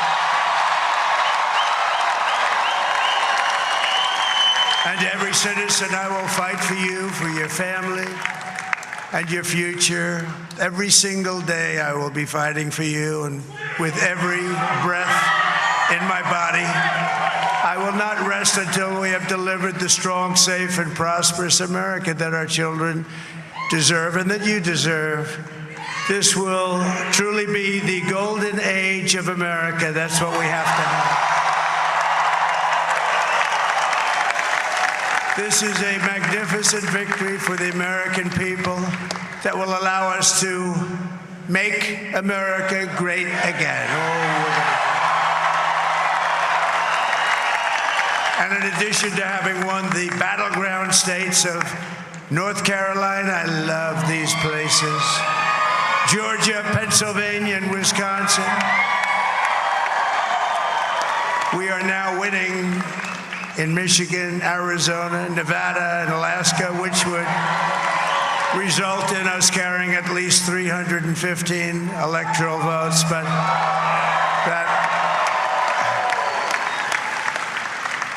But it's much easier doing what the networks did or whoever called it, because there was no other path. There was no other path to victory. We also have won the popular vote. That was great. Very proud of her.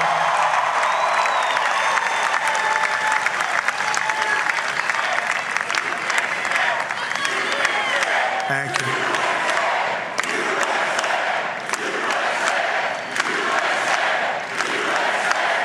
Thank you very much. Thank you.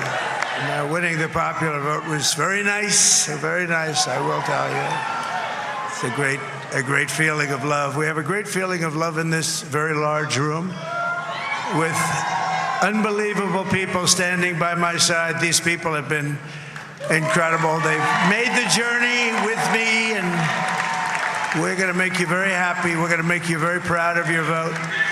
I hope that you're going to be looking back someday and say that was one of the truly important moments of my life when I voted for this group of people beyond the president, this group of great people.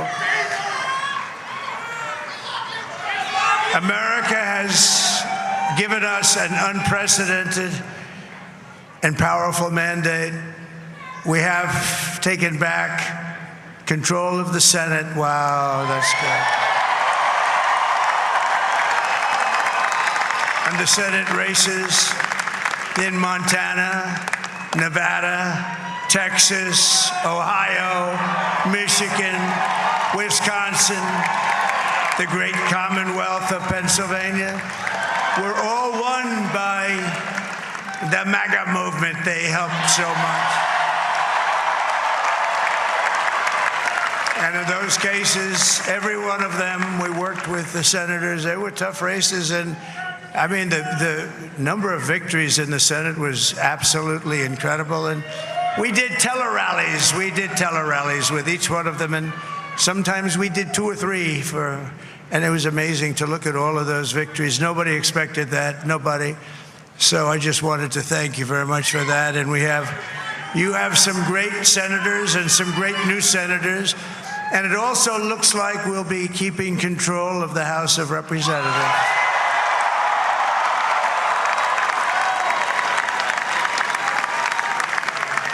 And I want to thank Mike Johnson. I think he's doing a terrific job.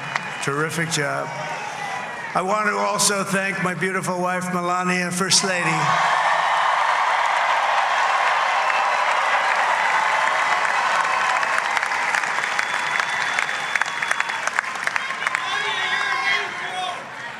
Who has the #1 best-selling book in the country. Can you believe that?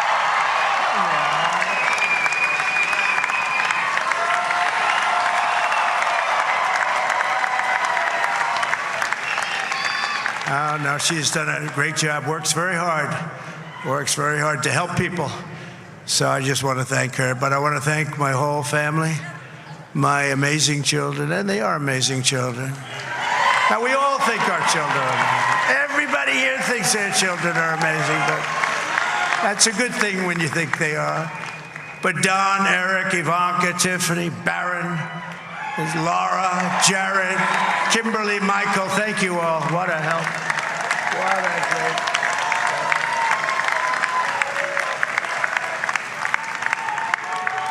My father-in-law, Victor, is tremendous, and we miss very much Melania's mother, Amalia. We miss Amalia, don't we, huh? She would be very happy right now, standing on this stage. She'd be so proud. She was a great woman, that one. Beautiful inside and out. She was a great woman. I want to be the first to congratulate our great, now I can say, Vice President-elect of the United States, J.D. Vance.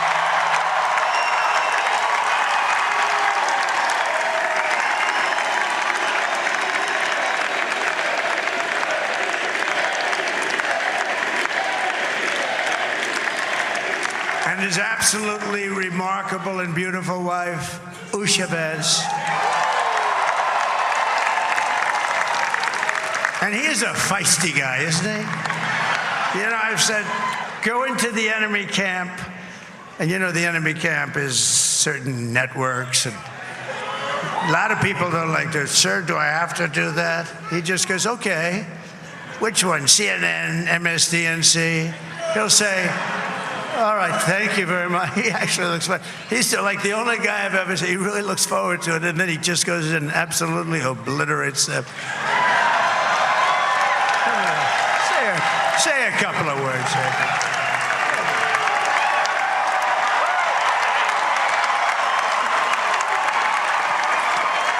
Wow.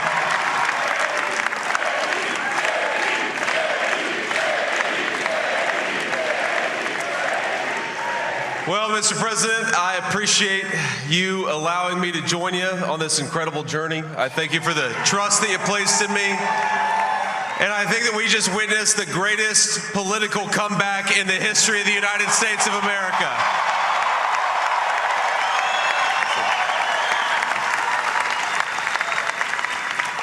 And under President Trump's leadership, we're never going to stop fighting for you, for your dreams, for the future of your children. And after the greatest political comeback in American history, we're going to lead the greatest economic comeback in American history under Donald Trump's leadership.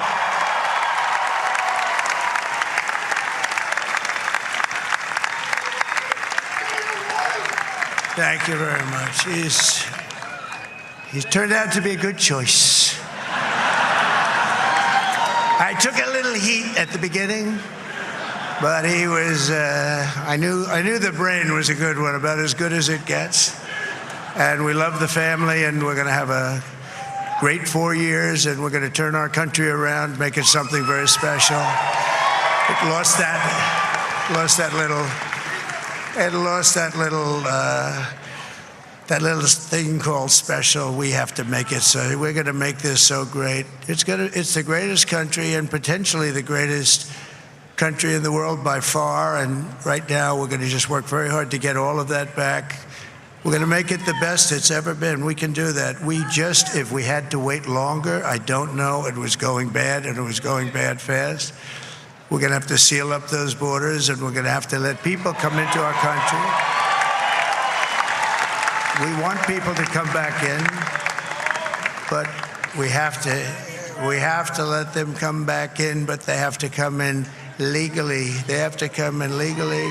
Let me also express my tremendous appreciation for Susie and Chris, the job you did. Susie, come here. Come here, Susie. Chris, come here, Chris. Susie likes to stay sort of in the back, let me tell you. The Ice Maiden, we call her the Ice Maiden. Come here, Chris. Come here, Chris. Susie likes to stay in the background. She's not in the background. Come here, say something. This wasn't expected, but I just want to thank, obviously, President Trump for this journey. It was a great one, and he's a hell of a candidate, and he's going to be a hell of a great 47th president. And this team that we had, the best team, and, of course, even my boss, Susie Wiles, the best. Thank you. Thank you, and thank you, Susie. Look at her, she's shy. I've never seen her be shy before. Susie. They're great. Everybody up here is great. Everybody up here is very special. But the Trump, who did you say? Oh, let me tell you, we have a new star. A star is born, Elon.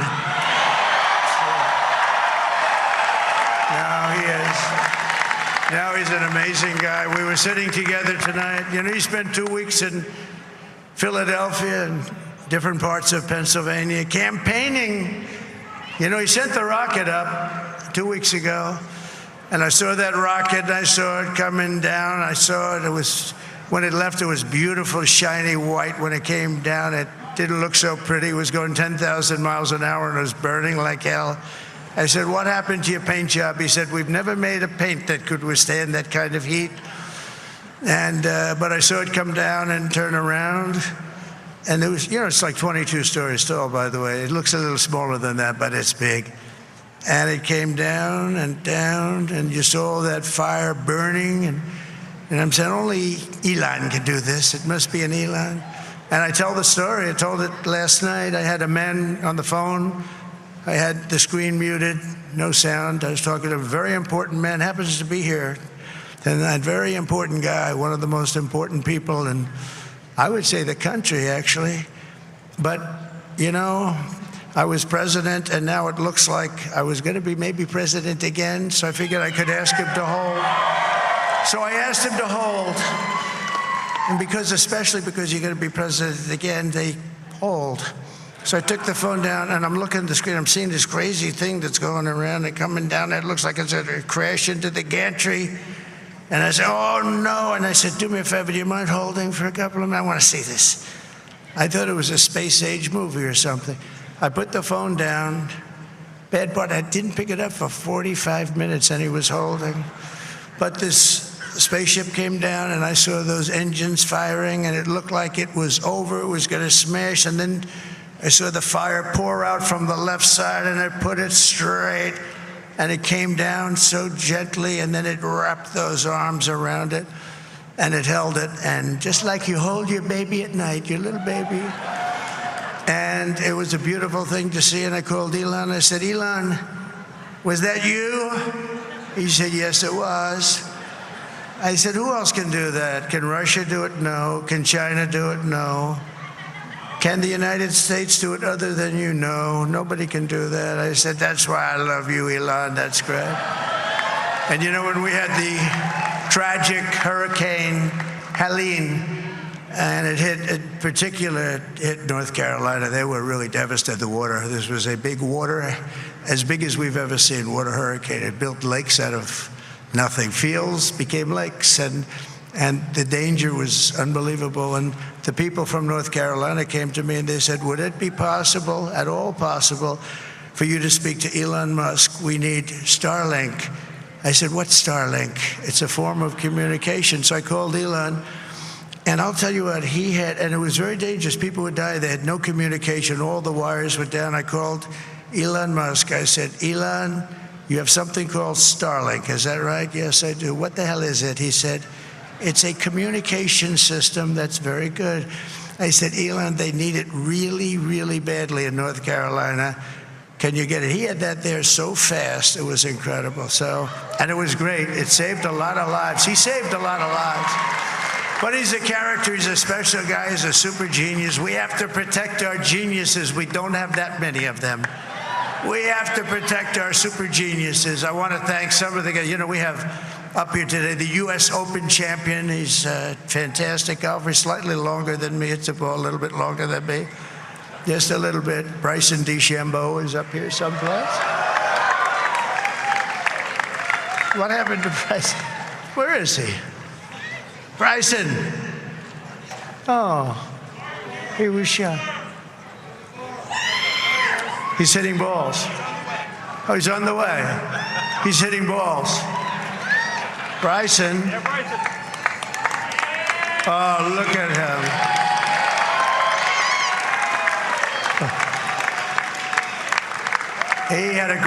He's got a great career going.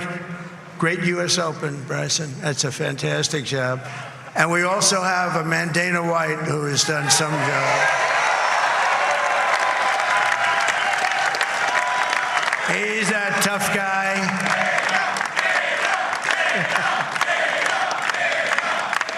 So Dana started UFC and came to me, do you mind if I use your... Nobody wanted to give him a ring because they said it's a rough sport, a little rough.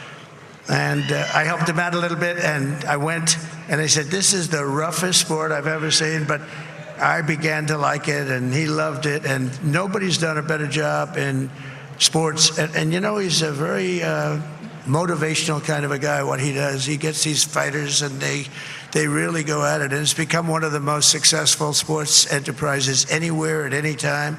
It's doing so well. I'd like to ask Dana just to say a couple of words because people love to hear from him. Dana,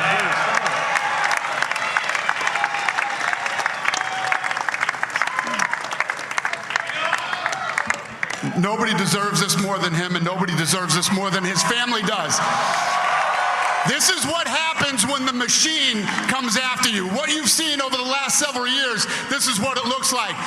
Couldn't stop him. He keeps going forward. He doesn't quit. He's the most resilient, hard-working man I've ever met in my life. His family are incredible people. This is karma, ladies and gentlemen. He deserves this. They deserve it as a family. I want to thank some people real quick. I want to thank the Nelk Boys. boys, Aiden Ross, Theo Vaughn, busting with the boys, and last but not least, the mighty and powerful Joe Rogan. And thank you, America. Thank you. Have a good night.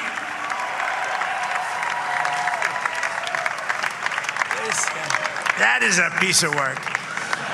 No, he's really an amazing guy. But most of all, I want to thank the millions of hardworking Americans across the nation who have always been the heart and soul of this really great movement.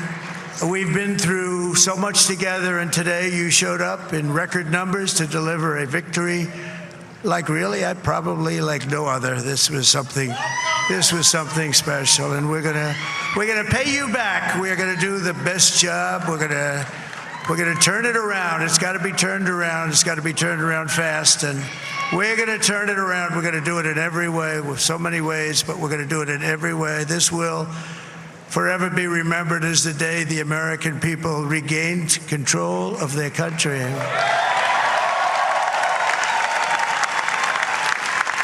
So I just want to say that on behalf of this great group of people, these are hard-working people. These are fantastic people, and we can add a few names like Robert F. Kennedy Jr. He came in, and he's going to help make America healthy again.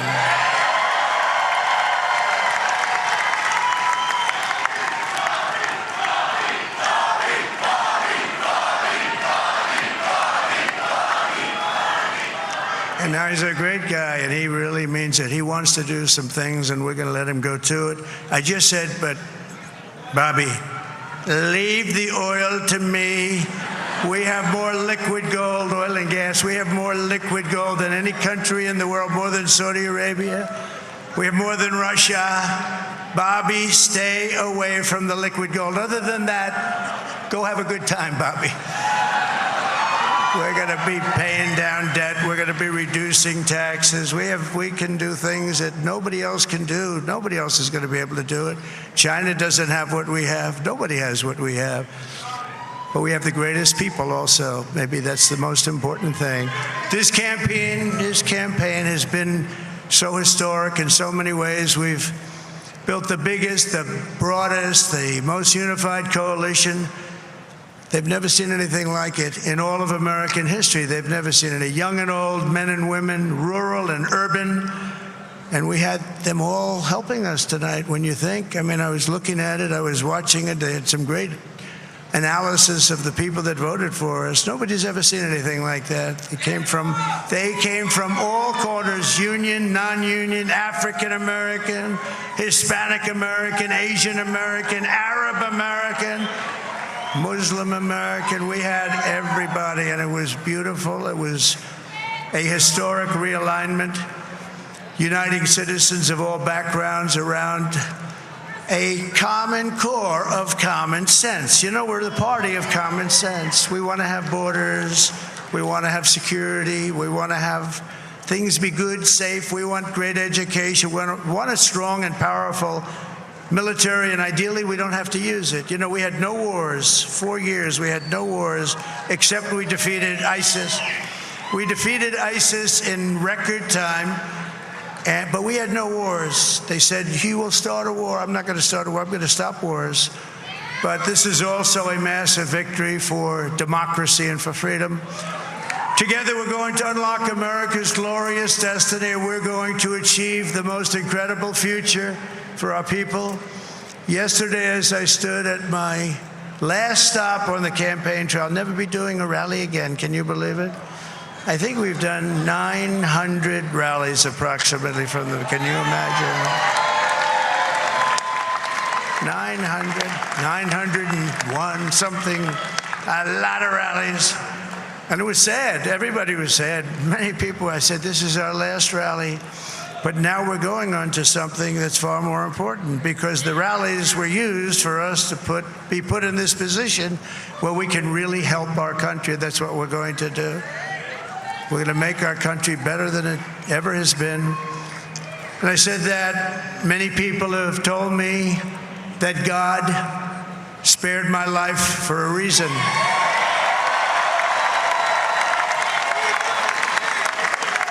And that reason was to save our country and to restore America to greatness. And now we are going to fulfill that mission together. We're going to fulfill that mission.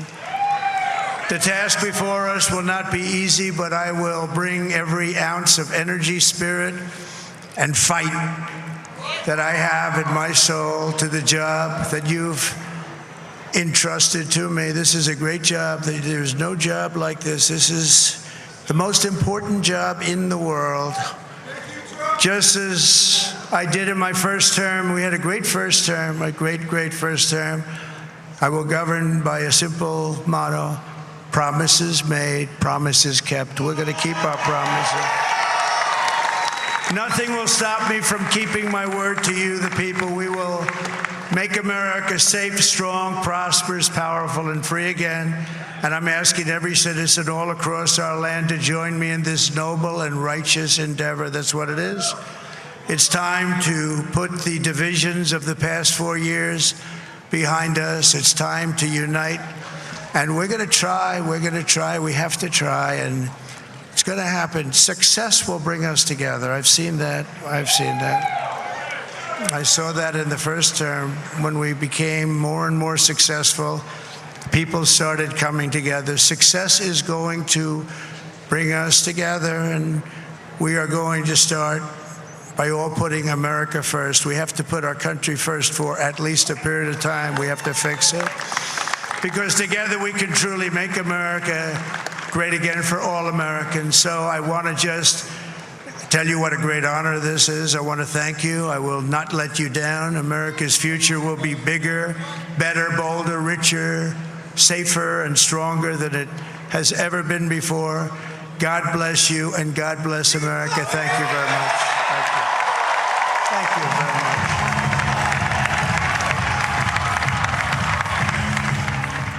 much. Donald J. Trump, the man who will be the 47th president of the United States, in West Palm Beach at the convention center there. He said he's going to make America great again for all Americans. Said God spared his life for a reason in those 2 assassination attempts. He said promises made, promises kept, and he has a big agenda ahead. He thanked a lot of people on that stage and said success will bring us together. Trying to bring the country together after what is a bruising, damaging, very vitriolic campaign that comes to an end with this massive win. He praised a lot of people, including Elon Musk, who he called a new star, up-and-comer, that guy. Have you met him? I think he's an up-and-comer. He went on about the rocket for a while. He did. But he did the dismount, and now he goes on to be president-elect of the United States once again. It's an extraordinary story, an absolutely phenomenal political comeback for Donald J. Trump, who will be the 47th president of the United States when he is inaugurated on January the 20th. And he said that God spared him from those assassination attempts in order to lead the country. He said success will bring us together, and he said it was an honor. And he thanked everyone involved and thanked the American people for tonight's outcome. We have no indication that Vice President Harris has made a phone call. We're trying to get confirmation that there has been any concession. We don't have any word that that has happened. We were told by her campaign that she's going to wait till tomorrow to do something and to respond to all of this, but no phone call, as we can tell right now. We're going to wrap up with our panel: Harold Ford Jr., Katie Pavlich, Mark Thiessen, Kellyanne Conway, Kayleigh McEnany, and Trey Gowdy. It's almost 3 a.m. You know what they all are. Just come on. You're fine. Harold, final thoughts. I'll be brief. The next few days, I think, are really, really important for the country, for Democrats, for the leadership in my party to reach out to the president-elect. I thought this speech tonight was the right tone. Kelly, you said he might give this kind of speech, Kayleigh, and I was pleased that he did. It's 3 o'clock in the morning in the East Coast. He gave the speech like it was 9 o'clock in the evening. He's got great energy. Congratulations again to him. And I believe what he said and want him to act on it. One person who was not there for this celebration tonight was Corey Comparatore, who was killed at that July 13th Butler rally. So God bless his soul. I'm sure he'll be happy with the results tonight. The United States of America turns 250 years old in 2 years, and Donald Trump is going to be in the White House, and I think he will probably throw a pretty good party for America. A heck of a birthday party for Indeed. America. Mark, we don't know how big this is going to be. There may be more coattails with Senate races yet to call. Yeah. He won Texas by 15%. He won it by 6% in 2020. We're going to see some big numbers, and he could win the popular vote. Yeah, it's a landslide, and it's getting landslidier as the evening goes on. Having written presidential speeches, the thing that jumped out at me is that most of these speeches begin with, "I just received a call from my opponent, who graciously conceded the election, and I thanked her and I congratulated her on a well-fought campaign." Has Kamala Harris not called him? We don't have any indication. And by the way, why is she not speaking tonight? She lost. She just go to bed? I mean, Wisconsin's called. It's over. Why is she not coming out and conceding? It's shameful. The whole thing was that he was going to say he won when he didn't really win, or not concede if he lost. Right. Yeah. And now here we are. President Trump took a victory lap, well-deserved. This is a huge political comeback. It's looking like a landslide. We'll see if that amount. He could have won every single swing state, by the way. We will see. The most important line, this will be remembered as the day the American people regained control of their country. What a line. Donald Trump did that tonight. Right. Conciliatory, magnanimous. It's not a political comeback to me. It's a political resurrection. I don't think anybody saw this. My only advice to him, hire people that are not going to write books for your cabinet. Do not make the same mistakes you made with the first term. Don't hire people that are going to go get a book advance to trash you later on. Kellyanne. Hating Trump has become a cottage industry, very lucrative, makes some people famous. I think that's going to go away now, by and large. Some people will still be the only gear that they have. But I don't know that America's going to abide it. This is a country filled with need, and that need has deepened and it has worsened in these last 4 years. And those are big jobs in the White House and the administration. I think we're going to find a lot of great men and women who want to step up and serve, who are willing to make that sacrifice of money, privacy, safety, perhaps, God forbid, time, scrutiny, because they know that this man is going to work with the same kind of energy and enthusiasm, and I'm going to say the word again, alacrity and urgency, that you saw in these rallies, this nonstop punishing schedule. Donald Trump showed up to the American people, stood up and showed up for them, and then today they stood up and showed up for him. Well, I want to say a couple of things. One is this journey has been absolutely amazing. From covering this race from the beginning, think about all the things that happened, all of the bumps along the road, the debate June 27th, a candidate that gets 2 assassination attempts, a new nominee, all that we followed. It's been a joy covering it with you, but we have so many people at Fox behind the scenes that put all of this on, that make all of this happen. And there's just a cast of thousands. So thank you to, there we go. There we go. Wave of the control room. People, super supportive group, fantastic leadership here at Fox, and we're grateful to all of you who made this happen. Last Saturday we had a rehearsal. There was 100 people in this room, so we're grateful to them for making it look easy out here, and I'm grateful to you. It has always been a joy to be by your side on these journeys, and thank you all at home for standing with us and for sharing this incredible election process with us. You know, Bill Hemmer is off the board currently, but he'll be back very soon. I think he's going to be back in just a few hours, but he did tremendous work going through all of those numbers.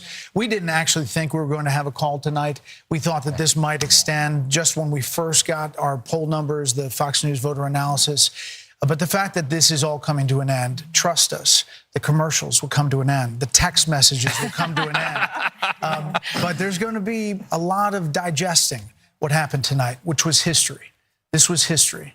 And don't forget where you were tonight. I think a lot of the American people I spoke with said, I just want there to be a decisive outcome. And I think that is a gift to the country. And I hope that we can all wake up in the morning and be and move forward with our great country. Thank you for joining us for Democracy 24 election night coverage. Trace Gallagher picks it up from here. Good night, everybody. Morning. Good morning.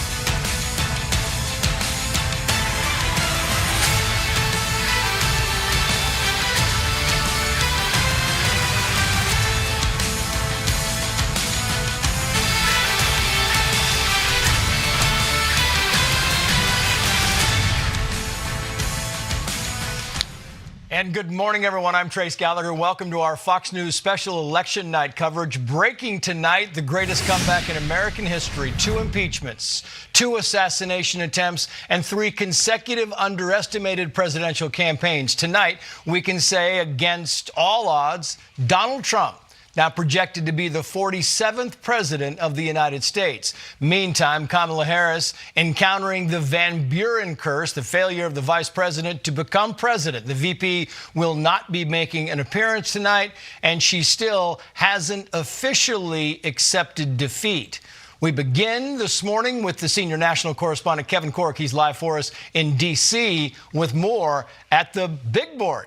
Kevin, good evening. Good morning. Yeah, good morning, my friend. Quite an overnight and quite a morning here in the nation's capital. Listen, you and I talked at length throughout this entire process, Trace, about what might be the pathway to victory for Donald Trump. Conversely, what might be the pathway to victory for Kamala Harris. Tonight, a virtual sweep of the blue wall. Let me show you where we are, 277, and that's obviously still with a few states out there on the board. I'm just going to point some out for you. Great state of Michigan still out there on the board. Right now, still too close to call, 77% in. The former president and future president leading here 52-45. Now, I do want to point something out, Trace. Sometimes we'll get a look at a state like that and we'll say, well, Kevin, 77%, how many other votes are out there? Let me show you. This is our remaining vote. The darker the color, the more votes that are out there. So as you take a look, you can see some of these areas, they're clean up. They're nice and bright and gray, which means there are no more votes to count. However, the ones that are more magenta, a little pinkish in color, still some votes out there. You may be wondering, what about Detroit, Kevin? What about Wayne County? Listen, down in Wayne County, they still got some votes. Look at this, Trace, 30% in. That's remarkable, but that's sort of traditional. You know how this goes. You'll have a big state, and then all the smaller counties will report their votes, and then the big cities sort of hang on to their ballots until the very last minute, and then they unveil all these ballots. Well, this time Detroit's done a little bit of that, but take a look. You see some other areas here. They've got votes still out there for the former president. Let me just point out one here. This is up here in Antrim County. Obviously, red county here, 71-26.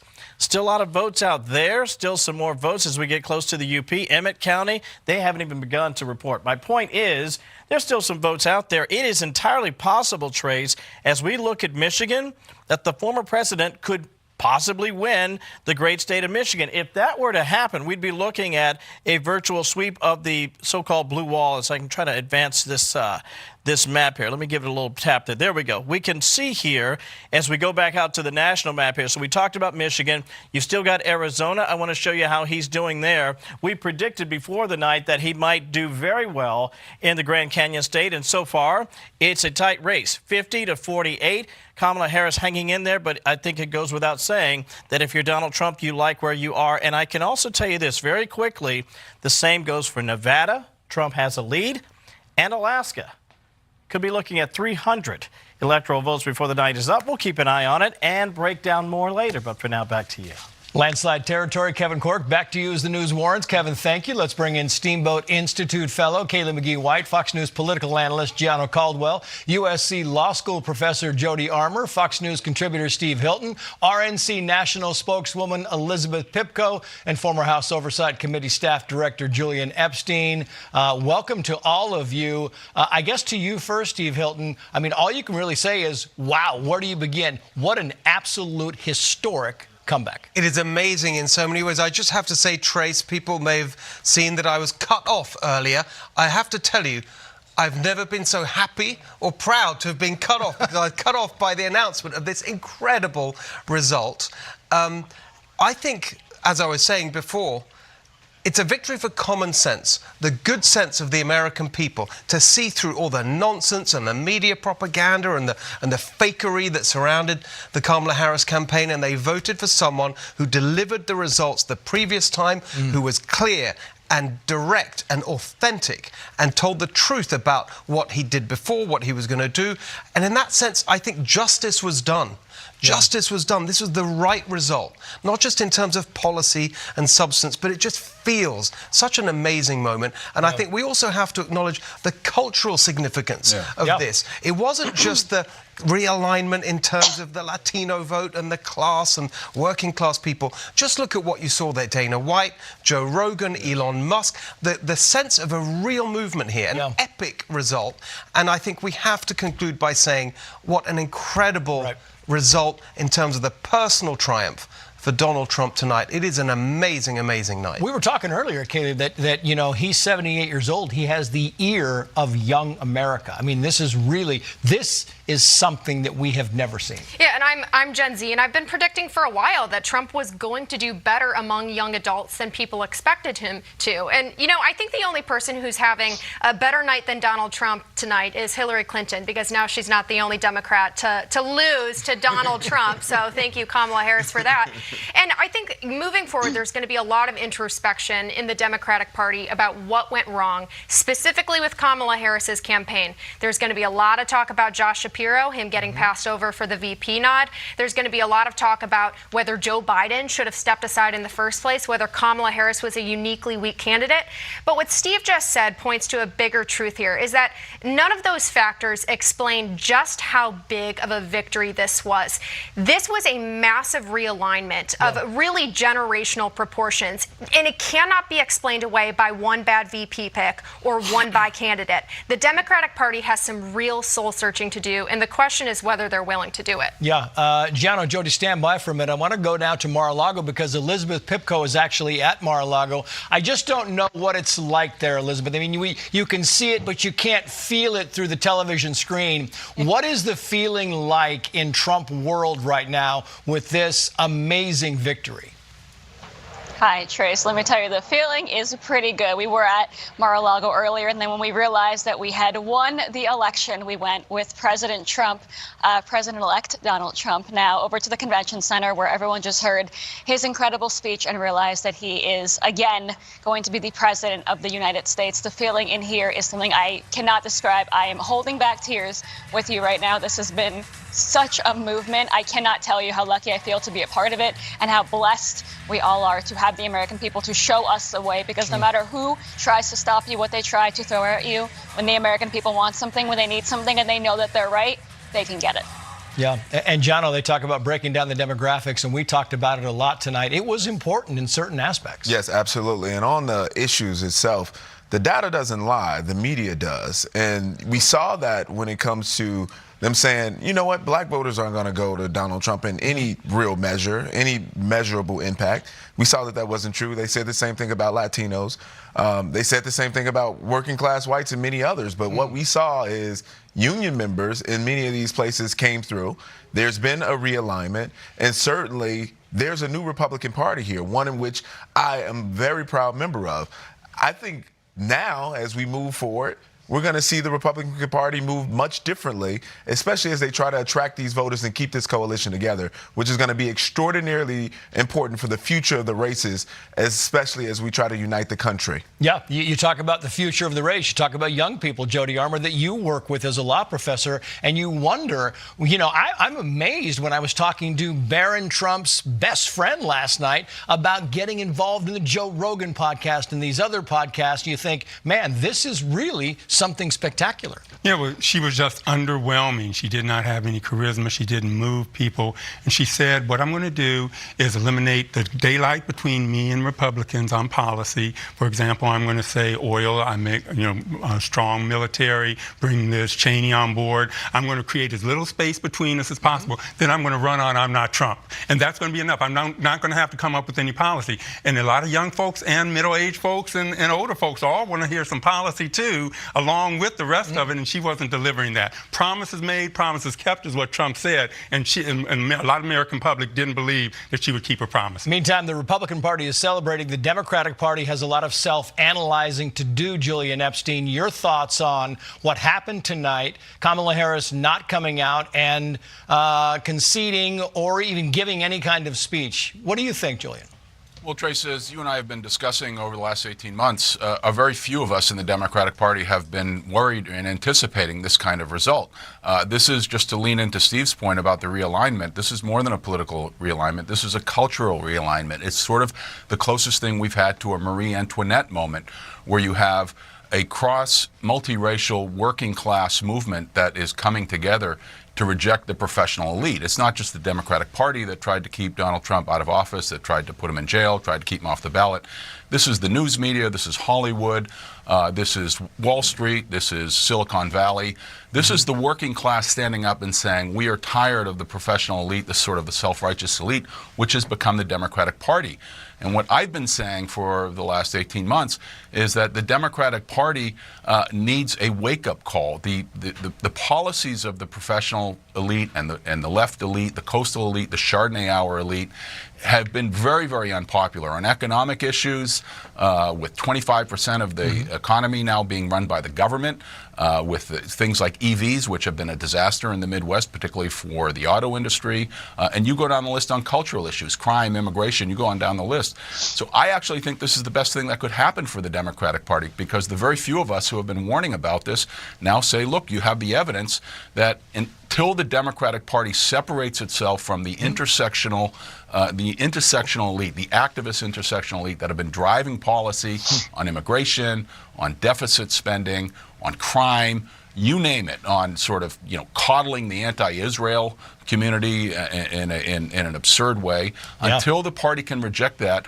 I think they're going to see more nights like this. Yeah, I think you might be right. Kayleigh was joking earlier about can't wait to see The View tomorrow morning. I'm wondering, he says realignment, Steve. Are we talking about maybe a realignment in the media? They lied to us again and again and again. Well, there should be, exactly as Julian was saying. But I'm not sure we are going to get that, because you're already seeing some of the really offensive excuses being wheeled out. Yeah. Racism, sexism. Oh, America won't vote for a woman. If I could just offer a perspective on that as a new American from the UK, right? The British Conservative Party has produced 3 women prime ministers. Yeah. It has just elected a black woman as its leader. The idea that America is somehow uniquely sexist and uniquely racist and won't vote for a woman, it's so offensive and ridiculous. The reason that America didn't vote for Kamala Harris is because she's a terrible candidate, because she didn't make clear where she stood, because she was all over the place on policies and she was not credible, she was not authentic,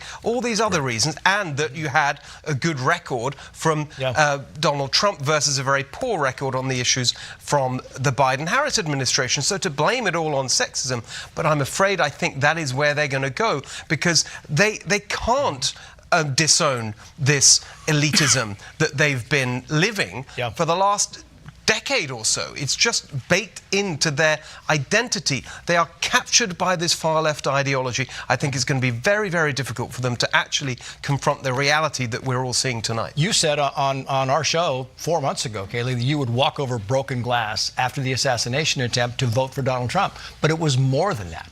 It was more than just the attempts on his life and the lawfare and so forth. People came together in this country saying enough is enough. And he won people over. And I think that he won people over on the issues. And that's another thing that Democrats are going to really have to re-examine here.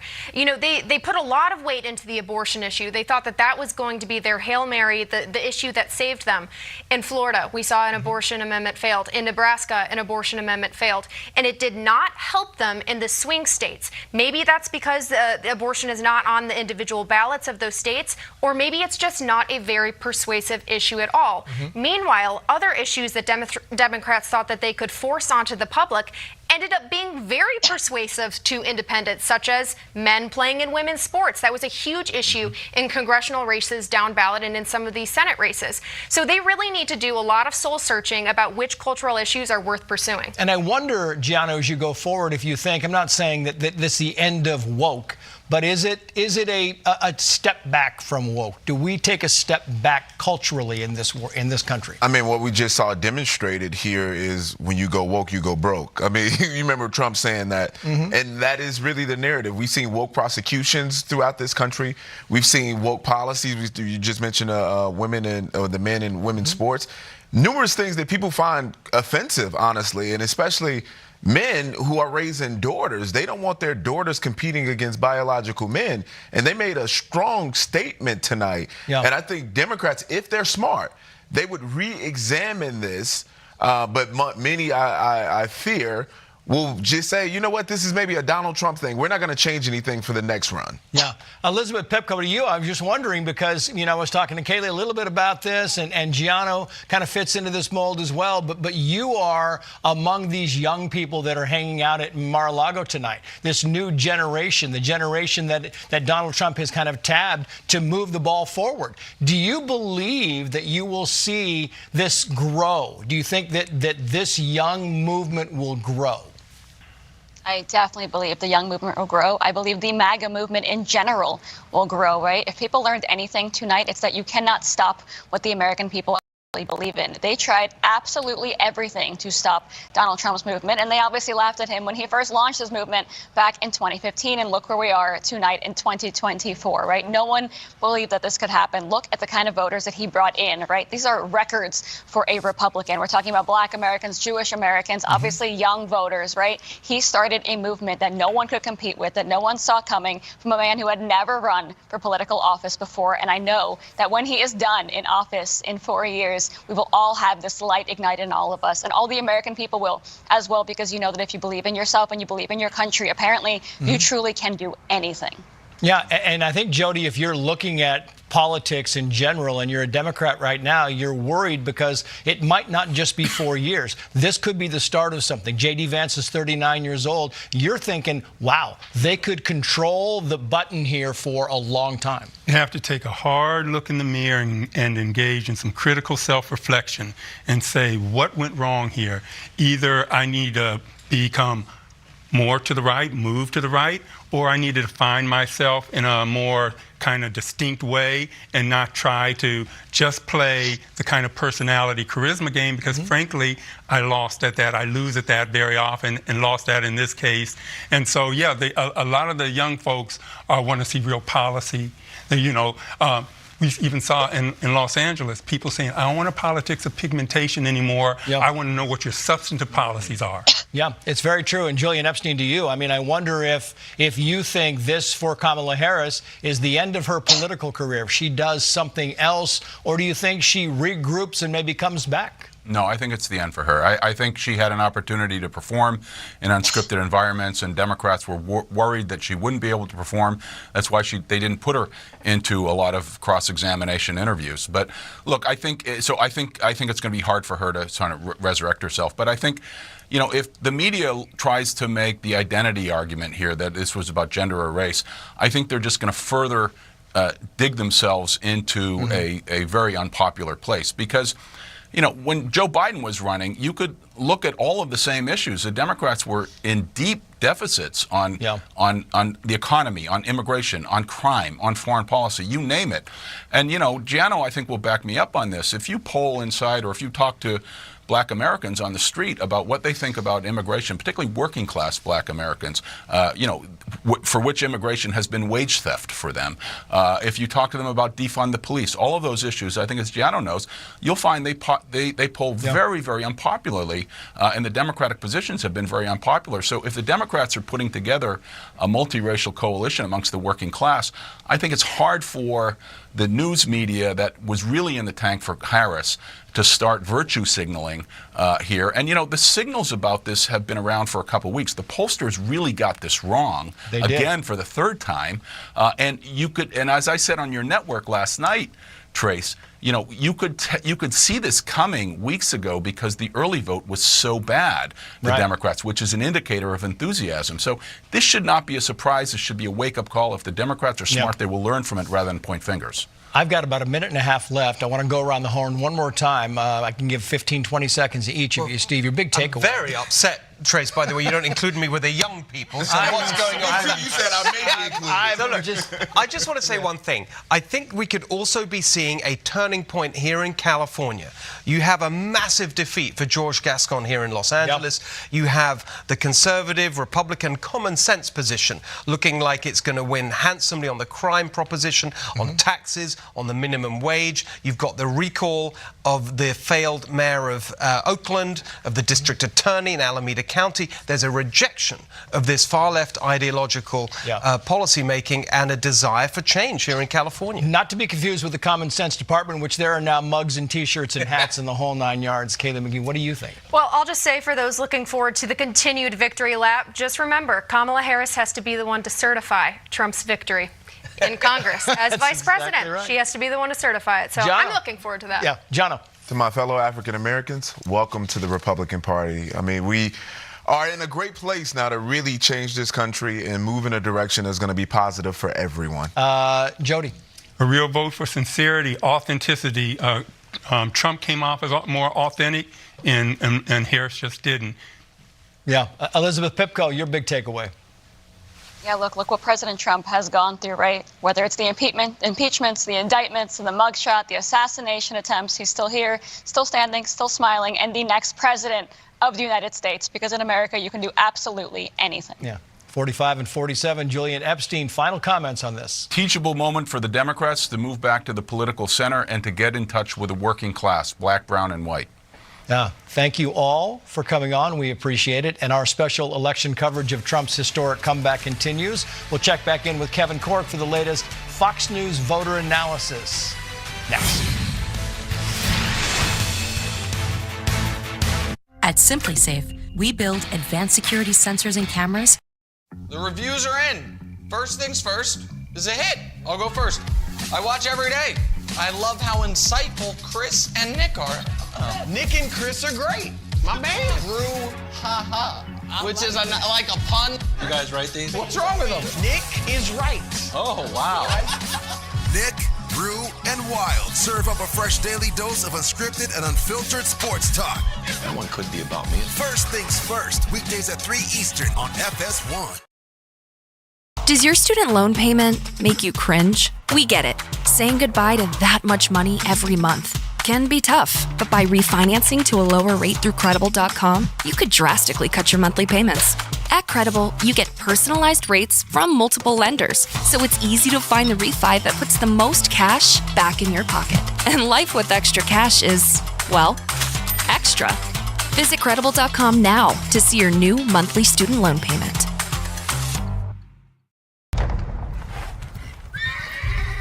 You believe you were sent by God? Yes.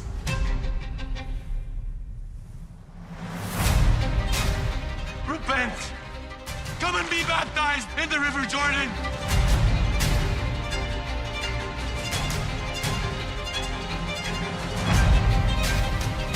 I speak in the name of the one true God. Sunday, it's a huge day of football on Fox. Let's go! It all kicks off with a special Veterans Day pregame show, live from Naval Base San Diego. Then, Brock Purdy and the Niners. What a play!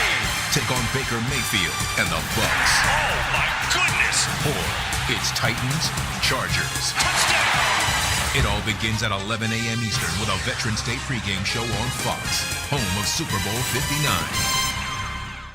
Stops. You're not alone. Visit maketheconnection.net. Welcome back to our continuing breaking news coverage as Donald Trump becomes the 47th President of the United States. Now, for a sampling of what voters were saying as they exited polling places around the country today, let's get back live to the senior national correspondent, Kevin Corke, with the Fox News voter analysis numbers. Kevin. Very interesting looking inside the numbers here, Trace. We've not only been tracking what the different groups have been thinking and talking about, but how the breakouts actually ultimately went. Let me just share this. We wanted to show you some of the key groups and how they voted in this national election. Black voters, 15%. That may not sound like a lot, but when you consider back when he ran in 2016, the former president and future president rolled in right around 8% at that point, maybe 9% in some key demographics, at least among black voters. That's pretty solid. But when you look at 15, That's a heck of a lot better. Hispanic voters, 40%. A lot of people, Trace,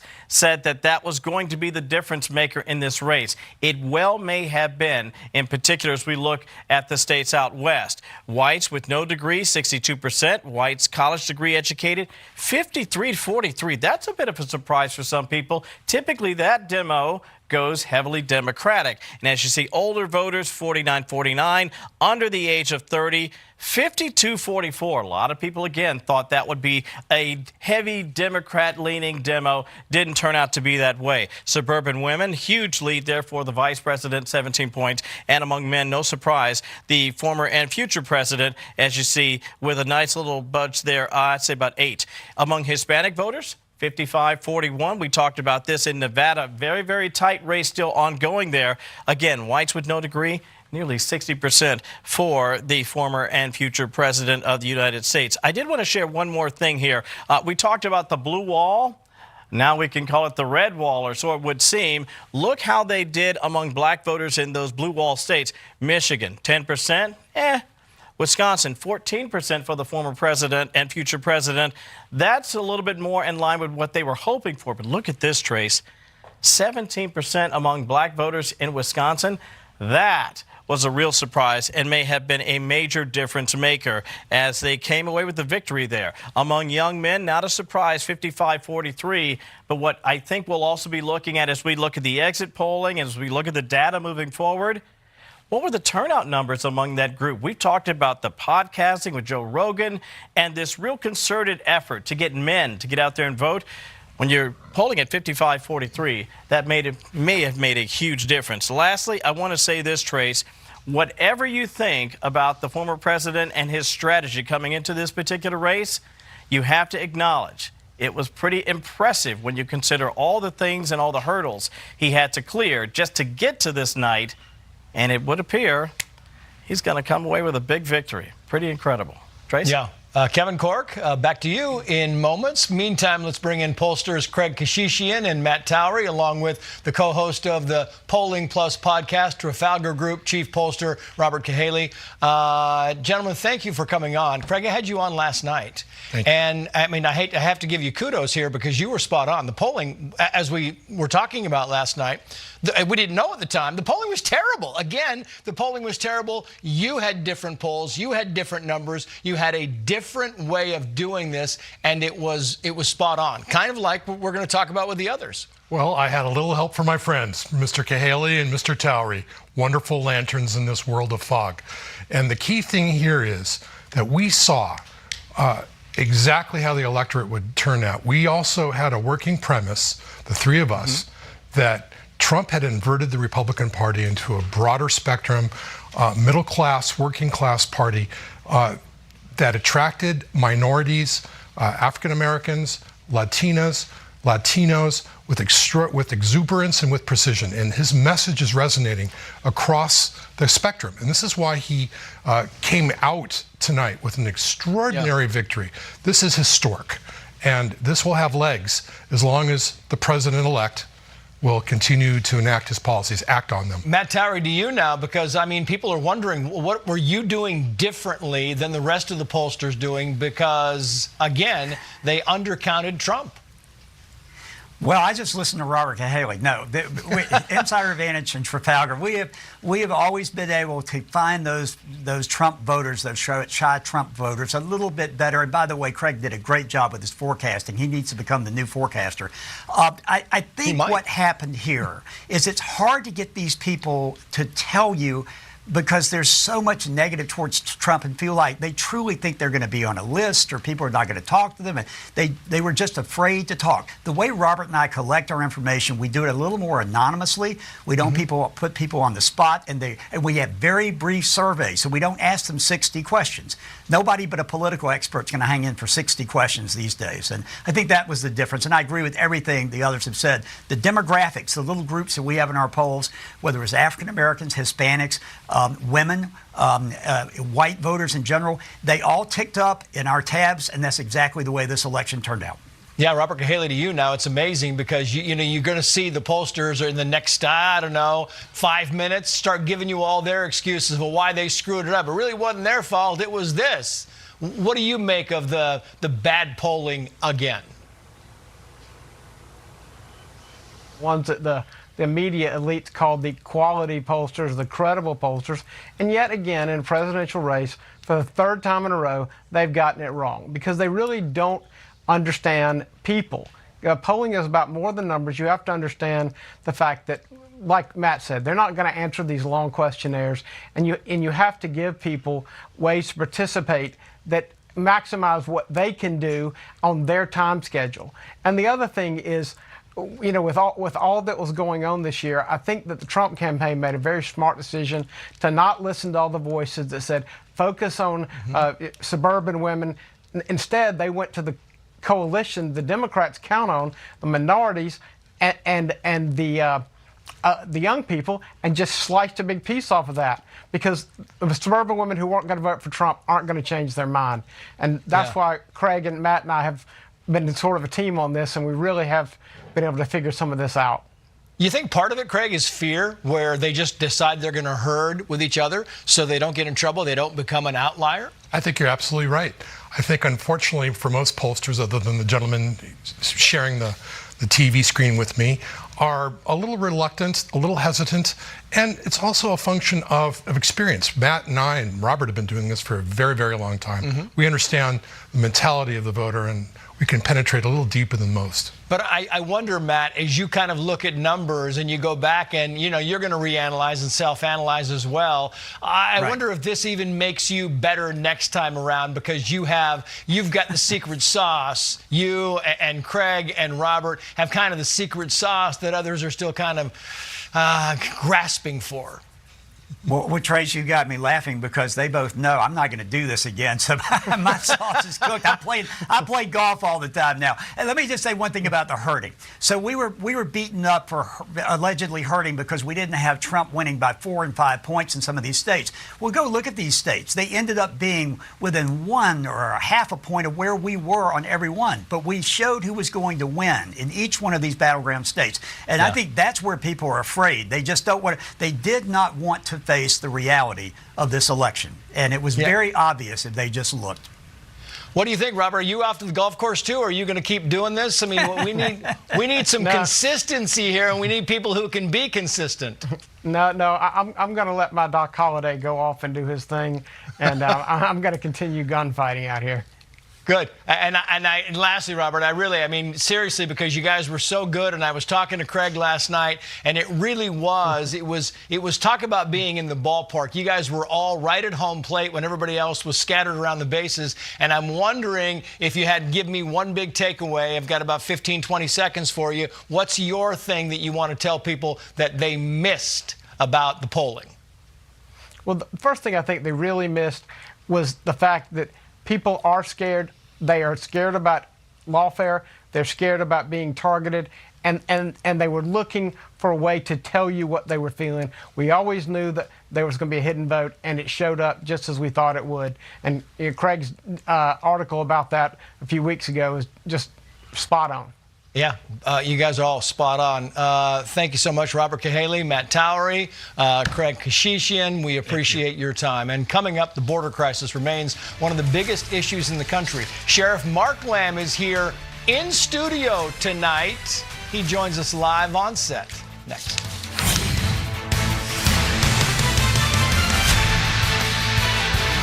Everyone's forgotten who runs this valley. It is official. First things first is a hit. The reviews are in. First things first is a mix of analysis, tremendous chemistry, and total ridiculousness. First things first. Weekdays at 3 Eastern on FS1. All right. I'm going to change your world. That's going to be interesting. Let's go. I love to root for great. Yeah. I want to watch history. Ooh. You want to root for the underdog. Good luck with that. In sports, people hate what they fear. They hate the Cowboys. They hate LeBron. I've got a lot of haters. Truth hurts sometimes. I'm controversial when I don't even mean to be. It doesn't matter how many times I'm right. You'll still argue with me. This is The Herd. Our journey to $250,000 begins now. TV's biggest game show is back, and it's even bigger. This is not the same floor. Now with 100 players battling for territory. There's so much strategy this season. If you want to rule, Taylor Swift songs. You have to duel. Hero. Love. Together. Haze. Light it up! The Floor, all new Wednesdays on Fox and watch anytime on Hulu. You want to be a lifeguard? This is the real deal. Rescue High Surf is the hottest drama on TV. This is a job you have to put your heart into. You fight and never give up. And you can watch it anytime. Welcome to the North Shore. And every Monday, Watch and learn, Junior. it's all new action. You gotta work hard and you gotta play hard. All new adventure. Too dangerous. We're going in. All new episodes. It's all in a day's work. Rescue High Surf, all new Mondays on Fox and anytime on Hulu. The stage is set. Oh, here we go. Season 12! She can sing.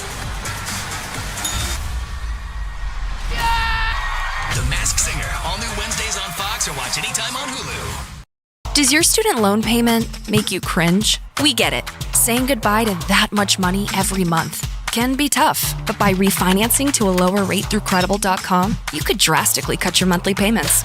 At Credible, you get personalized rates from multiple lenders, so it's easy to find the refi that puts the most cash back in your pocket. And life with extra cash is, well, extra. Visit Credible.com now to see your new monthly student loan payment. The 47th president-elect of the United States projection. Let's see how tonight's results have impacted the balance of power in both chambers of Congress. The senior national correspondent Kevin Corke back live with that side of the story. Kevin. Trace, we've been watching this for quite some time. Let me first show you the Senate. And this is the one that I think will get a lot of people talking tonight. Obviously, you need 51 to have the balance of power go your way. Look right there. Republicans already got the 51, and you may be saying, well, how in the world did that happen? There's more. They not only have the 51, they have the balance of power. They may up their numbers, Trace, before the night's over, before the week is over, to as high as 54 or 55. Let me show you some of the key races that we've been keeping an eye on. Up in Montana, John Tester, he's in trouble. He's trailing right now, yes, only 47%.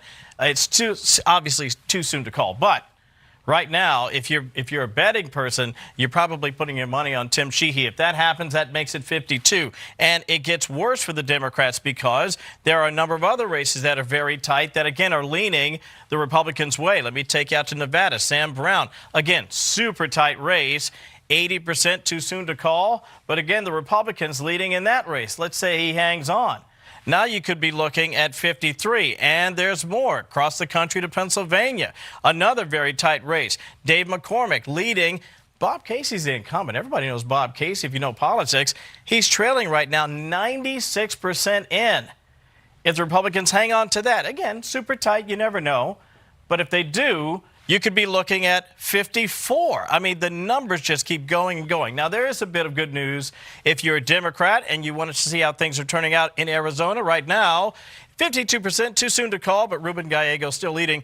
Kari Lake leading. Hasn't won it, but at least they do get a bit of good news there. My point is, Trace, before the night is up, you could be looking at this balance of power looking a lot more like 54 or 55. Mike Rogers, he's very likely going to win this one. Another Republican, 80% too soon to call, but it's almost a done deal. So my point is, as we look at that, that is an incredible number, and that makes for an incredible night here in the Senate. Now, I want to take you back very quickly while I can to what's happening on the House side. The House race is a little bit more complicated. As you know, 218. That's what you need for the majority. Now, the ones in yellow, that's where we have some interesting races. Let me take you out to Nevada. Very interesting. Let's take you to Congressional District number 3. See how things are looking over there at this hour. Right now, Susie Lee in a real battle with Drew Johnson. Too close to call. 50-49. It's been like that all over the country, Trace. I got to tell you, we've been watching races everywhere, and it seems like all over the country we're seeing 50-48, 50-49. It's been that kind of night, especially just shows you, obviously, a very divided country. Let me take you back out here. One more thing here. I want to take you down to the great state of Texas. I should have mentioned Ted Cruz. We talked about that. Big win for him on the Senate side. Here, take you up to Congressional District 15. I want to show you this one. Monica de la Cruz over Michelle Vallejo, 57-42. That kind of night, not saying it's going to be a 218 or more, but it certainly looks that way for the GOP. You could be looking at all the balance of power on the right, which would be quite a return to the White House for 45. It's a funny story that Ted Cruz was saying, you know, what, I was going to win office anyway, and they spent so much money trying to defeat me. We got 2 other Republican senators in the mix. So, you know, he might be right about that. Kevin, we'll get back to you in moments. Thank you. Let's bring in Pinal County, Arizona Sheriff Mark Lamb. Sheriff, great to have you. Great to see you and meet you in person. We've had you on the show so many times. I want to know what you think of Arizona. Did it go the way you thought it was going to go tonight? You know, we didn't have a great night in Arizona. We lost some local battles. You know, we've my guy that ran for sheriff won, Ross Teeple, so congrats to him. Good. But, you know, I think Trump's going to win the state. If you look back 4 years, Trump was trailing, and he was trying to cover the ground in the next few days after the election. He's leading at the start, and it's getting bigger and bigger, so I think it's going to trend into a victory for President Trump. We would love to have picked up a Senate seat there. I think we might lose a couple congressional seats, so it wasn't a great night for us in Arizona. But I think in the end, Trump will win. Yeah, I want to put up this Fox News voter analysis. This is reducing the number of immigrants allowed to seek asylum. This is, put it up on the screen here, favor 67%. Opposed 32%. I mean, it seems to me like immigration, it wasn't the #1 issue, but it was a big issue, and it moved a lot of people into the president's corner. Let me tell you how big it was. In Arizona, they passed a ballot measure for abortion by 60% or something. But at the same time, they passed a ballot measure making it illegal to come into the state illegally. So that passed by 60%. Yeah. So it shows you that the border was a big issue for Arizonans, and I think it was a big issue all across the country. My good friend Dan Newland out in Florida, we did a lot of ads in Pennsylvania for the border. I was on those ads, and I think it made a big difference. I think people in Pennsylvania saw the importance of the border as well. Well, it was such a big issue that in his speech tonight, the former president, the former and future president, said this about the border. Watch. We're going to have to seal up those borders, and we're going to have to let people come into our country. We want people to come back in, but we have to let them come back in, but they have to come in legally. And I think everybody agrees on that, Sheriff. I mean, we need people, we need migrants, but they have to be legal. We have to know what they're doing here. The majority of Americans feel exactly that way. We're okay with you coming here. You got to do it legally. And I think this election shows you that Americans believe that. Right. We've got to have laws. Trump is the best person to do it. I was a sheriff under President Trump. He had great border policies, and they worked. Then the last 4 years has been a complete disaster. So I'm looking forward to getting back to the President Trump policies, and I'm looking forward to securing this border because we owe it to the American people to secure the border. I mean, we all agree. Everybody will applaud people. You go through the system legally and become an American citizen, and we stand up and we will applaud you, but you can't come across illegal. Kamala Harris, the whole tone and tenor of her, the way that she dealt with a lot of this violence from illegal immigrants against people, the deaths, the parents. It was off-putting, Sheriff. It was off-putting. It was disingenuous. You know, when I listened to Kamala Harris, the things that she never talked about God. She didn't talk about the Constitution. Right. It didn't show much care for the victims of the people that were victimized by people that came into this country illegally. Yeah. She never showed any care for the people that were getting all this money that came into this country illegally while we had Americans struggling. So I think ultimately Americans saw through that. and they held her accountable for it. And I think it's interesting when you talk about didn't talk about God, didn't talk about things. She was really pilloried in the public for not talking about her religion as much as she should have, for not talking about different things. She wouldn't talk about the Palestinians to one group or Jews to the other group. She just avoided subjects so that she could please everybody, and nobody knew where she stood. Well, she's a candidate with very little substance and very few principles. And when you do that, you don't ever stand up for anything. And I think she was exposed. And so they tried to craft a certain message. And anytime she got outside of that, she struggled. But I think the average American realized they were just being fed a bunch of lines. And we want substance. We need substance in this country to take it back, to get it back on track, to secure the border, fix the economy. I mean, the list goes on. And I think Americans realized she wasn't the person for the job. Good night for America, you think? It was a great night for America and a great night for President Trump and his family. Congratulations to President Trump and J.D. Vance. I think they're going to do a great job. Yeah, Sheriff, thank you. We appreciate it. Well, coming up later, the liberal media not too happy with Trump's big win tonight. But remember, we showed you those ads Kamala Harris ran on Israel with two different messages. Did her lack of clarity cost her in the key battleground? Did it cost her in the battleground states? We're going to have our panel talk about that next. You behave you West End. All right, I'm going to change your world. Yeah. I love to root for great. Ooh. You want to root for the underdog. Good luck with that. It doesn't matter how many times I'm right. You'll still argue with me. This is The Herd. Sunday on Fox. Catch a special Veterans Day pregame show live from Naval Base San Diego. Then it's Niners Bucks. Touchdown! It all kicks off at 11 a.m. Eastern on Fox. Check for the game in your area. Hell yeah. They're dudes. Golf sucks. I'm done. Being dudes. Whoa, they got a freaking bathroom just for pooping. Doing dude stuff. Oh, that is not whipped cream. Universal Basic Guys. Sundays on Fox and anytime on Hulu. Our journey to $250,000 begins now. TV's biggest game show is back, and it's even bigger. This is not the same floor. Now with 100 players battling for territory. There's so much strategy this season. If you want to rule Taylor Swift songs, you have to duel. Hero. Love. Together. Haze. Light it up! The Floor, all new Wednesdays on Fox and watch anytime on Hulu. It's Fox College Football Friday. Breakout star and Big Ten rushing leader, Caleb Johnson leads Iowa. My goodness! Against UCLA. Wow! It all kicks off at 9 Eastern on Fox. The stage is set. Oh, here we go. Season 12! You can sing. The Masked Singer, all new Wednesdays on Fox or watch anytime on Hulu. You want to be a lifeguard? This is the real deal. Rescue High Surf is the hottest drama on TV. Go, go, go! And you can watch it anytime. Welcome to the North Shore. Rescue High Surf, all new Mondays on Fox and anytime on Hulu. Does your student loan payment make you cringe? We get it. Saying goodbye to that much money every month can be tough, but by refinancing to a lower rate through Credible.com, you could drastically cut your monthly payments. At Credible, you get personalized rates from multiple lenders, so it's easy to find the refi that puts the most cash back in your pocket. And life with extra cash is, well, extra. Visit Credible.com now to see your new monthly student loan payment.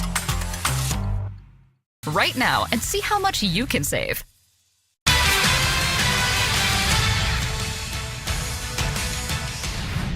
In his third presidential election, Donald Trump has come to count on the crucial faith vote. Let's bring in the president of Paula White Ministries, Pastor Paula White, Kane of the National Faith Advisory Board.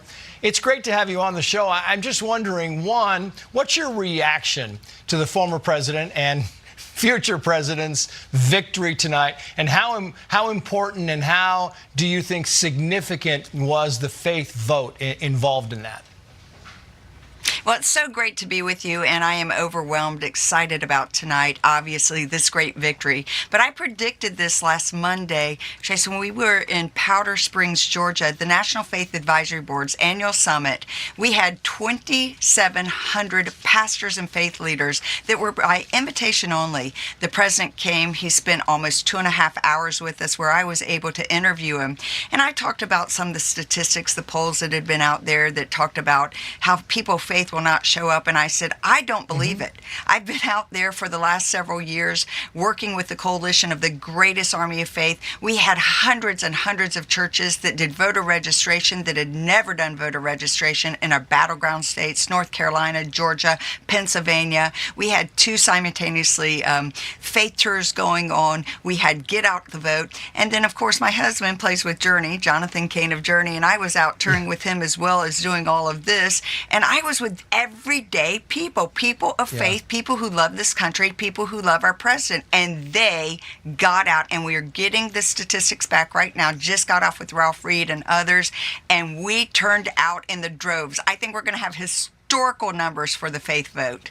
When you say historical numbers, Paul, I don't want to put you on the spot or anything, but what are we looking at? When you say statistics back, what are we hoping for? What are you looking at?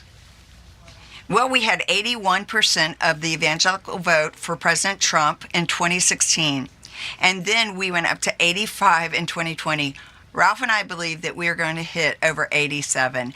And really? That when you begin to look, and we know that we already know because we've been, just following this in real time, just Faith and Freedom alone knocked on over 9.8 million doors. When you look at what churches have done, the phone calls they've made, the people they've talked to, the people they've registered, it is just unprecedented. So again, when you look at conservative Catholics with evangelicals, and you see that number makes up over 38% of the electorate, and I've said this before, that is more than the Black, Hispanic, and Union put together. And I just say that numbers, and we know everyone turned out. Hispanic vote, Black vote, Union vote, women vote, men vote. We won the popular vote. And that really says something about where this nation. We were not ready, nor will we accept an anti-God agenda and policy being implemented that does not align with the values of our nation and the values of millions and millions of people.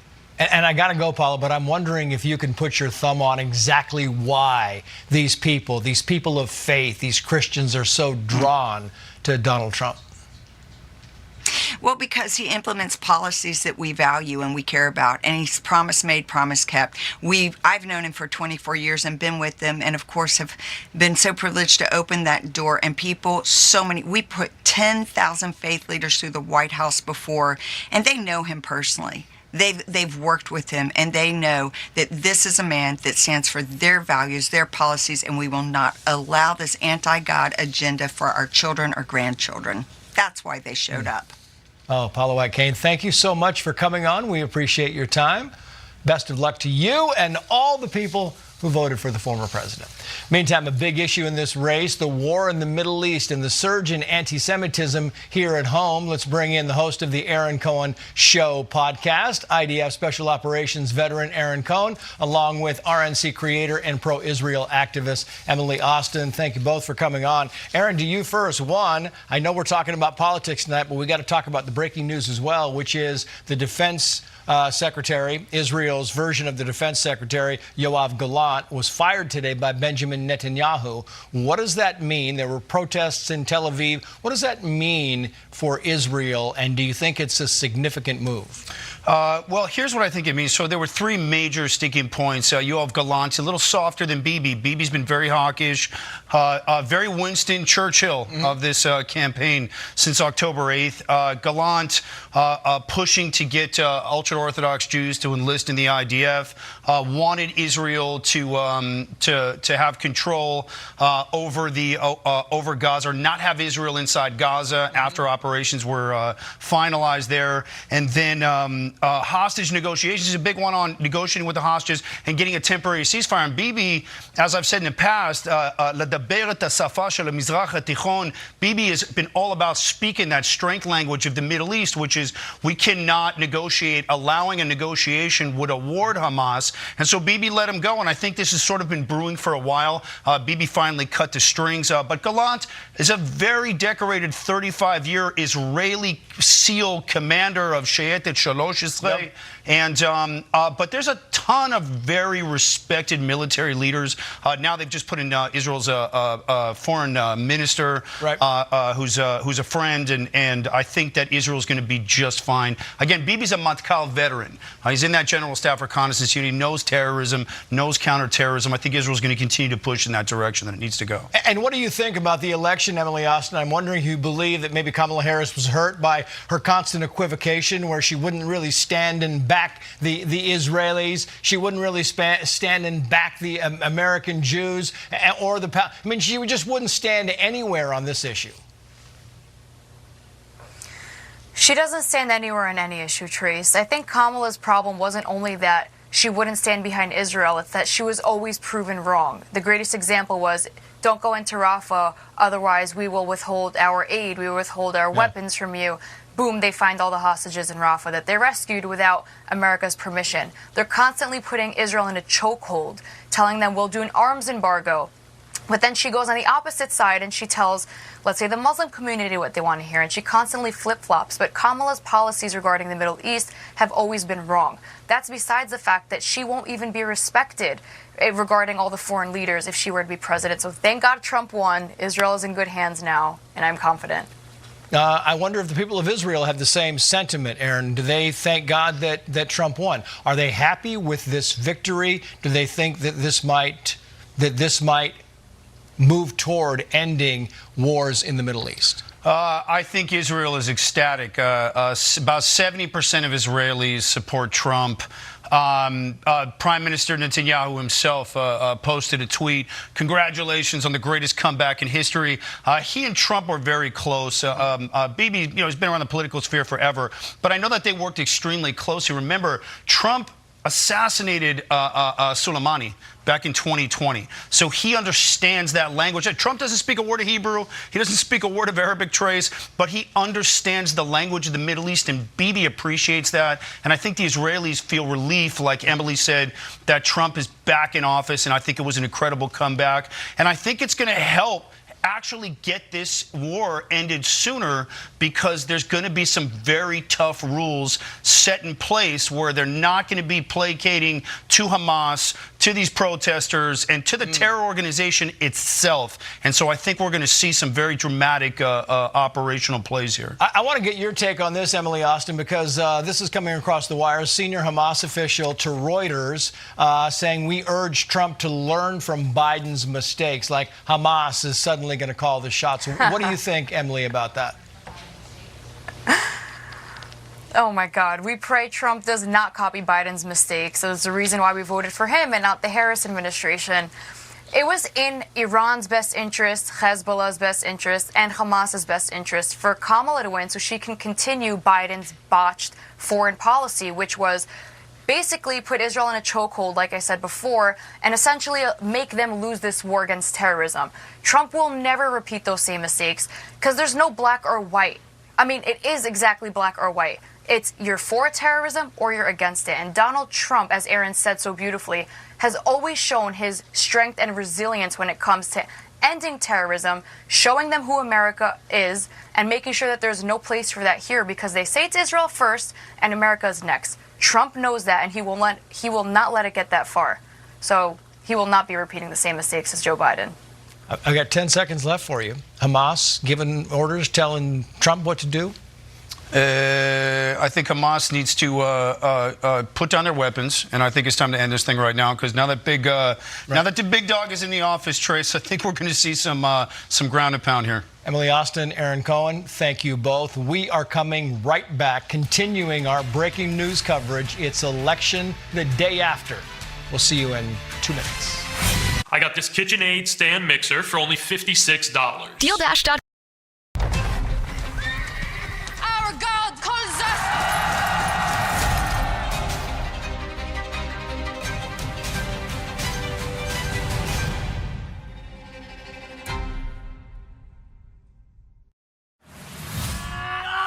Hang on. Oh my God! Nailed it. Sundays. Hell yeah. They're dudes. Golf sucks. I'm done. Being dudes. Whoa, they got a freaking bathroom just for pooping. Oh, that is not whipped cream. Doing dude stuff. Don't worry, I'm not gonna bother you guys so you can go funnel wings into your butt. Finally, we have a safe space for our marginalized community. Universal Basic Guys. All new Sundays on Fox. You want to be a lifeguard? This is the real deal.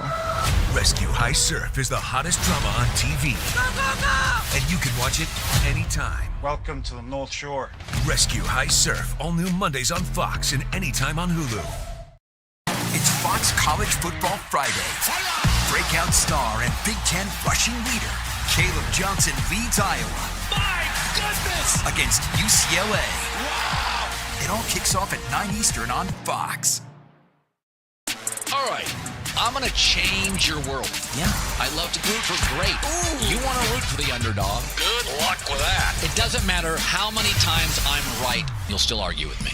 This is The Herd. The stage is set. Oh, here we go, here we go. Season 12! She can sing. The Masked Singer. All new Wednesdays on Fox or watch anytime on Hulu. Our journey to $250,000 begins now. TV's biggest game show is back, and it's even bigger. This is not the same floor. Now with 100 players battling for territory. There's so much strategy this season. If you want to rule, Taylor Swift songs. You have to duel. Hero. Love. Together. Haze. Light it up! The Floor, all new Wednesdays on Fox and watch anytime on Hulu. It is official. First Things First is a hit. The reviews are in. First Things First is a mix of analysis, tremendous chemistry, and total ridiculousness. You're out. First Things First. Weekdays at 3 Eastern on FS1.